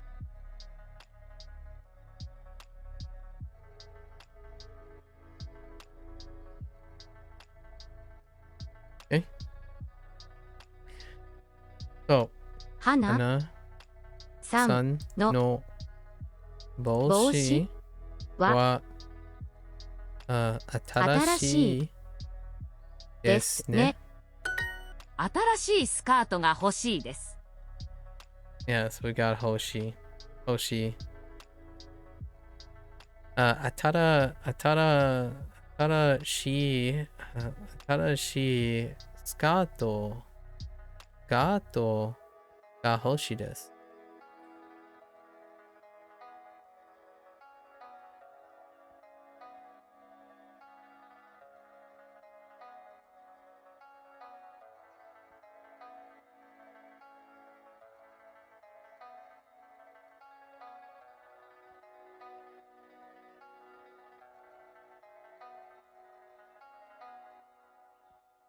私のスカートは可愛いですか？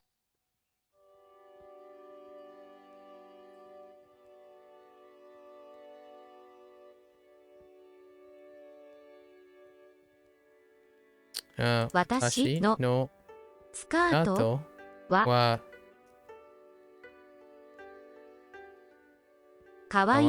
いですか？私のスカートは可愛いですか？この新しい T シャツは可愛いですね。この新しいT シャツは可愛いですね。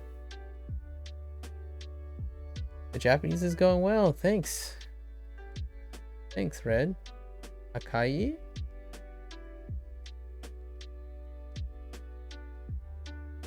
Did I get to talk about? No. The answer is no.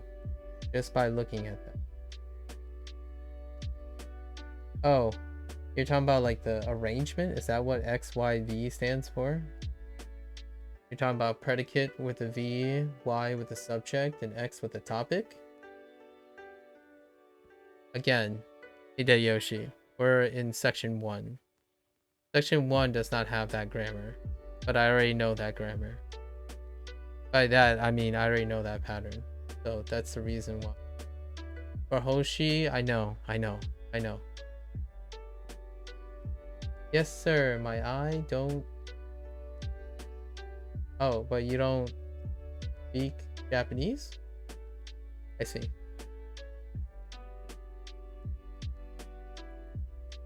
How are you doing? If you don't speak Japanese, are you learning Japanese? I get it. Hideyoshi. That's... Stop jumping the gun, alright? Yeah, stop jumping the gun. But yes.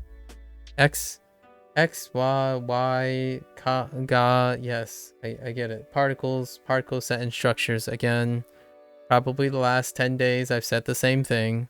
Section 1. No grammar points. I even dedicated 2 or 3 hours to talking about the whole idea of the importance of grammar points. They're not relevant in the observational learning in section 1.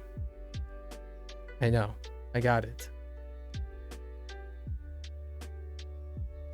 I don't know if you used... I haven't really asked you. Did you use Duolingo, Hideyoshi?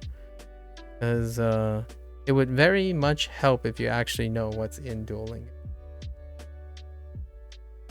This is where resonance required. Using a tool and offering advice, not for Japanese, well, that can very much change the experience, can it? So grammar points are not until section 2. So wait until then, and then we'll see if they share enough. Natural questions will come up about grammar points. Then, you're learning Mandarin. Oh, but it's fun to watch other people learning other languages? I see. How far are you in Mandarin? Right, Mandarin is next for me. I'm going in a very particular order, long story short, but Mandarin is the next appropriate thing.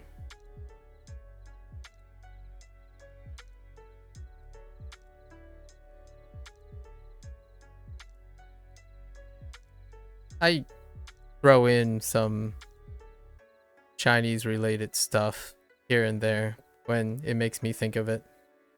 Like, for example, I could probably say this in Fujianese. 吉 지승일을 야호한 야호한 이내 지징 이내 yeah, we don't structure it that way. Well, I don't structure it that way. 이내 지승일을 애호한마 지승일을 애호한마. I would phrase it like I would phrase in English as opposed to this way.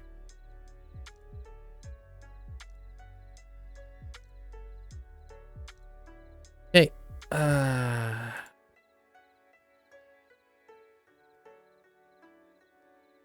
there is a... Oh, there is, huh? You're at the beginning of that? Unfortunately, I have no idea. I'm completely illiterate in Mandarin, so I have no idea what the HSK means. Yeah, my parents are Fujianese, so most of my conversations with them are in Fujianese. HSK4 and up are just dumps of a lot of words on you. I see. Yeah, I take my time. It's about the journey, right, Red? So I would say another 2 months. Probably another 2 months. Another 2 months, I will probably stagger with Mandarin. So it will be like half and half, at least through Duolingo. And then on Japanese, we'll probably be moving to synthetic prompts. I will probably pick up like a news article or something and then try to localize it and then reinterpret it in English as an exercise. Then hopefully by 6 months, we'll get pretty close to the end of the Duolingo Japanese course, and then we'll do synthetic conversations with an aided like AI, something like that, and then continue with Mandarin and then Spanish after that. So it'll be fun. It's only been 24 days, including today. Not too bad. Things are kind of nice, you know. We do more than we're going slowly, steady, more than what is offered on Duolingo, but doing it at the same time. Embellish the process. この新しい哲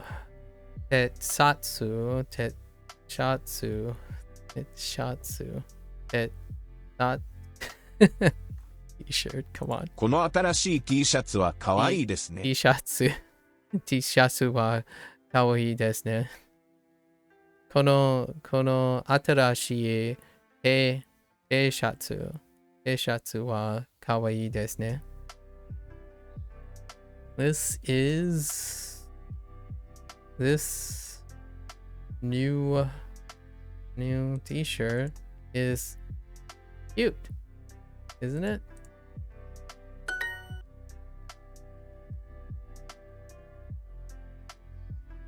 Since I know a dialect and no kanji, I think what I can definitely say is it will be fun.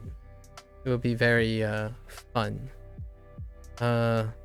Honestly though, I don't do this for fun. I just like learning. Learning is really entertaining, which makes it fun, I suppose. Whether it's harder or easier, I'll still probably enjoy it quite a bit. Yeah. May I ask, what are your motivations to learn Mandarin? Since you said you don't speak Japanese, do you have a motivation and background in speaking Chinese? Any form of Chinese? Be it like, I don't know if they actually have a Cantonese course, now that I think about it. I think someone said there is.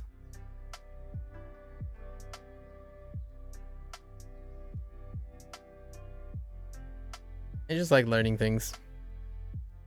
Ju.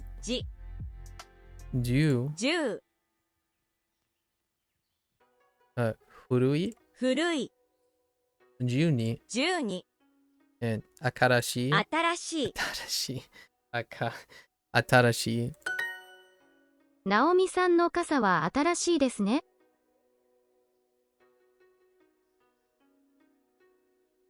Okay. We'll start with okay. ナオミ Naomi さん san の no.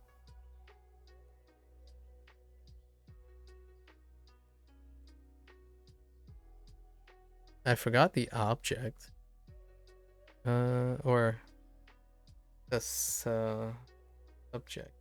What did they say? It's probably casa 傘 because I'm umbrella blind. I'm literally umbrella blind for whatever reason.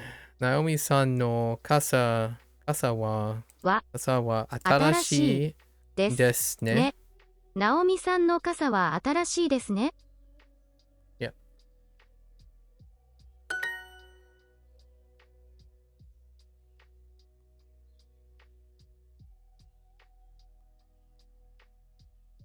Hideyoshi, it's called practice.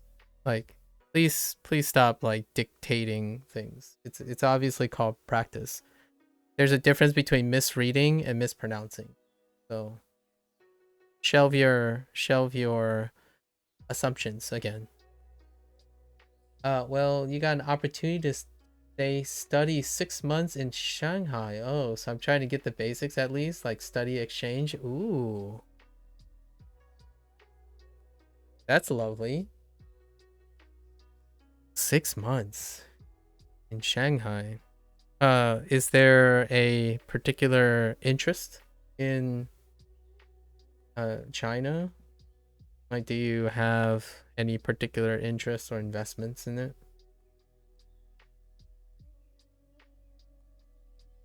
Hana さんの T シャツが欲しいです。Hana-san no T シャツが欲しいです。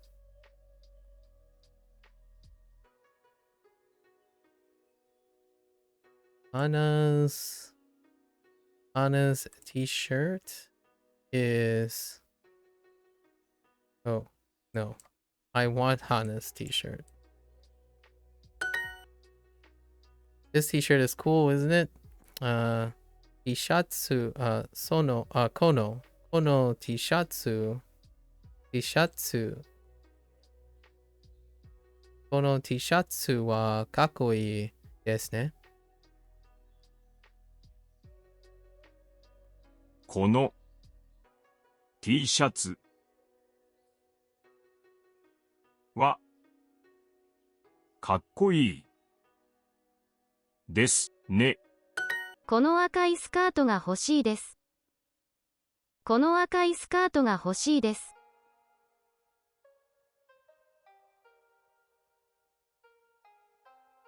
このスカートが欲しいです。白いこの赤いスカートが欲しいです。Oh, 赤い。赤いこの赤いスカートが欲しいです。 This white skirt is cute, isn't it?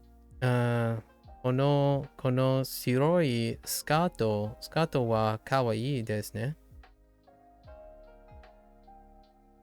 この白いコート、スカートはかわいいですね。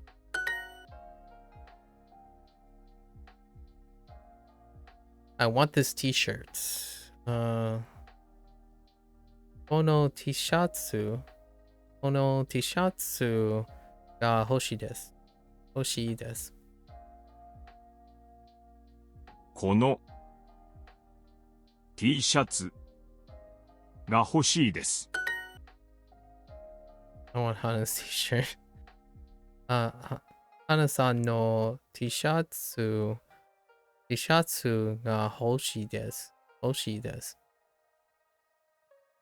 花さんの T シャツが欲しいです。It is a mix of being interested in the culture itself and the opportunity that come at the right time. Solid. Very solid. Nice. It has been it's quite refreshing to have someone talk about in mixed interests, at least in a combination interest in the idea of learning language, but also being accessible to a culture, to an interest in the culture. Having done this for like 24 days, I would say a great majority of people prioritize the mechanical understanding of a language over discussing and talking about their motivation with understanding the culture while learning the language, or enabling them to learn the language, the culture through the language. Nice. When are you going? How long do you have? I'm curious. How long do you have before you head off to Shanghai? 青い帽子はちょっと。青い帽子はちょっと。Aoi, Aoi, where are you, Aoi? Doko desu ka? Aoi. Aoi. Does actually kind of sound like Aoi. Aoi boshi wa chotto. はちょっと。このドレスは素敵ですね。このドレスは素敵です。ですね。素敵ですね。Hey, hello there, Blue. Oh wait, by the way, Blue knows Mandarin, right, Blue?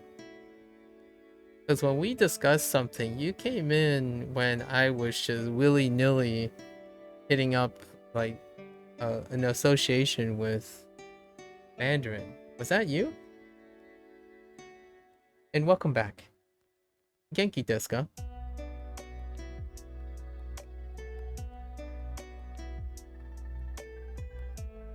You know some Mandarin? We have someone here, a fellow splasher in Duolingo who's using the Mandarin course to get some of the basics for a Shanghai exchange trip. Oh, and Hideyoshi knows me. You're also Chinese American? Oh boy, we have a lot to talk about. Your Mandarin is better than your Japanese? That's good, Hideyoshi. I can imagine that. I mean, you kind of struck me as a person who's hyper focused on the language aspect of cultural discussions. Chinese American. Wow, I have so many questions. Blue.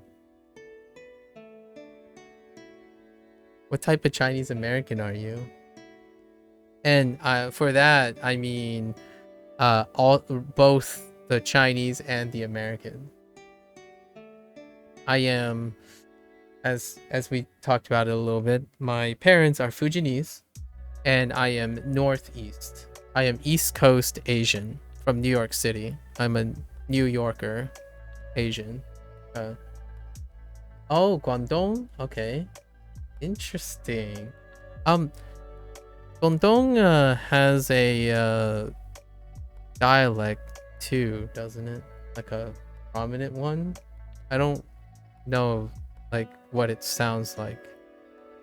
Or probably multiple ones that I might have heard before. Family speaks Cantonese and Taishanese. Okay. Interesting. Dang. Unfortunately, my geography is terrible. Way to reinforce the American stereotype, right? Guangdong is...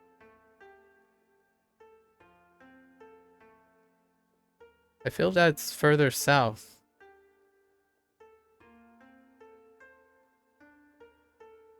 You'll get there in September, so you have a decent amount. Oh yeah, September.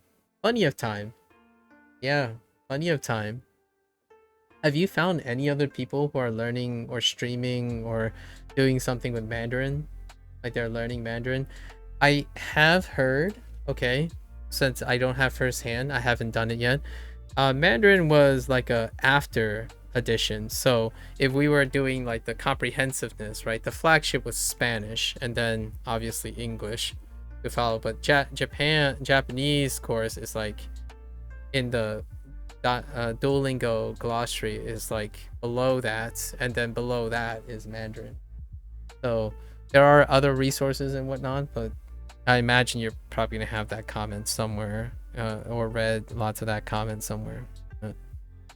Just a thought about what you might think about that. It's northeast of Hong Kong, yeah, or north, yeah, I got you, yeah, northeast, yep. So it's much, it's a lot southern. Most of your teaching assistants were from college, from Shanghai. Yeah, I think Shanghai is my exposure to people from Shanghai. A lot of lots of international students are from Shanghai. Other than Beijing, they're either Shanghainese, for lack of a better term, and Beijing. My exposure here, stateside, when the Chinese international students head in stateside. That's largely my exposure.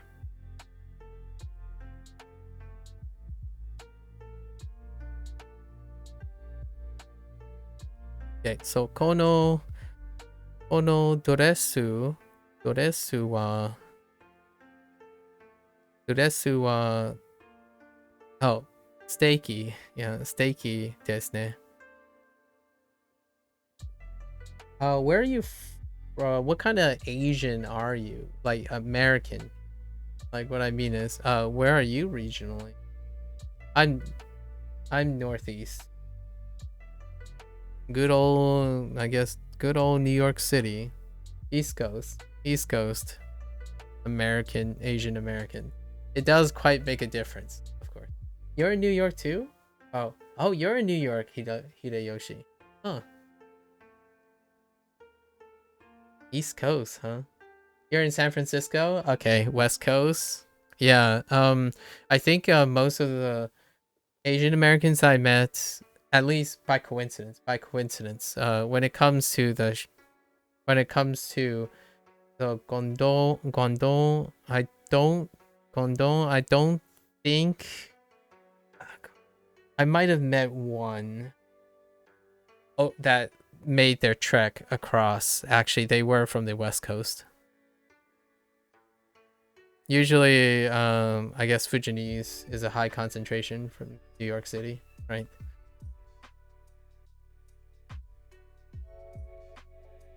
Oh, you're in upstate New York.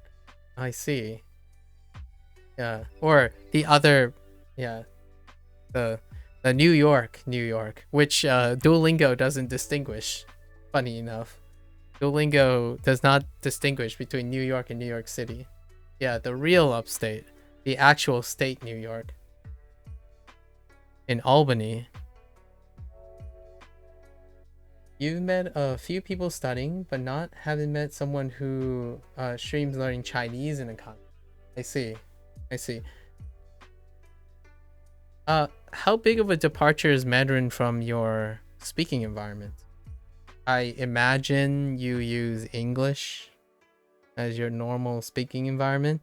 I'd be surprised because there are quite a lot of people who type incredibly well and form incredibly well English sentences because they learn it side by side with their native one. Like I met a Polish person who clearly is that.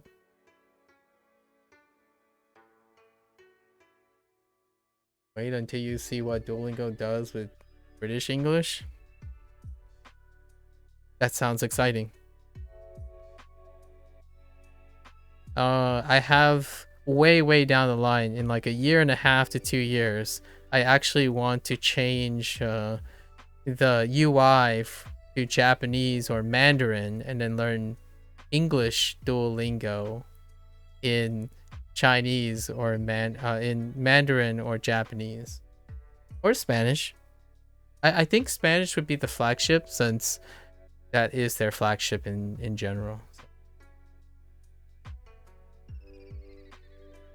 Yeah, so that will be fun doing the role reversal, but that's way down the line. We're looking at something way down the line, and this isn't a hustle culture. I am anti-hustle culture, so it's going to be another over a year and a half before we even consider doing that. Not before we play video games with Japanese UI elements. このドレスは素敵ですね。So in this dress is lovely, isn't it? Isn't it? あの帽子が欲しいです。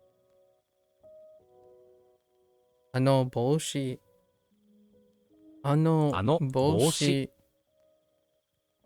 欲しいです。あの帽子が欲しいです。欲しいです。欲しいです。あの帽子が欲しいです。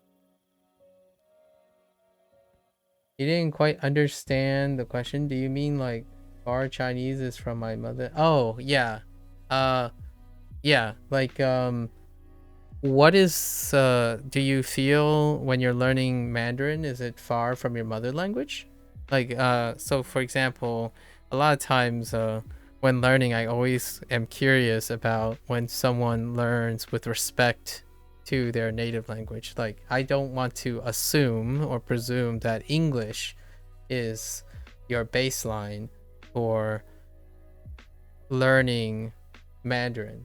For me, learning Japanese, I'm using English as the baseline for learning Japanese. And then for Mandarin, it's still probably going to be English. Although I do have exposure to the Chinese language. I technically do have a lot of exposure to Japanese language too. But it's kind of different.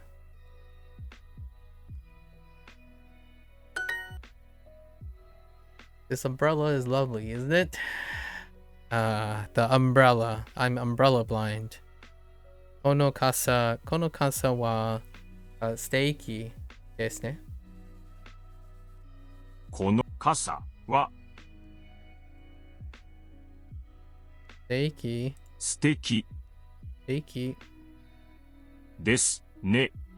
あのスカートが欲しいです。あのスカートが欲しいです。青いコートはちょっと。 For a moment there, I thought I got caught. 青いコートはちょっと。青いコートはちょっと。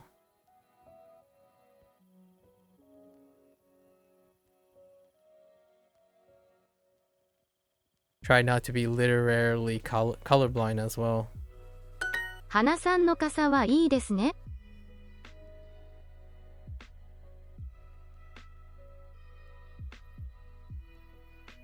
Okay.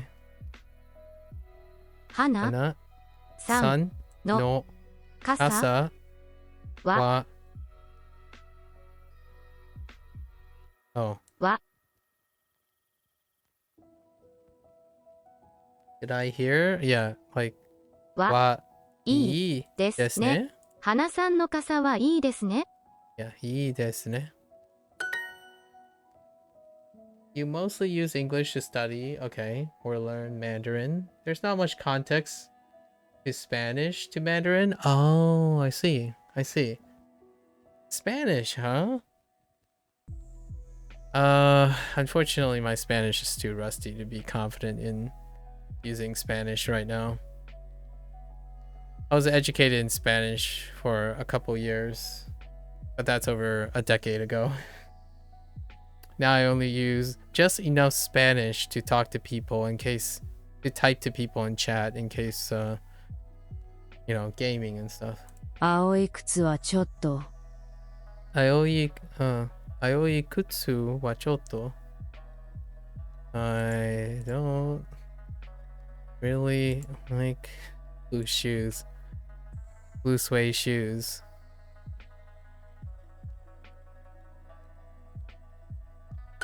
田中さんのカバンはいいですね。田中さんのカバンはいいですね。ですね。I don't really like Ken's blue shirt. Ooh. Okay. ケンさんの青い青い T シャツ T シャツはちょっとこの赤いドレスは素敵ですね。この赤いドレスは素敵ですね。この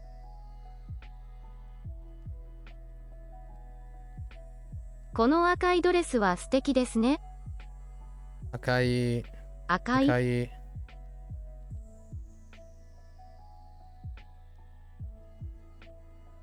ドレスは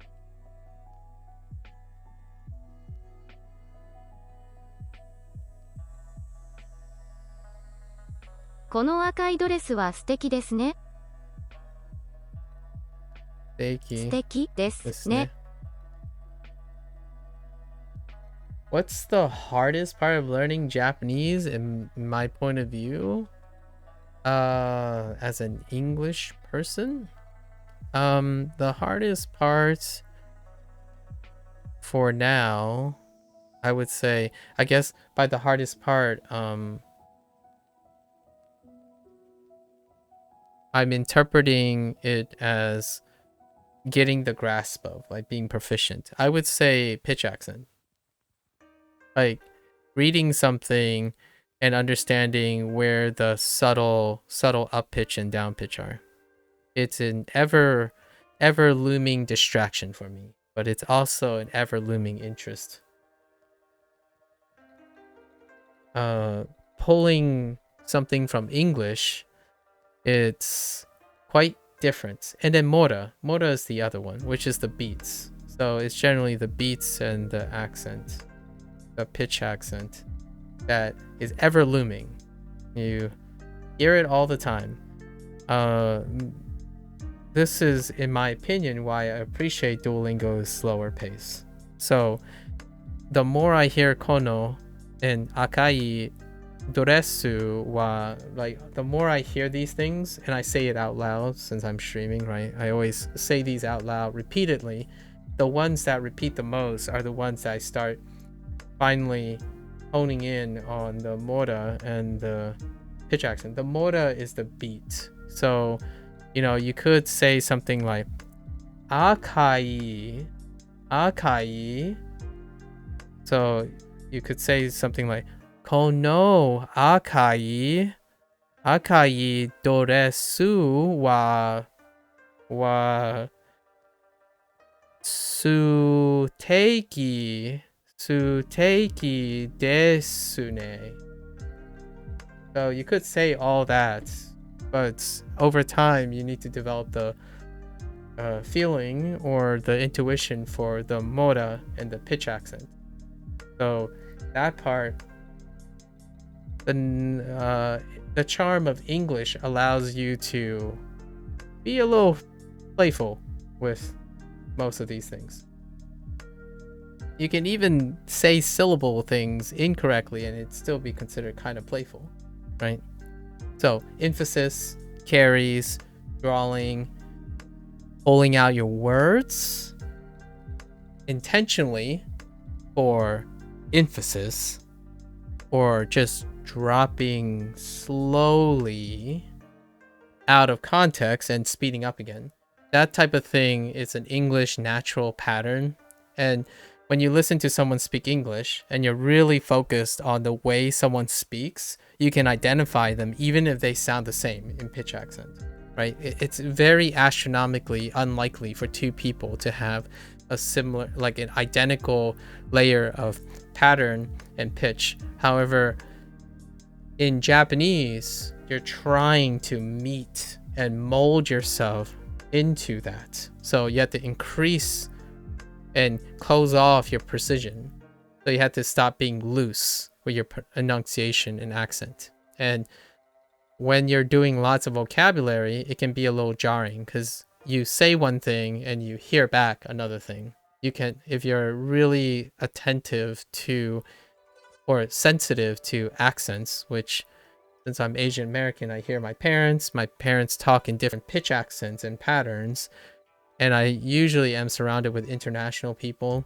You can I become hyper focused on that a lot of times, so it's very distracting whenever I hear this. この赤いドレスは素敵ですね。 And I can't properly mimicry it at slowly getting closer and closer to it, right?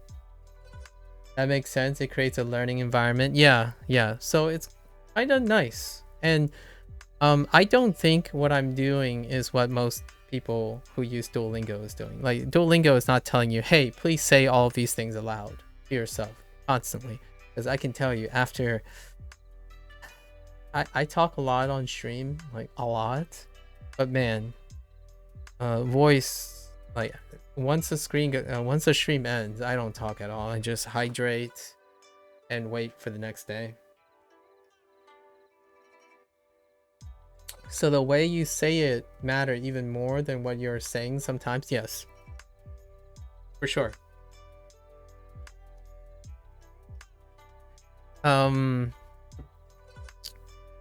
I can't think of an example, but someone gave an example. I watched a few passive learning YouTubers that are very known for their attention to pitch accent and mora, and you can definitely notice how when I watch a lot of content, so I watch a lot of Japanese content, and they juxtapose on someone who is off mora, like the beats are off and then the pitch accent's off.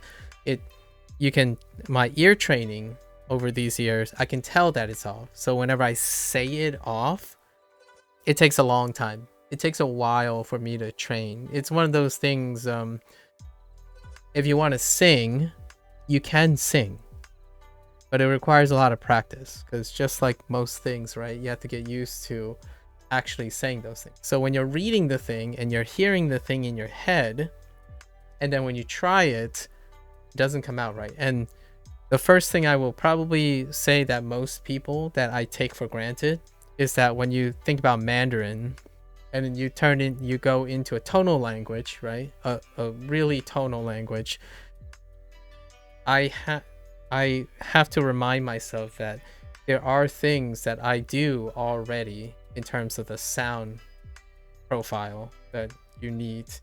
And that kind of thing, I would say, it's something that it's not really hard per se, but a lot of times people think of hard as how long it takes to do. And in this case, it's kind of like going to the gym, right? You got to do it.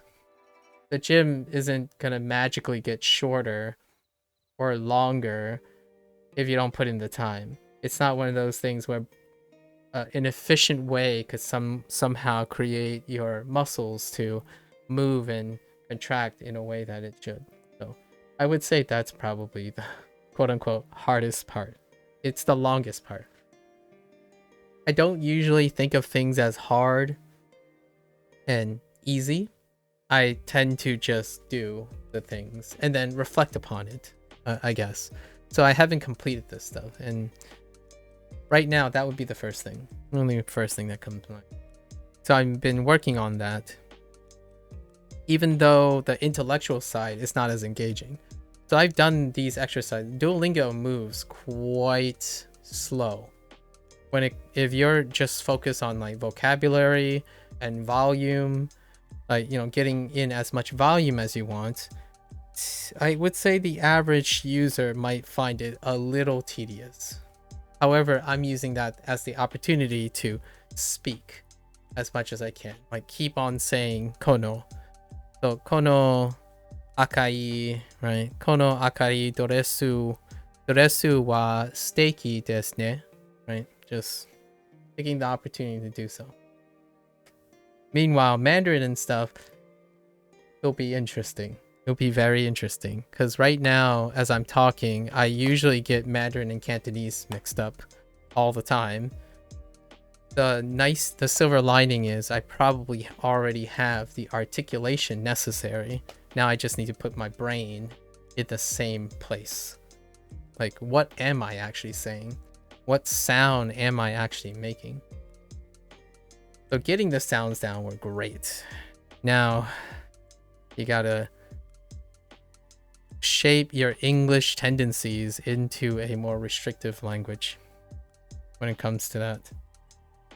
And I really love English, so don't get me wrong, it's another challenge, but it's my favorite. Charming. I tell people all the time when they're learning English and they approach me and talk about how they should learn English or something, and my thought is a lot of times just make mistakes and do it, right? Because English is a thing where if you sound different and you're worried that you sound different, okay, I actually like that. I don't think it's the same for Japanese. It's more tolerable than some might think. Just it's not as tolerable because you might actually literally say something different if you're not disciplined enough. And Mandarin is the same way. I can't think of an example. Oh, like ma and ma is a good one. That's a funny one. That's a really funny one. Ma and ma. Don't don't get those mixed up. If you're talking about in Japanese it's haha, but yeah, it took so much time to hold me from rising or raising my voice pitch. Yeah, dude, you don't want to say your horse is at home preparing you for dinner instead of my mother is at home preparing you dinner. Yeah, that's that stuff. That's the intonation. So I specifically remember the horse and mother example. Fun times. この赤いドレスは素敵ですね。I still don't think it's room for being afraid. I do honestly think that in public, or the way decorum is held in like Chinese countries and China and Japan, is often quite polite and tolerant in public. So it is a great opportunity to acquire another language in an environment that is very tolerant publicly. I can't speak for others, but those, at least the impression, I'm closest to the impression I get from China and Japan. And then the United States. But the United States speak English. And English is like, oh, do whatever you want. I'm just kidding. It's a little hyperbolic, but English. I imagine, since you mentioned Spanish, if you have an English accent, I can already imagine how interesting it sounds. If English is secondary to your Spanish, you'll have little interesting quirks. And I kind of love that part about English.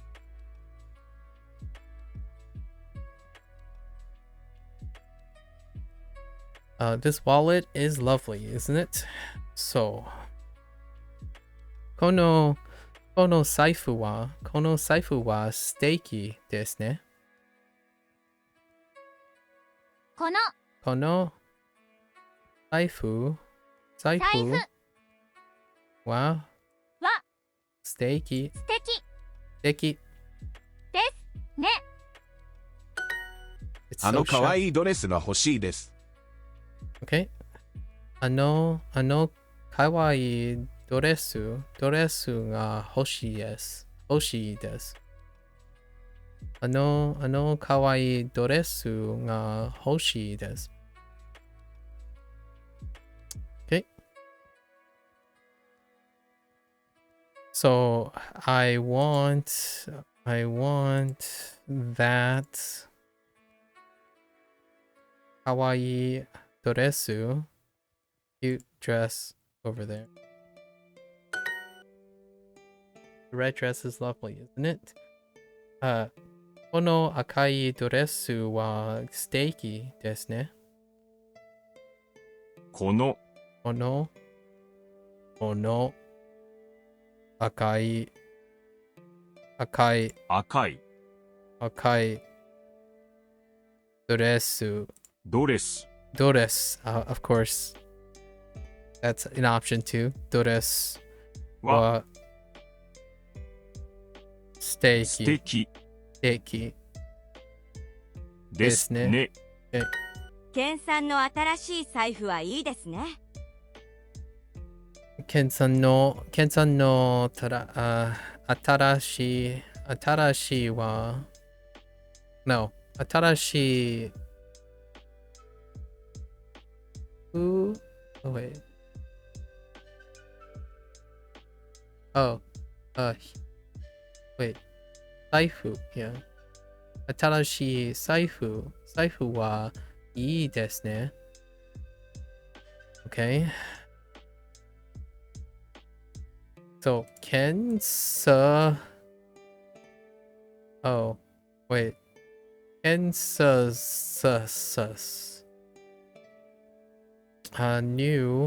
New wallet. It's nice, isn't it? My English is okay, even though my ears still struggle with the differences between bread and Brad. Bread and Brad? Oh, wow. Actually, it's so interesting if you spend like I would love to hear all the little things that you have, because I would love to hear that. I haven't ever gotten the opportunity to talk to someone who speaks English, but from from an opportunity where they aren't like already super educated, where like they've already been proficient in English. So this is a interesting one. Bread and Brad. I haven't even thought about that. Are you taught that Brad is a name per se? So at least the nice thing is contextually you wouldn't find bread and Brad in the same bread and Brad likely in the same context. So that's kind of why I feel no biggie, even if you can't tell at the moment. No biggie. I don't know if Brad is a word, but it could be. Sometimes I'm just not sure if anything is not like. Sometimes I'm just not sure what all the English terms are these days. English is it's pretty willy-nilly. Some things we just don't get it, even after years speaking certain language. I agree with you. And to me, if it's English, it's okay. I don't know about Japanese. I can't really speak for Japanese, right? I'm getting the impression it's not okay. Or at least people are giving me the impression it's not okay. And my only retort to that feeling is that I'm not trying to be a fluent Japanese speaker. I'm a Asian American, Chinese American that just wants to speak Japanese well enough. So, sumimasen in advance, right? By the context, I can tell which one it is, but if you only say one of them, I can't tell. I see. So, what others are there? I'm so intrigued.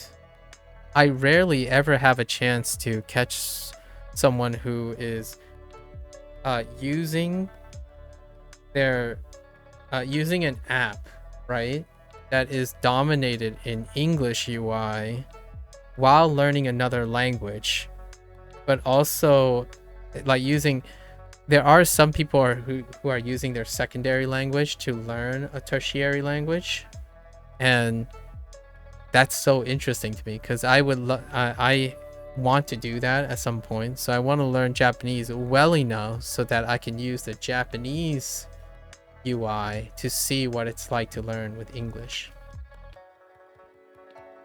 I haven't ever been on the other side of the road, like on the other side of the street, so to speak. And most of the people that I get exposed to, they already have incredible command of English as a secondary language. But bread and Brad, I haven't ever thought about that. Let me see if I can come up with one now that I think about it.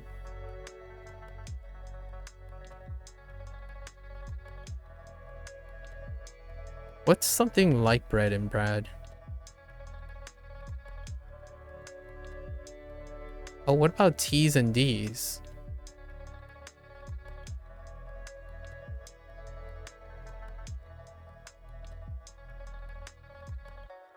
I'm trying to think of my Spanish, right?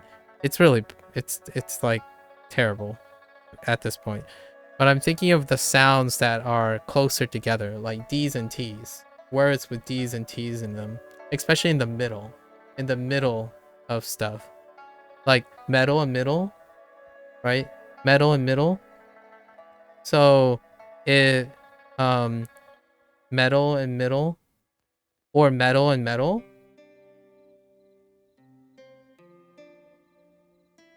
Metal and metal, they're not necessarily homophones. One's really metal and one's metal. I'm not sure if you know which words. I think even to me, I would be hard pressed to not ask for context in this case.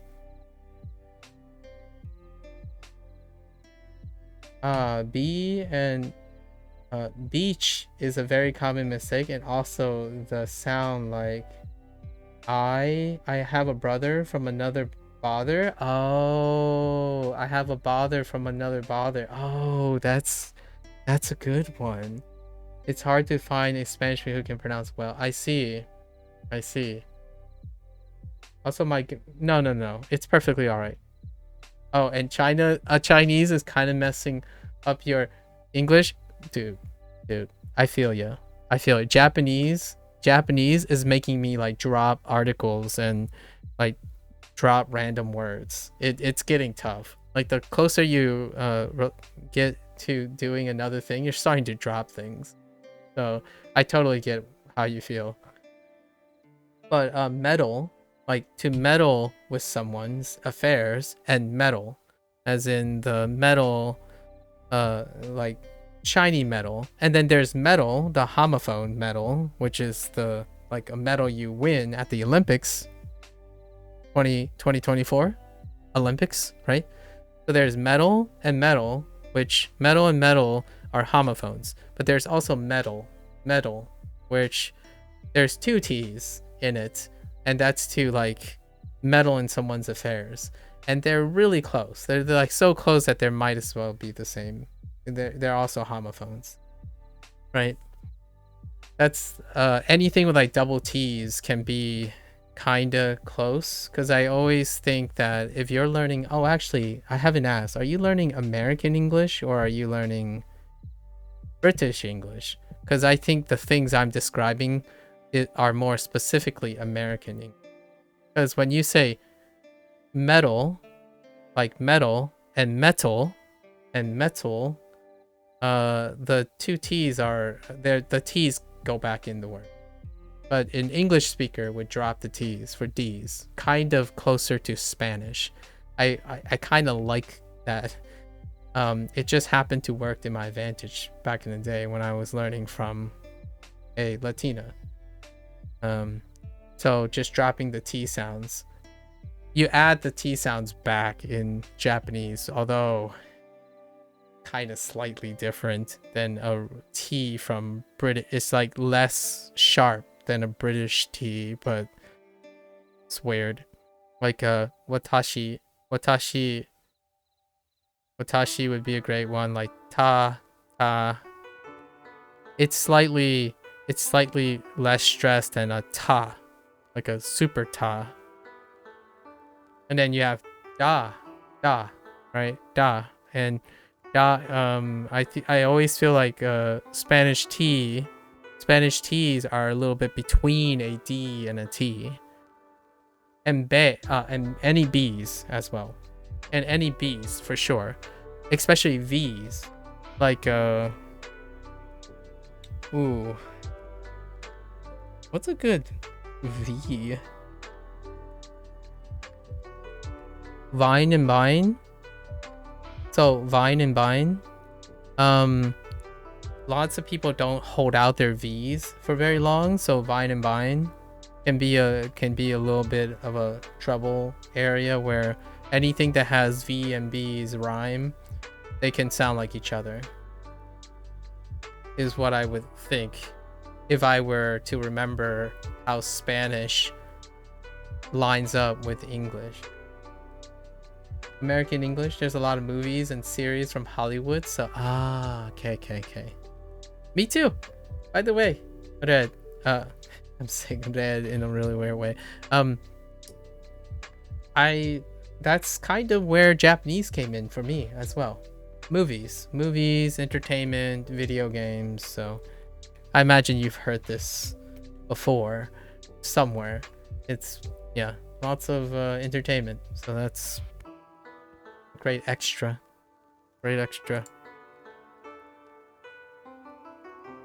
Although now have you seen Chinese entertainment? Like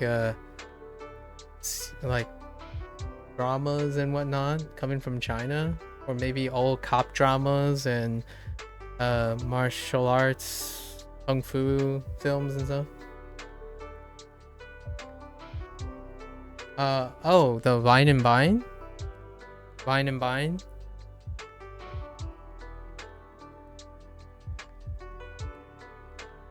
I'm rethinking my time at English. No. I think you're fine. I think your typing's fantastic too. Your sentence structure is amazing.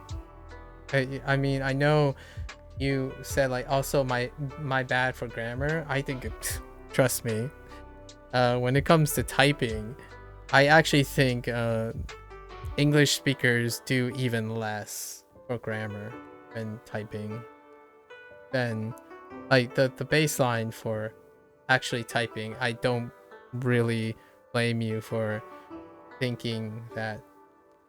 Yeah, Vine and Vine. Oh, and silent D's, right? Silent D's, because bind, but people drop consonants all the time. So English native speakers drop consonants all the time. So vine and bind.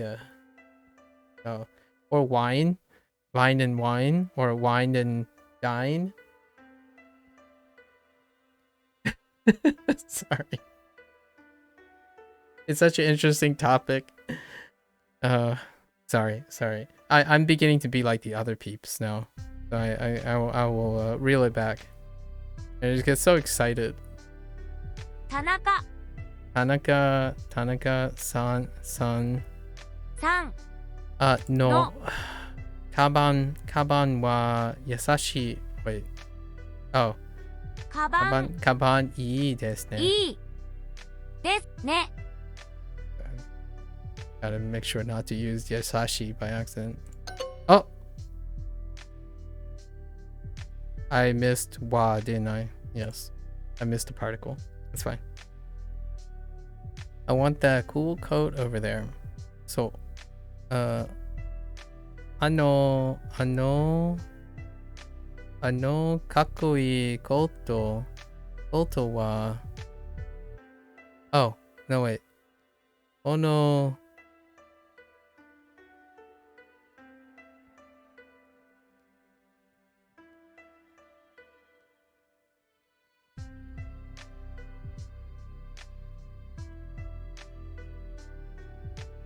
Oh, nga hoshi desu. Nga hoshi desu. あの Kakkoi かっこいい koto nga が hoshi 欲し desu. いです You have to go? Yeah, take care. Enjoy. Thanks. Good luck. Good luck with Mandarin. I would love to hear your Mandarin or something, like what you learn every once in a while. That would be really cool. I mean, I don't know any I don't know how to type or do Mandarin, really. I'm just a poser. I'm a poser.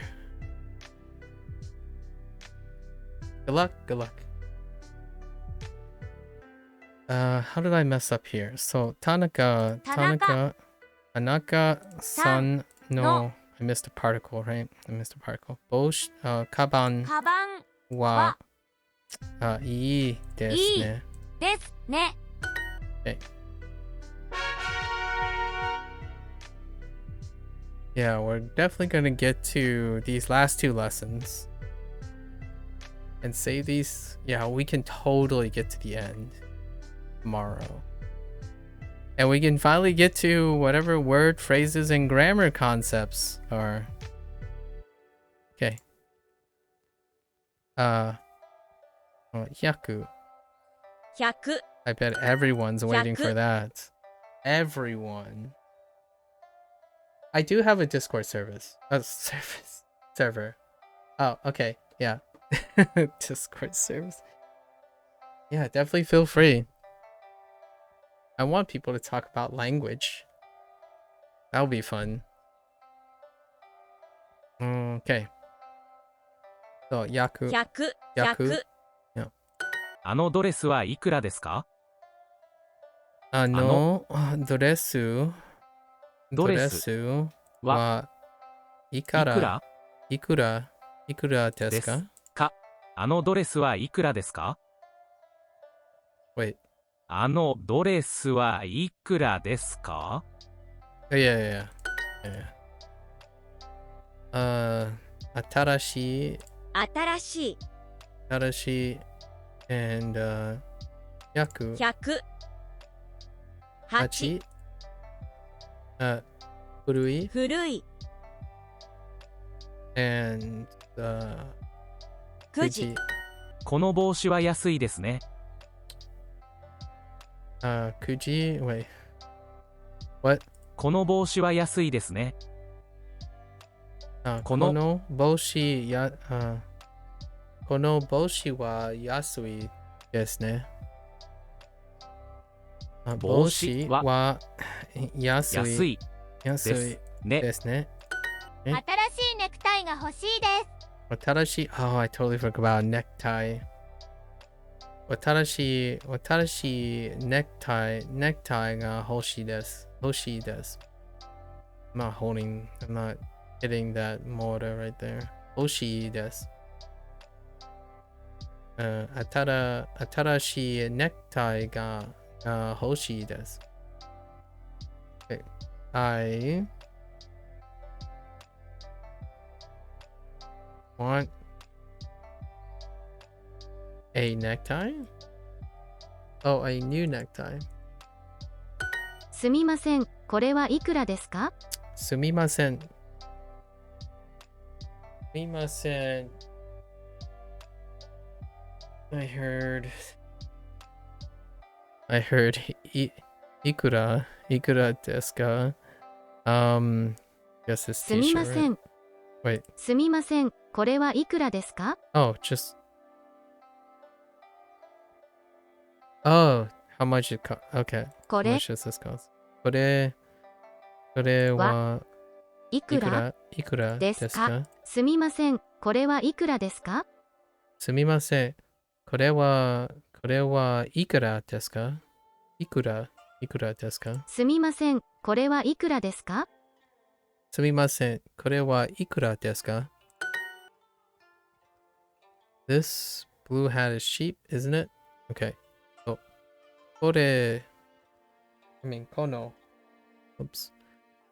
この青い帽子は安いですね。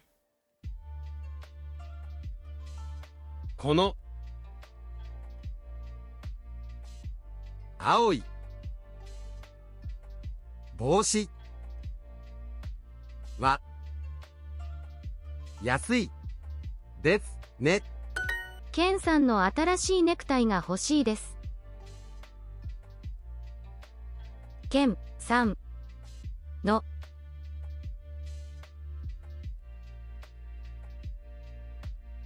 ケンさんの新しいネクタイが欲しいです。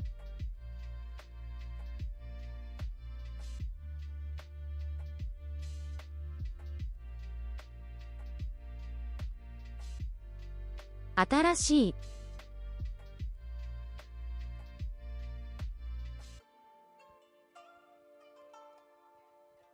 What am I? Oh, ネクタイ right, necktie. が欲しいです。ケンさんの新しいネクタイが欲しいです。Okay. 500 yen. Go 500円ですか？ 500円円ですか？か。このネクタイは200円ですか？このネクタイは200円ですか？このネクタイは200円ですか？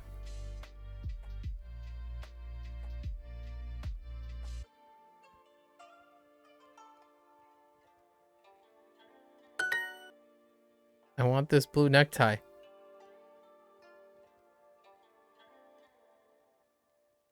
この青いネクタイ。この青いネクタイが欲しいです。この青いネクタイが欲しいです。この青い帽子は安いですね。この青い帽子は安いですね。この青い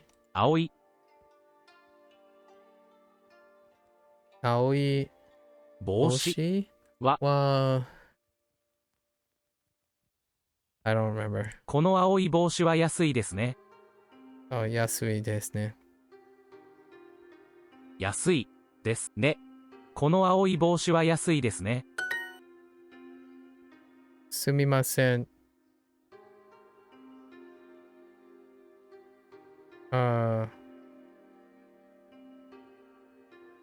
これはいくらですか？いくらですか？すみません。これはいくらですか？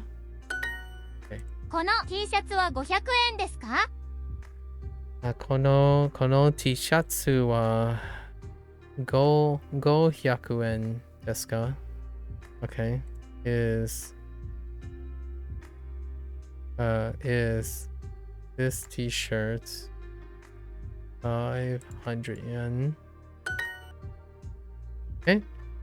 This wallet is 400 yen. この財布は400円です。この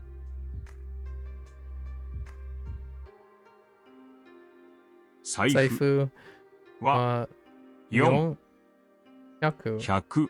円です。です。How much is that dress over there?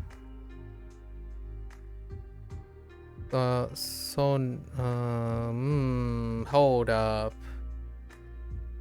あのドレスはいくらですか？あのドレスはいくらですか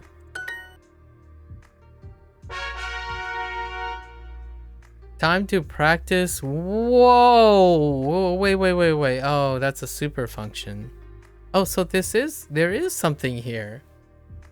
Oh, but it's a super function. Oh, we'll have to practice in the future. Oh, what? Wait. Okay. We'll save it for the 2-week crash course, right? We'll do the 2-week crash course at some time. I'm guessing I need super for this, right? Oh, wait. There is something. I'll have to do that soon. Oh, maybe we'll do the 2-week thing sooner rather than later. I mean, it's okay. I hear myself all the time, so if it's not there, it's not there, I guess. It would get a lot of visual feedback. I'm curious how they report back your enunciation. Okay, last lesson for the day.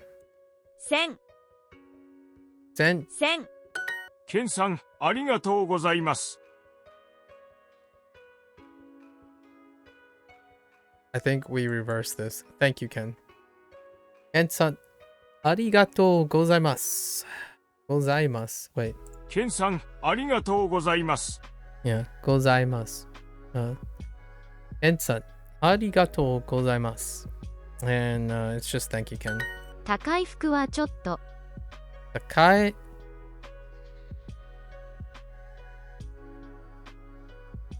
高い is 高い高い服服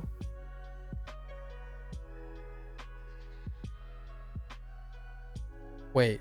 高い服はちょっと。Oh. はちょっと。高い It's expensive, right? 高い服はちょっと。Kenさん、ありがとうございます。ありがとう。ありがとう。ありがとう。ありがとう。ございます。ございます。ありがとうございます。この店はいいですね。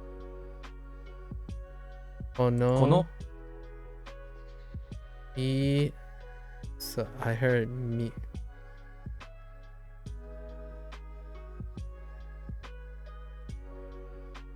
この店はいいですね。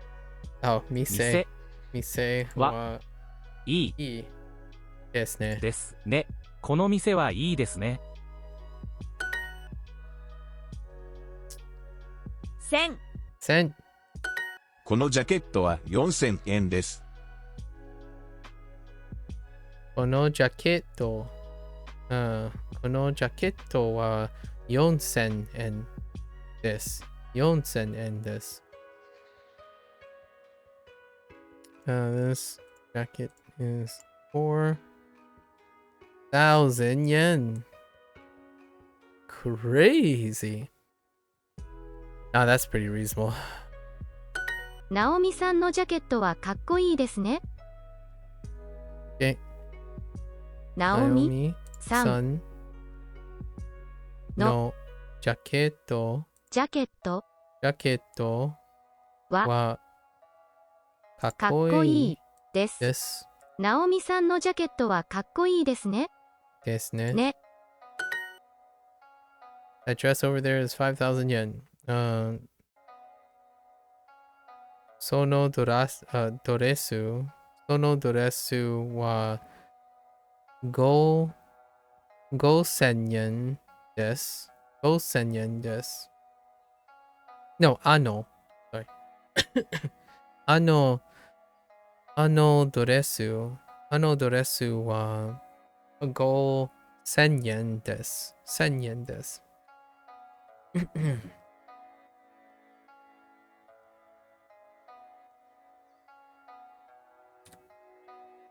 あのドレスは5,000円です。1000円。Sorry. Gotta make sure I don't yen it. 円です。あの黒いジャケットはいくらですか？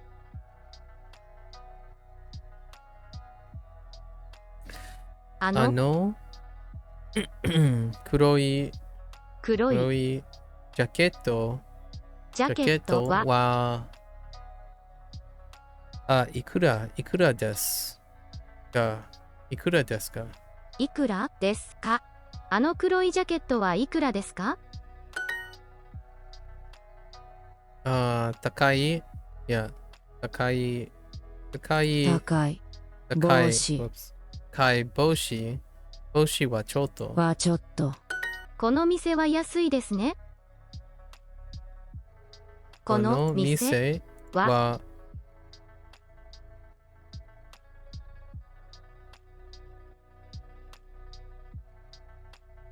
この店は安いですね。は安い。安いですね。このジャケットは4000円です。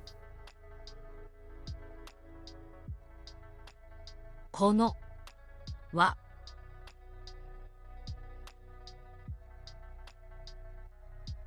ジャケットジャケット。ジャケットは4000円。4 4000円。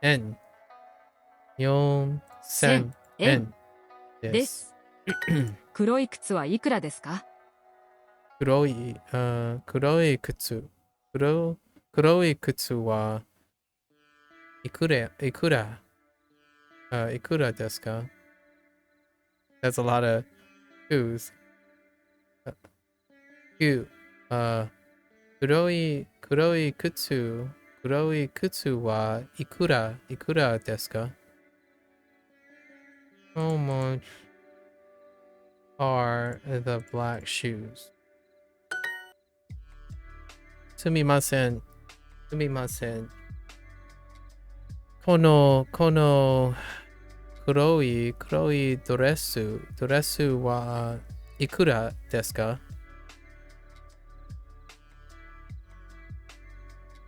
すみません。この黒いドレスはいくらですか？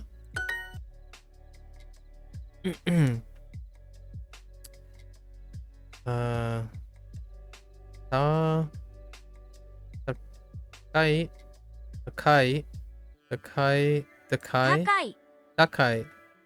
コートはちょっと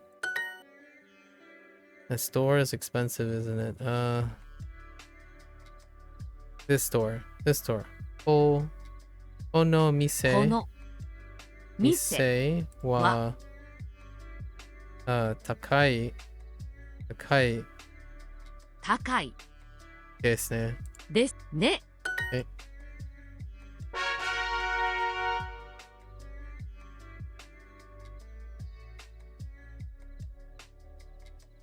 Yeah, we're gonna leave it here for today. Voice is harsh.